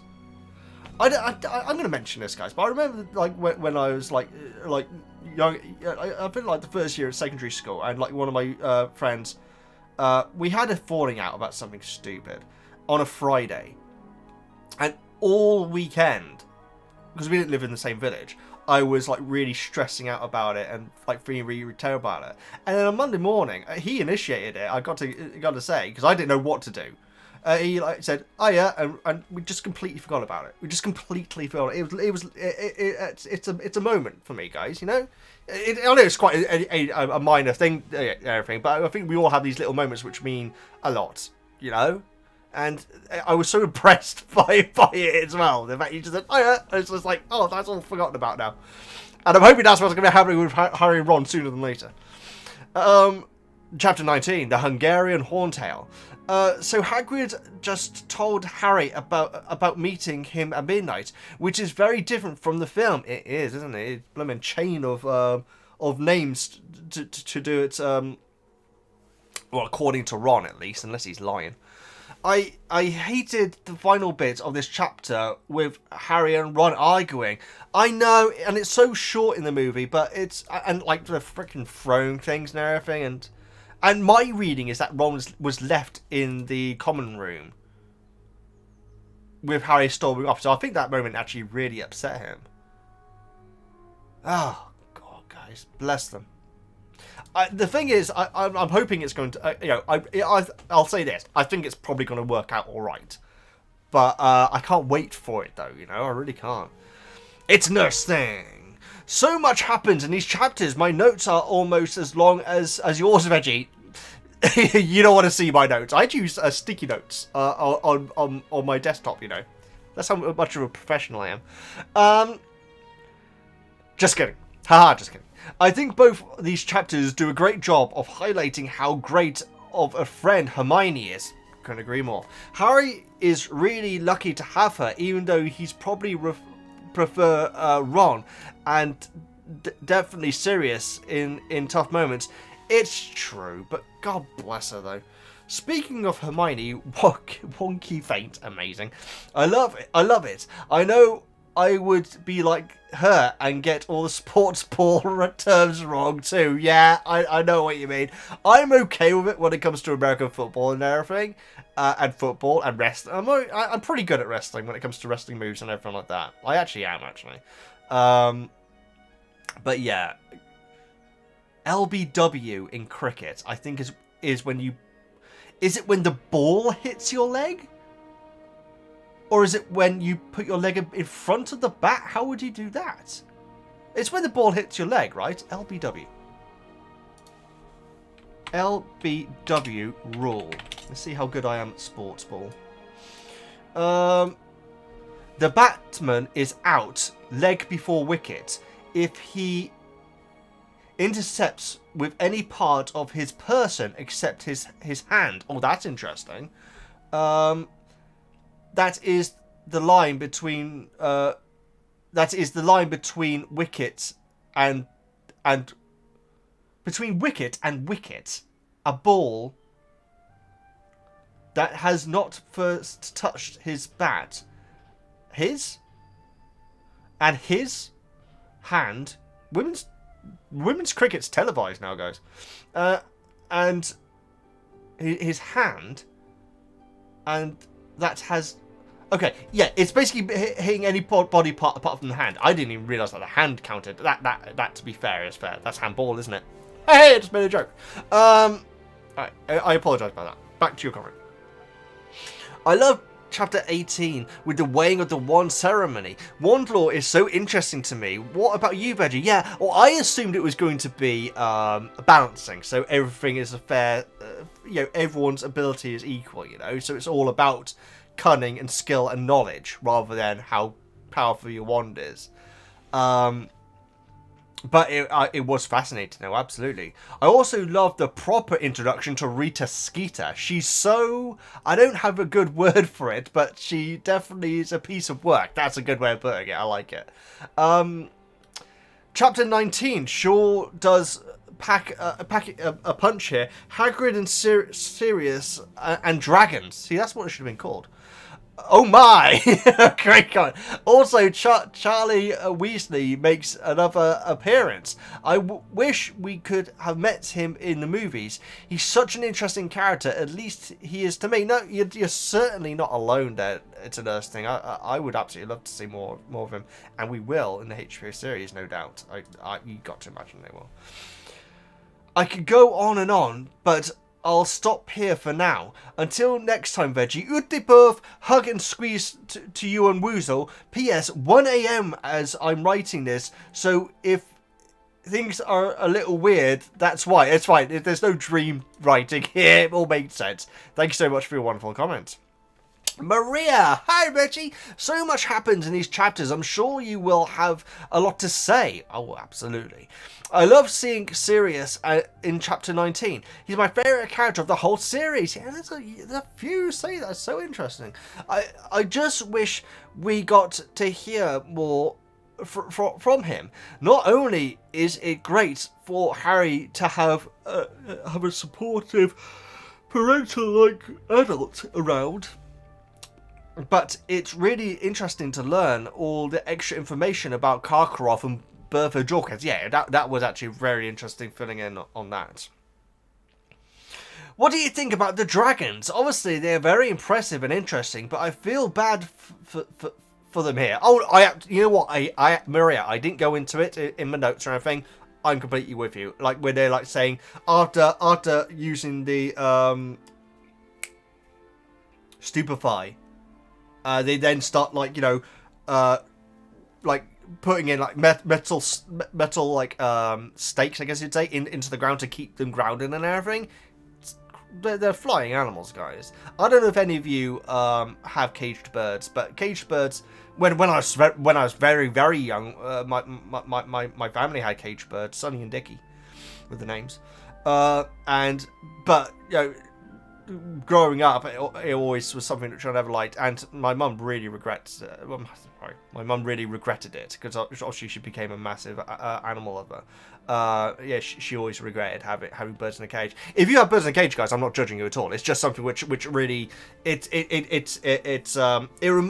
made me think of it when we heard about the dragons being grounded and so on. And obviously they're very dangerous animals, guys. I'm not you know, I'm not saying dragons should be allowed to do whatever they want anywhere or anything, you know. But yeah, yeah. Let's move on. Like I say, I'm not judging any of you guys.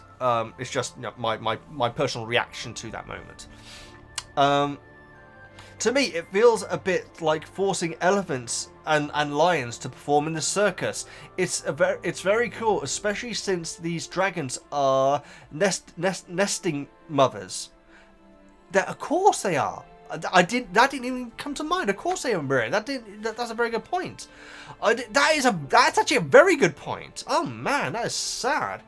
I do not like it. I do not think it is ethical to use magical creatures that cannot consent to participating in the tournament. Yeah, and in a weird way, that makes me think of Spew, guys. Is this whole thing of there is no care? I guess you know what. Charlie probably does love dragons, doesn't he? In the same way that Newt loves animals. That's very interesting. But you know, the general attitude towards dragons is clearly not something that is their welfare is not particularly cared about. I would imagine. I guess. I'm not sure, guys. It'd be interesting to learn. It'll be interesting to learn more.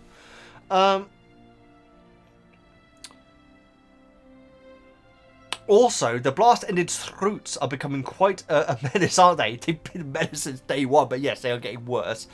I don't think I would choose to take care of magical creatures if I were at Hogwarts.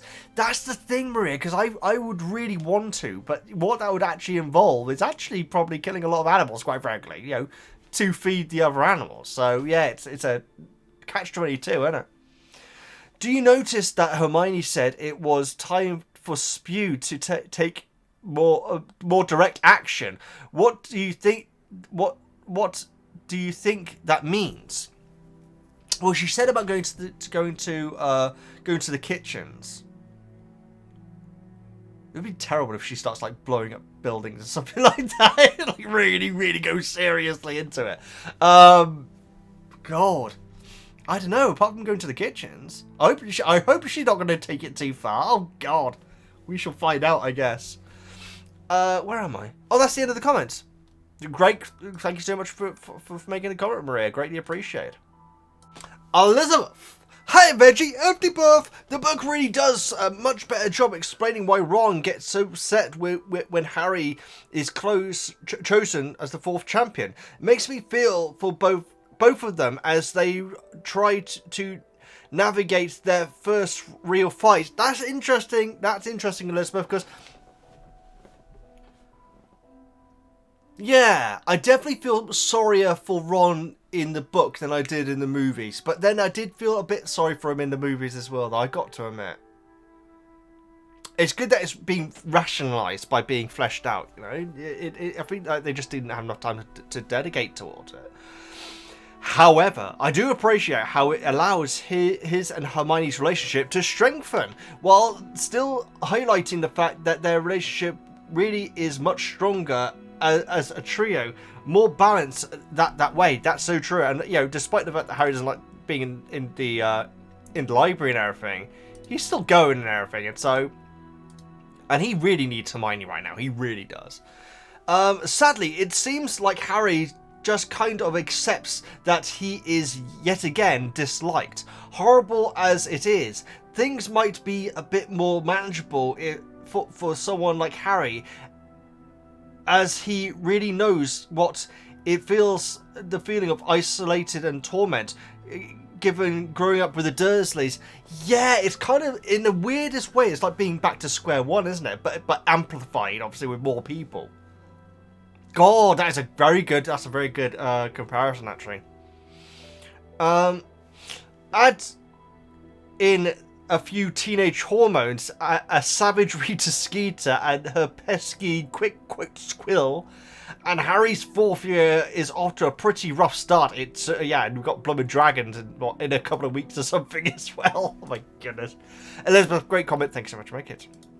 Jose, hi Veggie, just joined the Patreon. Josie, thank you so much for joining. Greatly appreciate. Let's read your first message. I've reread the book in just 2 days. My goodness, you're faster than me. Was watching your videos in between, and it got me really excited to be a part of the book club. You're very welcome. You're very welcome. Mainly to tell you, my identical twin sister and I would be like Pravati sisters in different houses. I would be Gryffindor and she'd be Ravenclaw. Well, there you go, guys. Yeah, I think that would be, because obviously, most siblings are in the same house, but that absolutely doesn't mean that twins can't be though. So yeah, that's amazing. So that's just like Pravati and the other one.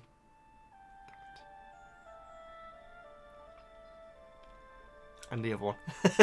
I'm sorry. Patel.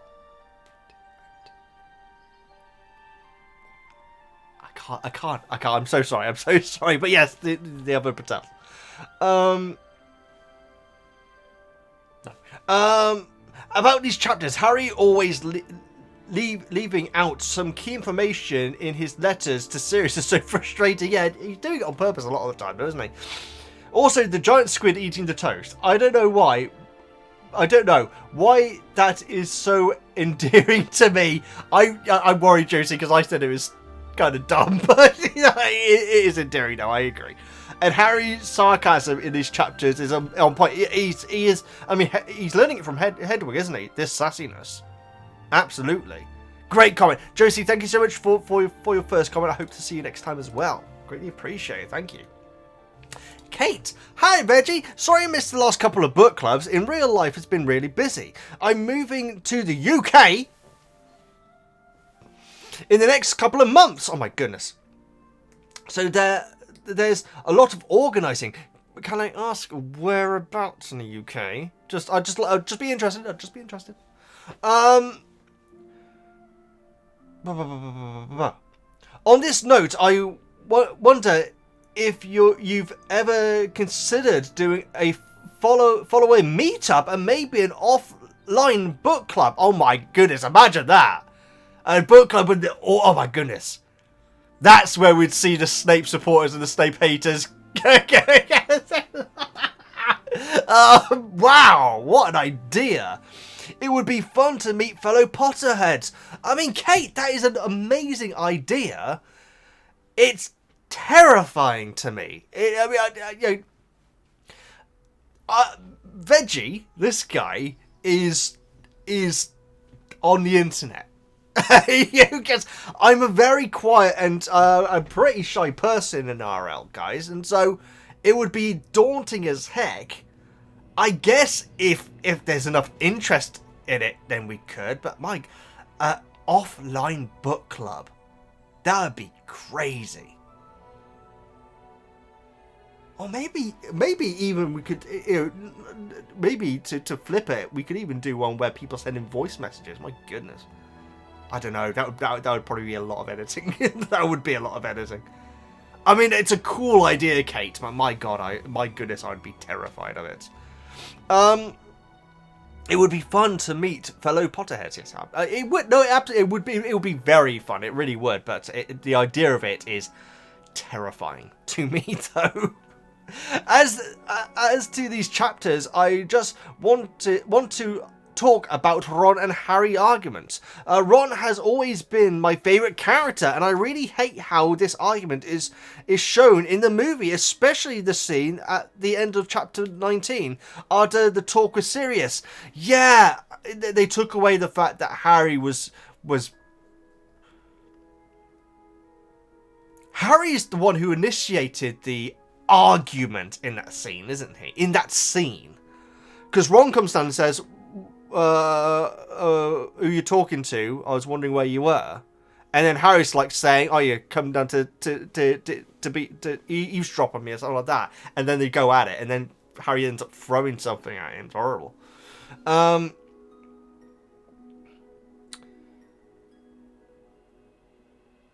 Oh, I didn't even finish that part. In the movie, it's Ron who raises the conflict at this. Okay, in the movie, it's Ron who raises the conflict at this point. But in the book, it's Harry who is arguing. Yeah, there we go. Even though it's clear Ron was worried about him. Yeah, but Harry doesn't think that he is, though. That's my interpretation of it. Is that Harry doesn't think it is because he's worried about him. It's because he's trying to be nosy with massive fate. It's tough, guys. It's tough. I think that's that Harry's just not allowing himself to see the fact that Ron was concerned. In the book, it's obvious they are both at fault, acting like stubborn teenagers do. Absolutely, that is absolutely it. Yes, Ron does not believe Harry and is acting childish, but he still cares for Harry, and Harry is so also perpetuating the argument, even after Hermione explains how Ron feels. Snapping at Ron and ostracizing him further. It saddens me to think Ron was trying to make up in that moment, and instead got reminded of all his insecurities once again. Yeah. You know what? That is a great synopsis of that moment. I'm completely with you, Kate. He probably was. Yeah. If he heard something and wanted to come downstairs to see what it was, if it was Harry, he could have just turned around, walked straight back up again. The fact that he asked the questions and was concerned about the fact that he hadn't gone to bed yet. He's a good egg, guys. They're both good eggs. This is good. This is good stuff. These chapters. It's just heartbreaking to read it, you know. Okay, thank you so much for your comments, and thank you so much for your suggestion of that offline book club. My goodness, that would be crazy. Thank you so much. Lou, hi Veggie. This one is going to be difficult to keep short. Briefly, I'll say that I really dislike Book Snape. Sorry. Regardless of his past or whatever reason, it doesn't give him permission to bully children. Though it does demonstrate how charismatic Alan Rickman's performance always was. You can't help but like the characters he portrays. Exactly. Yeah. I mean, like what's his name? He's like most iconic role. Blooming egg. Die Hard. Hans. No. Is that Hans? It's not Hans.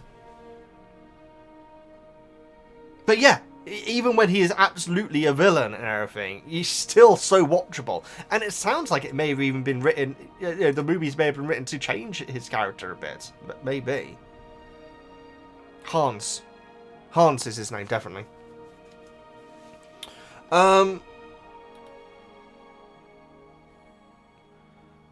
So enters Rita Skeeter. Ah, she reminds me of a vulture circling eerily, searching for her next meal, and Harry just so happens to be a delicacy. That'd be an amazing image.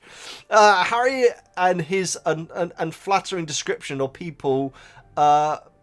Mannish hands, yeah, and duck-footed. I don't even know what that means. Does it mean got wide feet? I've literally no idea. But yeah, mannish hands. Even that, I was like, oh, really? Okay, fair enough. I'm pretty sure that wasn't in the movie. Hermione is amusing me so much in these chapters, both by her dignified manners of handling little remarks about her, ignore it, and her utter lack of patience for Harry and Ron's drama. I think I do feel like she's being patient, but it must be hurting her inside as well, quite frankly. And so yeah, there is definitely some impatience to it. Hagrid trying to be discreet is hilarious mental image, absolutely. Hello, Hermione. Also, I really want someone to say Sirius. Surely you can't be serious.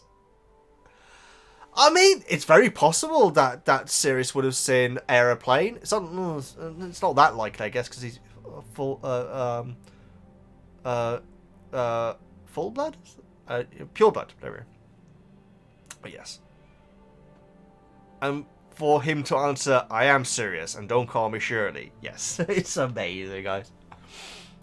Aeroplane is amazing. Apparently there's a remake of Naked Gun being made, which Cody Rhodes is apparently going to be in. I don't know if he's starring. It's random as heck. And I want to know what spell Sirius was telling him, shoo Ron. I know, it's like one of those perfect little moments. It really is. And the answer is...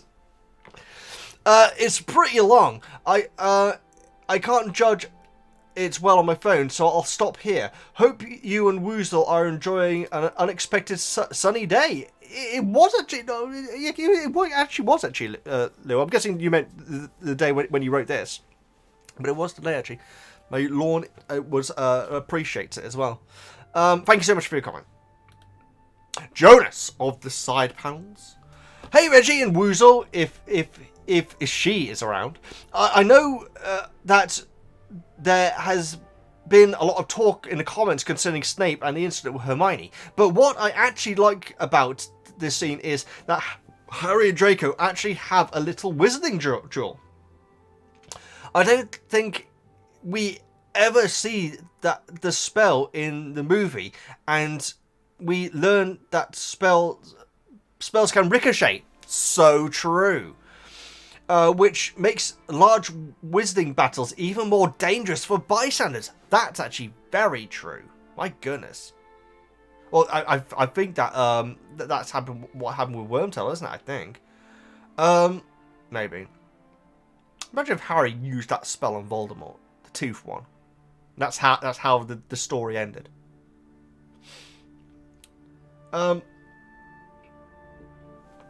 Weirdly enough, Jonas has just liked one of my tweets.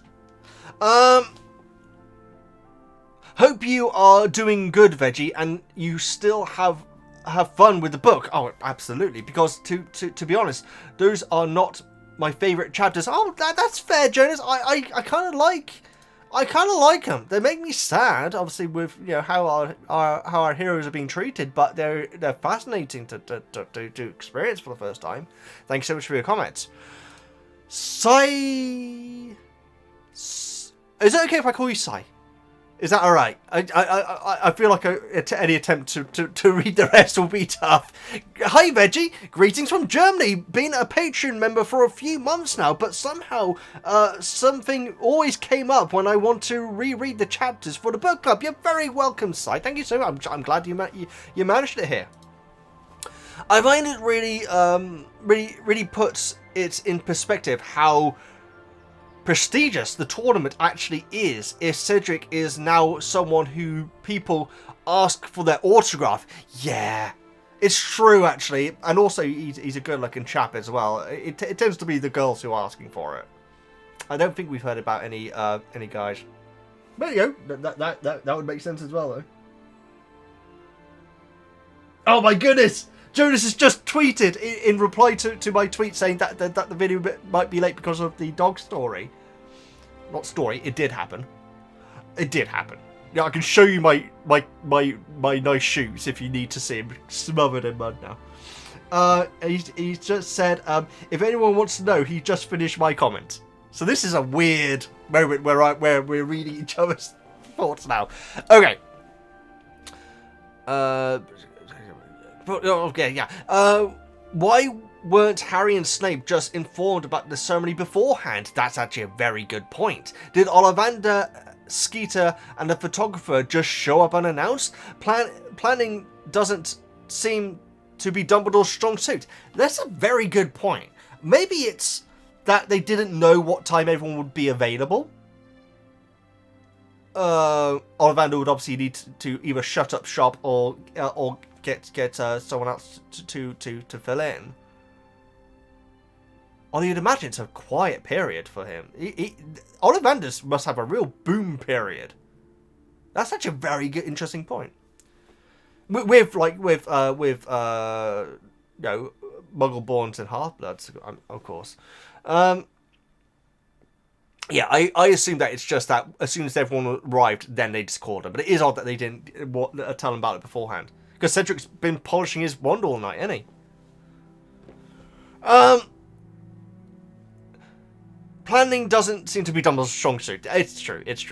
Likes to keep people guessing, doesn't he? The spell Stupefy is changed to Stupor. Stupor in German. I think it's the only changed spell, and I vastly prefer it. Yeah, Stupor. Yeah, I quite like that as well. I think Stupefy sounds too much like English and not like the other spells, but I have no idea if that's my bias, having grown up with the German version. Well, even if it is, it's valid. That's very interesting. Stupor. Although, to be in a stupor, which I think is spelt differently, is to be sort of like, oh, that's a stupor, isn't it? I think it's a different spelling, though. How very... I love learning this sort of thing, Si. Seriously. I hope you don't mind me calling you Si.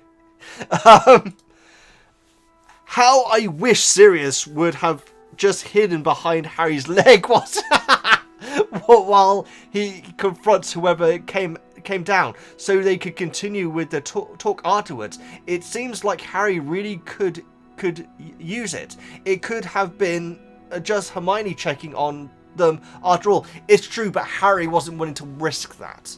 What Harry should have said is, give me 5 minutes. But, you know, he panicked, and Harry's priority over everything is making sure that Sirius is safe. It really is. And so he probably didn't think. He just went, go, like that. He didn't even think, call me back in 5, or anything like that, which would have been perfect. Hiding behind Harry's leg would have been amazing. But like I say, it's Harry's decision, guys. We're in the movie, it doesn't really sound like it's Harry's decision, because, like, Sirius has the last word and everything. I don't know if he does in the book, to be honest. But yeah, it's Harry, like, saying, get out of here, someone's coming. It's a panic, you know? So, yeah, it would have been nice if we could just hide behind his leg, though. I have only more translation-related tangents from here, so feel free to skip it if you comment if it's getting long. I'll keep it shorter in the future. I appreciate that. To be honest, Si, I've noticed a lot of long comments today. To be honest, you know, which is fair, guys. People have a lot to say, you know. It just makes these videos like a bit longer to get through, you know. But I appreciate your thoughts, though. Rita Skeeter is one of the few names that gets changed in the German version. I wouldn't call it translated, as I do see what Ironsight have to do with mosquitoes, as her name is Kimcorn, from Kim Uncorn, meaning iron sight. Oh my goodness, this is interesting. Kimcorn, that's actually a cool name. I like it. It's probably a reference to the German figure of speech, Germanden aufs Kornamen, roughly meaning to target and satirize someone. I mean, that works perfectly as well. I love it. But still nothing about mosquitoes. Also, does Scroot mean anything? I couldn't find it. In German, was Blasended is translated. Scroot is replaced by Quarta. Which I would literally translate as Toada. Wow. From Croot meaning toad. Wow, that is fascinating. I love this stuff. I love this stuff, Si. This is so blooming fascinating to me. Scroots, I'm pretty sure does not mean anything. Yeah, it doesn't mean anything, and so yeah, that's very interesting that you changed that as well. Appreciate it. Thank you so much for the information. Thank you so much for your comment. Greatly appreciate. Simon, yes, Colonel, many times, but never with a daffodil. I gotta say, I don't know that one. I don't know that one, Simon. I'm gonna guess a Dad's Army, which I haven't seen much of.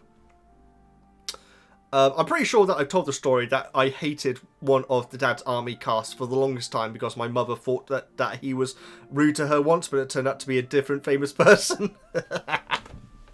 I'm guessing it is. I don't...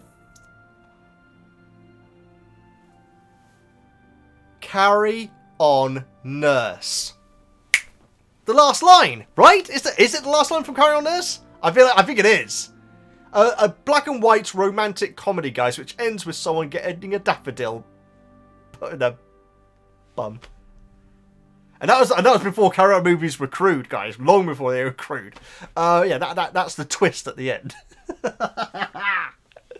It is good because the Colonel, the Colonel who has his own room, like looks at the nurse who looks shocked, saying, "What nurse? Have you never seen someone getting their temperature taken?" And it's not Hattie Jakes, is it? I don't think it is Hattie Jakes, but whoever it is says yes, but never with a daffodil.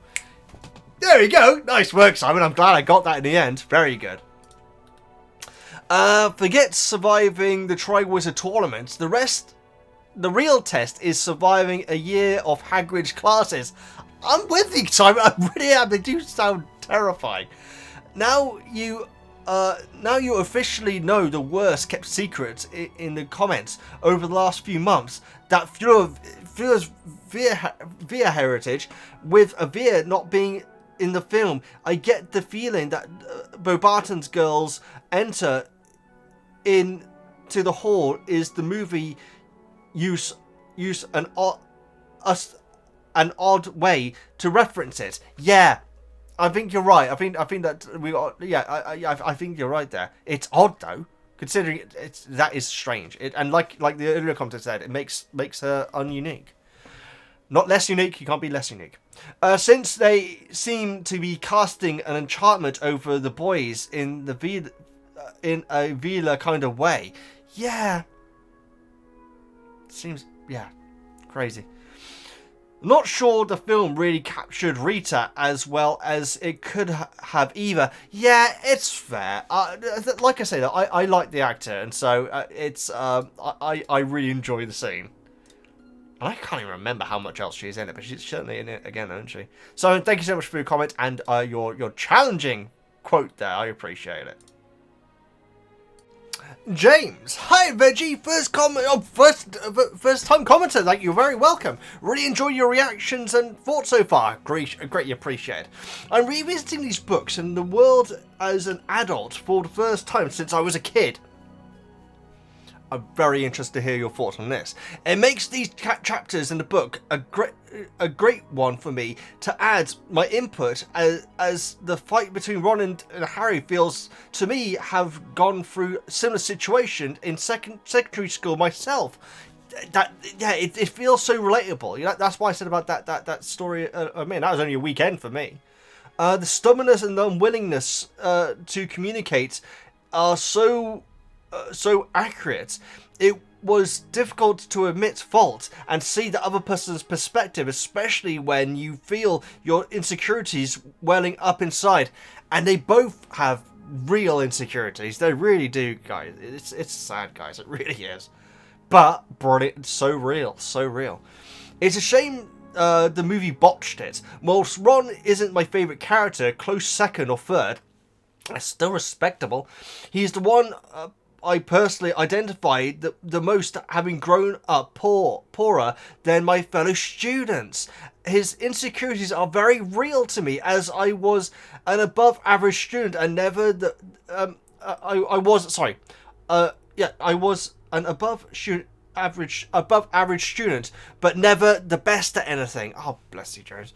The movies in a sad way make his insecurity a reality. Insecurity is a reality. Hermione gets his best moments. We've seen it happen a few times, haven't we? His brothers Fred and George overshadow him, having more memorable scenes and dialogue, and he bumbles his way through every scene, except maybe chess. It's true. I mean, this is why I always do that stupid impression of him. That is so not book. I just pulled a stupid face, by the way. That is so not book Ron. But yet still, I still find myself really wanting to like movie Ron. I really do. And maybe it is the fact that it is this insecurity and everything, and the fact that these things are, the fact he's being overshadowed by Fred and George in this movie. I think you're absolutely right. Wow. Still got his chest though, like you say. Anyway, returning to fiction with lived experiences makes them definitely hit differently, as I was so mad at Ron, age 11, and now 29. I have so much empathy for where he is at the story. Yeah, this is the thing. I have no idea what I would have thought of these characters when I was younger, guys. I really don't, because obviously, you know, people change, people grow and everything. But it's so interesting hearing you guys' you know, the two different types that you read it. It's the fact that it's the first time I'm revisiting the books and the world as an adult for the first time. That's crazy. That is fascinating. Also, me and the friend. Also, me and the friend made up. We've been friends to this day. So happy endings and all. That's great to hear, James. I'm glad you clarified that. Thank you so much for your first comment. Can't wait to see your next one. H! Hi, Veggie! I think these chapters show how Harry needs both his friends and how they understand what he needs in different circumstances.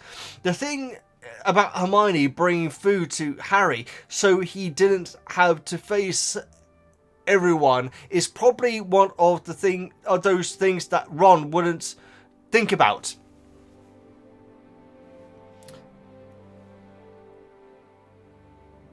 This is this is what I think Ron would have done. He would have said to Harry, no, we are going to go to breakfast. And when he goes in there, he would be, boy, oi, oi, oi, at everyone who's turning to say something to Harry. That's the way I say it. I think he would have been.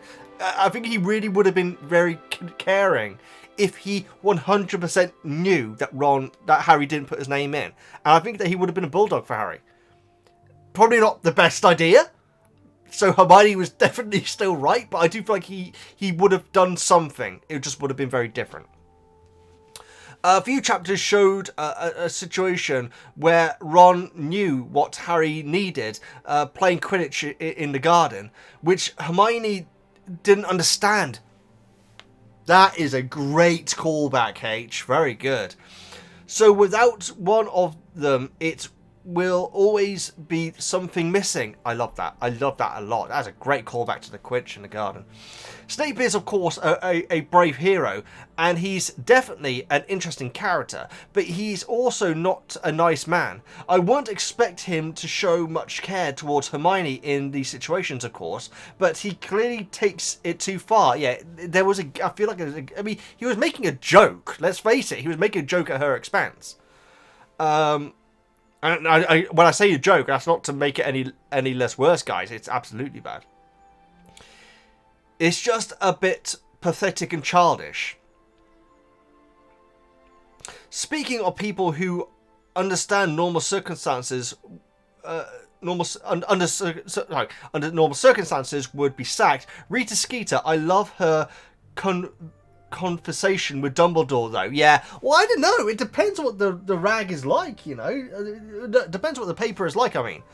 Because if the like I say, if she worked for GB News, it doesn't matter if she's not reporting news, because it's not news. And so, it depends how bad the Daily Prophet tends to be, quite frankly. Although, obviously, the Weasleys, you know, recognised her name as being a particular poor journalist. I also love how Ollivander has these small half compliments about the ones he hasn't made. Yeah, actually he gives them all compliments, doesn't he? I really like it. He's obviously a very positive, you know, good person to be talking with, while trying not to be rude. Like Slim said in a comment under this post, Ollivander behaves like an art critic or a chef here. It's not the way I'd have made it, but there we go. I presume that's in there in the comments. That's great, H, and great addition, Slim, as well. Yeah, I feel like out of most of the characters in Harry Potter, I feel like Ollivander I could have a good chat with, to be honest. Thanks so much for your comment. Sam, hi Veggie! The scene with Hermione and Snape is an example of why I have a hard time liking Snape, though he is a fascinating and complex character. I see him more as a bad person who did some good things rather than the other way round. I think that's probably fair. Again, how he became that bad person, I feel like there is some empathy to be had, at least, maybe, for me anyway.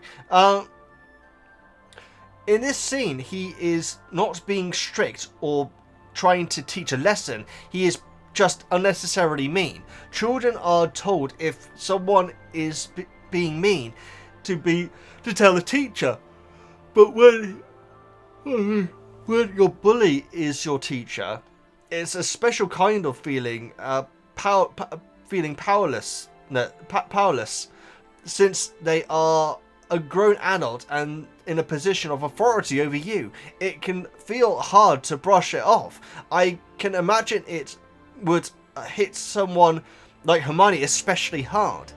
On a happier note, I love the scene with Charlie and seeing his work with the dragons. Not nearly enough Weasleys in the movie. Yeah, absolutely. I mean, Percy's obviously my god example, but Charlie obviously not being in it, it's crazy.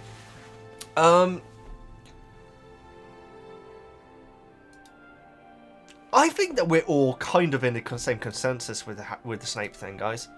I know that some people like saying, oh, making a big deal of it and stuff like that, but I feel like we at the same time all do agree it was a bad thing to do. And so I feel like this is actually, you know, this is good consensus. But then again, I like it when we have different opinions, so yeah, it's all good. So thank you so much for your comment. Q, hi Veggie.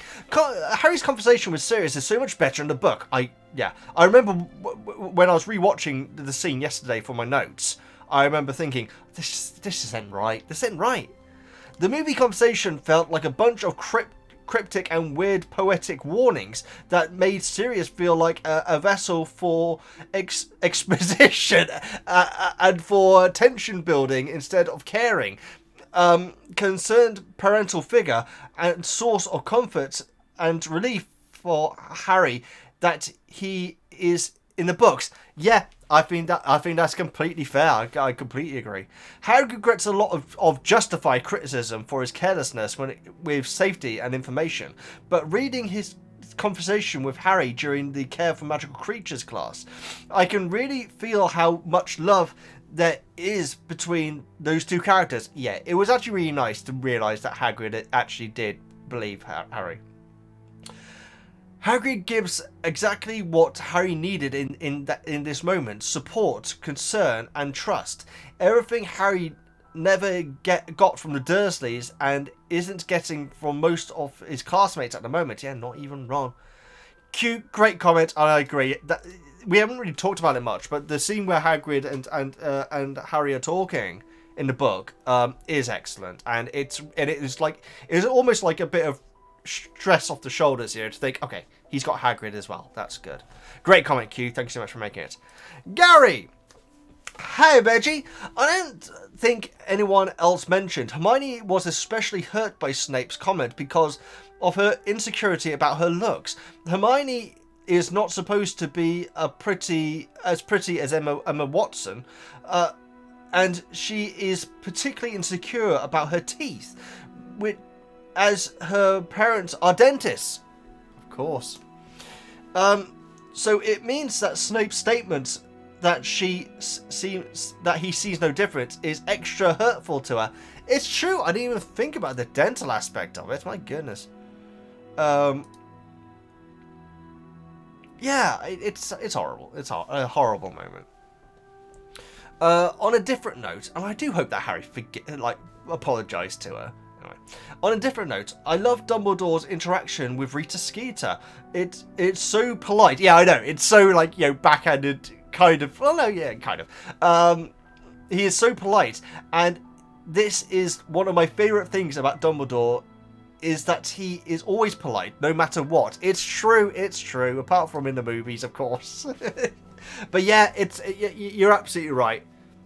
And like, yeah, he the fact he brings up the insult and everything, like, and he's enchantingly rude or something like that. That was an awesome line. Basu. Now, just before I start your comment, this is the one which I said about there is an alternative edit of it that I need to check out. I don't know if that's legit, but I go on the people that I asked to look into it. Some people said that there were a few issues. Like some people said that there's only one real one which needs to be removed from the comment. And so Basu, if that's okay, I'm sorry about doing this, but I had to like go on what people are telling me, and so I apologise about this. I'll go and bring up the alternative version now. Okay, so you're still seeing the original one, guys, but I've got the edited up one here. So again, I can only go on what people are telling me. I think that that it's very possible that Basu just hasn't been back onto the Patreon to see the replies, and so I apologise, Basu, if I'm sure.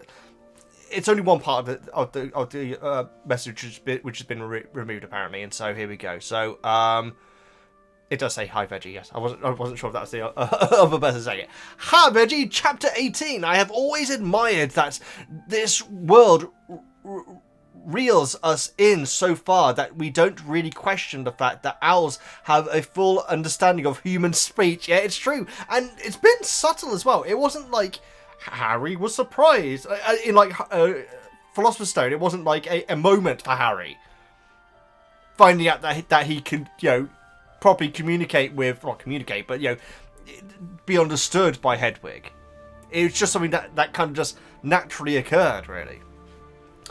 That's very cool. Sirius Snape, bully of children.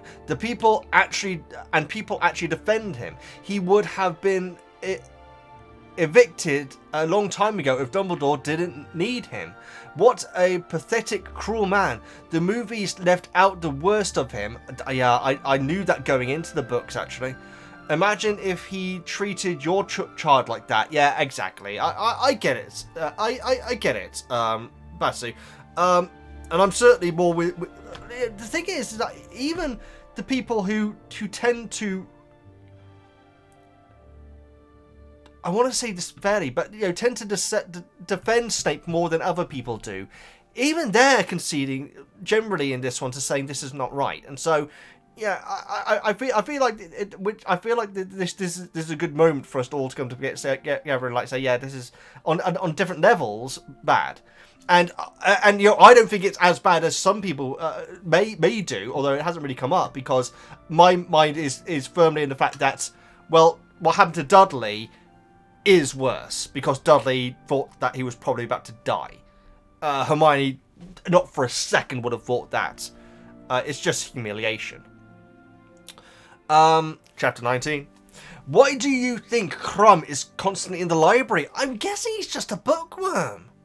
I hope so, because it gives him and Hermione something in common, even though he's not very good looking.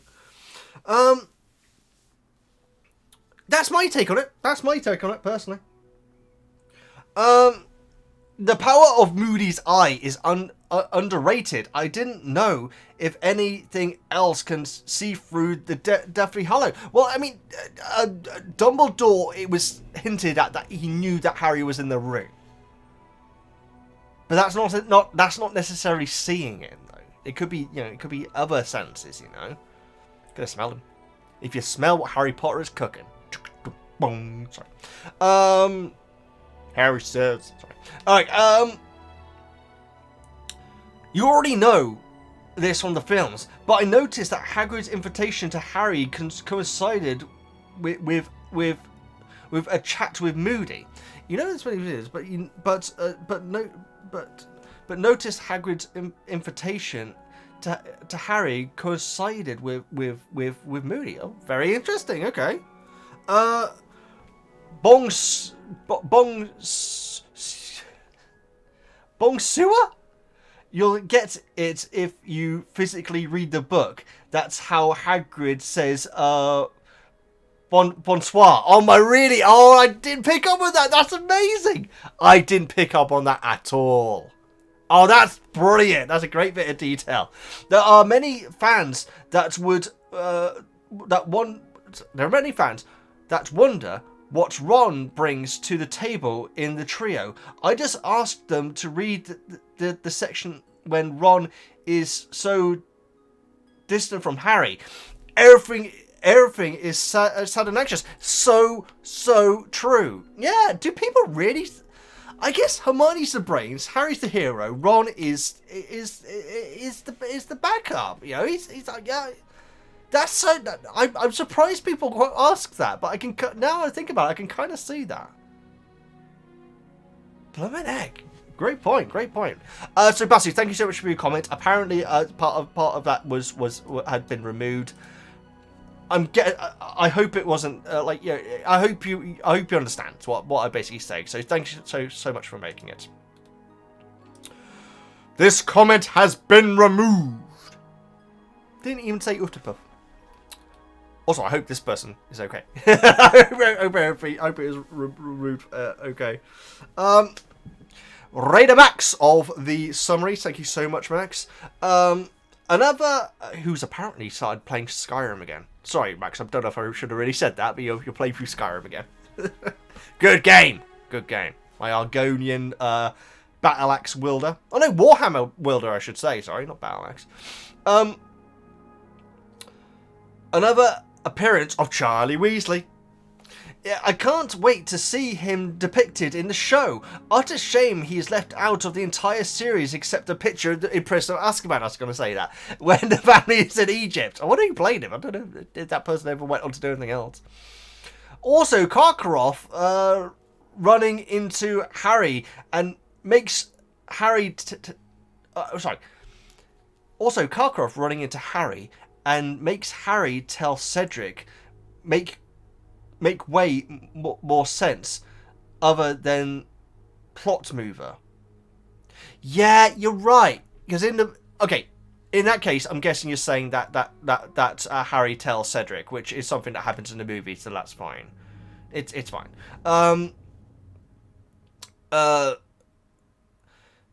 In the movie, it doesn't make sense. He's just being a decent chap, isn't he? Especially considering Drew? Cedric is... Where did Drew come from? Cedric is surrounded by Hufflepuffs who are mocking Harry. Yeah.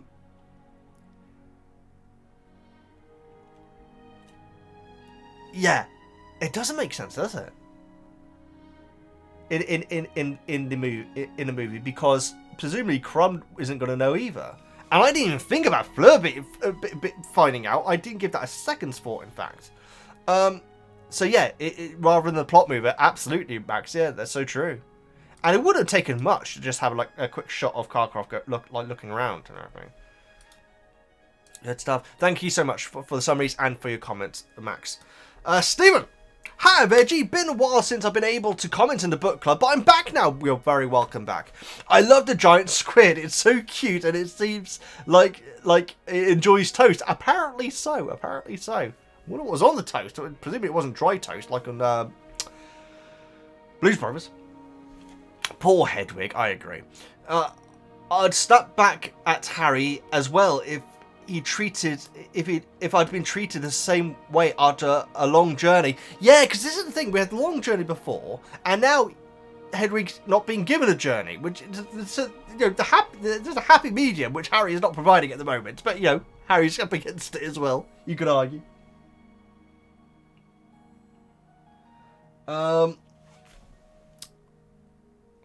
We absolutely need to see Squirts going for walkies during the HBO series. I completely agree with you, Stephen. Along with Rita and Dumbledore sharing pleasantries. Oh yes, definitely. I bet that Rita's going to be pretty different in the show. During the interview for a weighing of the wands, well, that'll definitely be in there, won't it? Stephen, thank you so much for your comment. It's nice to see you back as well. Karen, hi Veggie. Nothing like a last-minute comment. Your day before. I think it's because I posted a message saying it's going to be delayed, and so you got it in then. So you're good. I can't be missing 2 books clubs in a row. You made it. You made it. Chapter 18 really emphasizes how important Ron's friendship to Harry and not having his support hurts him. It really does. Which is so interesting, and in a way I didn't pick up on that like you guys are, which is so fascinating to read here. On the other hand, when Hermione talks about Ron being jealous, I think it gives a more depth into Ron's character. He often feels overlooked by others because of all his siblings, and then being best friends with the chosen one. Absolutely, yeah. It's something that's been a recurring thing with his feeling that he can never be enough, Chapter 19. The fact Moody can see Harry through the invisibility cloak is surprising and makes you wonder how his magical eye was created. Yeah, it was such a weird. I didn't see it coming at all, which is so bizarre. Obviously. Blooming good bit of kit, anyway. Lastly, I love how Charlie is in the books. It makes no sense that the movie didn't include him at all, especially during the scene with Hagrid shows Harry and Madame Maxine the dragon. Ron literally tells Harry in the first movie his brother works with dragons in Romania. Yeah, it's true. I mean, it wouldn't have to be Charlie there though, but it is a nice way of tying in a Weasley back into it. It's a shame, guys. It's a real shame. God, it reminds me of blooming Iron Claw, guys, because that removed one of the brothers. I don't know if I mentioned it in a book club, guys, but there's a wrestling movie which came out like a few months ago about a true story about the wrestling family, the Von Erichs. It's very good, guys. I really enjoyed it. It starred the guy from High School Musical, but he's like ripped in it though, and yeah, in that they removed one of the brothers from the family, and I've read why, and I can see why, because of how the movie is. I highly recommend the movie, but if you suffer from trigger issues, guys, I highly recommend looking those up first. Because it has some moments in it. But it's a good movie, though. It's a good movie. I knew the story going in. Whereas in the cinema, when I was watching it, there were people who were like a little, there was lots of gasps nearby me. But yeah, it's a good movie. It's a very well acted movie. Oh, have a lovely day, Veggie. Sorry, Karen, I got completely sidetracked then there. Thank you so much. I hope. Oh, taking off now. I hope you have a lovely day as well, Karen. Thank you so much. Kevin, these chapters include 2 of my favourite character moments that unfortunately don't make it into the movie. Fleur's ancestry and the reason for Ron's jealousy. Yeah, it doesn't get. You know what, Kevin? It kind of does. Because in the movie, when Harry and Ron first have their falling out, Ron like says, "Oh yeah, stupid Ron Weasley, Harry Potter's psychic," which is kind of what Hermione is saying Ron is feeling. So in a way it's there, but in a very different way. I always liked the reveal of Fleur being part Veela. It's just an interesting aspect of her character. It immediately makes her more interesting because it draws the questions that human wizard breeds with other breeds and creatures. We get more of that later. Oh my goodness, not in scene surely. And it also speaks to her otherworldly beauty and how she is supernatural appeal to men. I wonder if it also helps other aspects of her magic. I guess we'll find out. Which they took a shortcut in the film and of making all the Beauxbaton girls seem like Veelas in this intro scene rather than just Fleur having that effect on the boys. It's so true. They really did take a lot away from that character. Wow, that's a shame. Because I remember when she showed up in Deathly Hallows, I was like, "Oh, Fleur's back." Don't know what she's gonna do, but we're learning so much more about her. It makes me really interested about her. As for Ron, Hermione perfectly explains that what is really bothering Ron, rather than just making it seem like Ron is upset that Harry put his name in and didn't tell him. Well, no, it's the jealousy aspect of it, because I think that Ron wanted to be in it, and if Harry managed to put his name in, why wouldn't he tell his best friend how to do it as well? That's my interpretation of it. Anyway, I could be wrong. Ron comes from a family of 7 kids, youngest boy of 6, and having a younger sister whom Molly adores because having 6 boys. Clearly wanted a girl. Then all of his older brothers are head boys, prefects, Quidditch stars, and popular practical jokers. Then he gets to school, and his 2 best friends are Hermione Granger, the smartest student in the whole school, and Harry, the most famous kid in the world, yep, absolutely, and hero star of the school. Having Harry's name come out of the goblet had to make Ron feel like, come on, can't I have one thing that makes me feel makes me special? Did Harry really have something else to make him important? Yeah, absolutely, Kevin. And I think it is the aspect that Harry apparently didn't tell Ron how he did it. But I think that you're absolutely summarising the insecurities of him. Bless him. It's good stuff, guys. It's good stuff. Thank you so much for your comments, Kevin. Said, "Hi, Veggie. Missed the last several book clubs." Oh, you're back now. But I really enjoy watching them. I appreciate that. Thank you. In these chapters, I personally admire Dumbledore's way of handling Rita. It's cool. And Sirius for his conversation with Harry. We don't realise from the movie how talented and knowledgeable Sirius is. It's true. Yeah, because he's about to give him the cheat codes, isn't he? Blown egg. We just see him in a few action scenes, but we come to realise in the book that he is so underrated. I can't wait to learn more. The fact that so many people say that he's their favourite character is fascinating to me. Dumbledore, Snape, and Black are my favourite characters. It's a good roster. That is a good roster, said. That is a good roster. I'm going to have to do a top list at some point, aren't I? I really am. Thank you, as usual, for the book club. We love it. Thank you. I love doing it, said. It's an absolute joy to me. It really is. I don't know how long this video is going to be, but we are in the last 4 comments, so you know what? I'm going to go and check the time. It's another bumper, guys. We're well over 5 hours, but we will be under 6, and so let's get this finished. I'm just going to open my emails just to keep an eye on if anyone else comments before the end. Okay, here we go. Snodjofura. And I'm doing that phonetically as well, because I'm afraid I don't know the pronunciation, so I'm so sorry about saying your name wrong.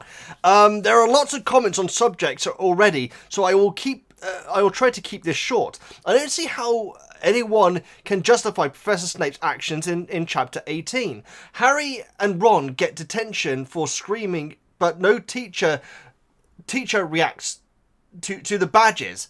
That's a fair point, actually.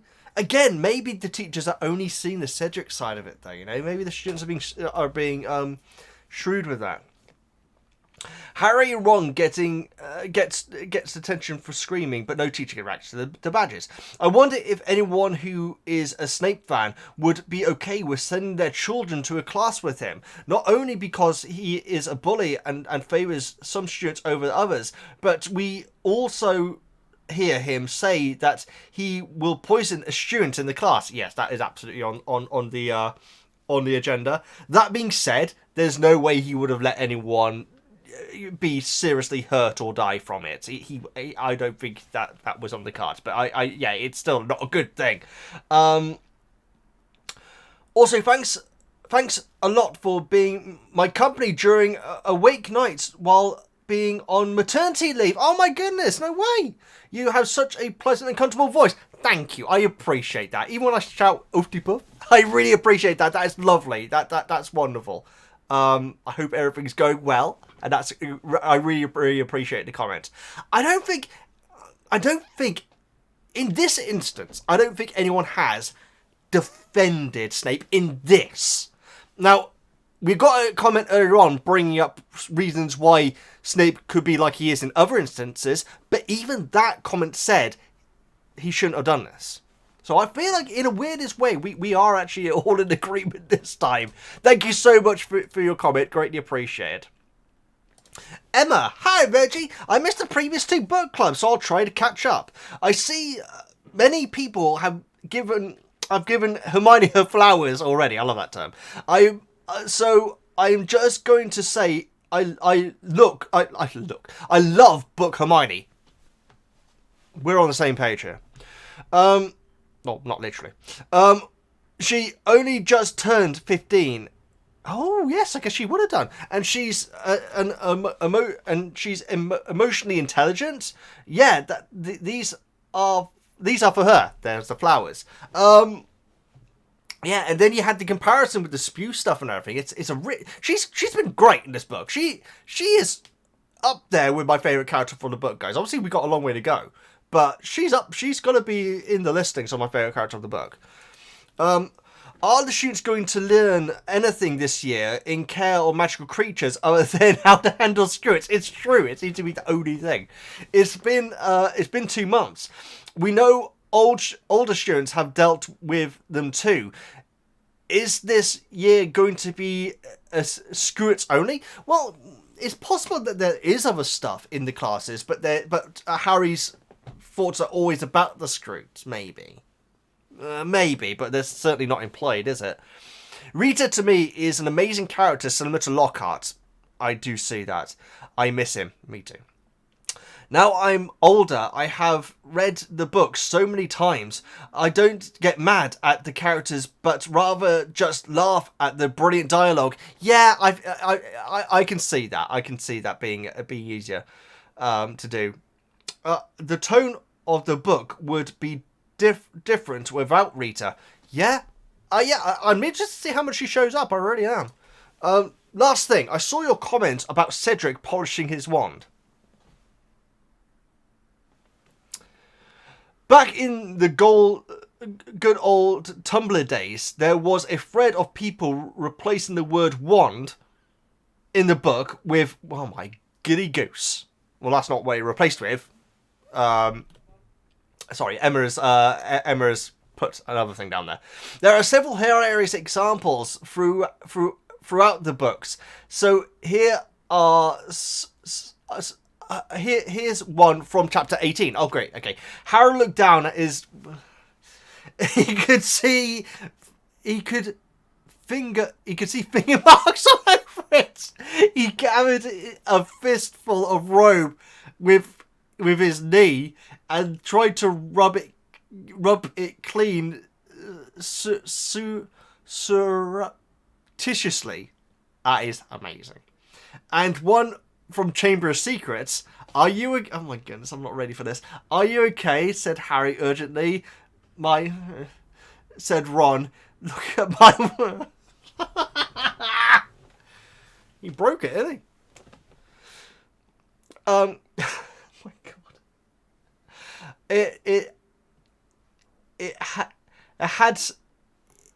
my brain has stopped working. It had snapped almost into two, and the tip, oh my god, and the tip was dangling,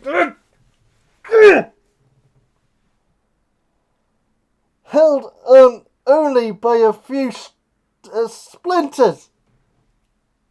Oh my god, how can we... Thank goodness that isn't the end of this book club. That's outrageous. Emma, that is a great comment. Thank you so much. That is absolutely brilliant. Oh my god, that's horrible. I don't want to think about others now. No, that one's got to be the worst. That one has to be the worst. It's got to be. I guess if the movie is accurate, it's going to be Harry took the Willie and snapped it and threw it off the bridge. And so is the ending of Harry Potter, guys. God. Because, of course, he had two Willies at that point. Right, shut up, Veggie. Moving on. Right, thank you so much for your comment, Emma. I can't, guys. And, I think this is the last comment. You know what? I will refresh just in case. It is, guys. And so, Pretty Guy ends it up with today, guys.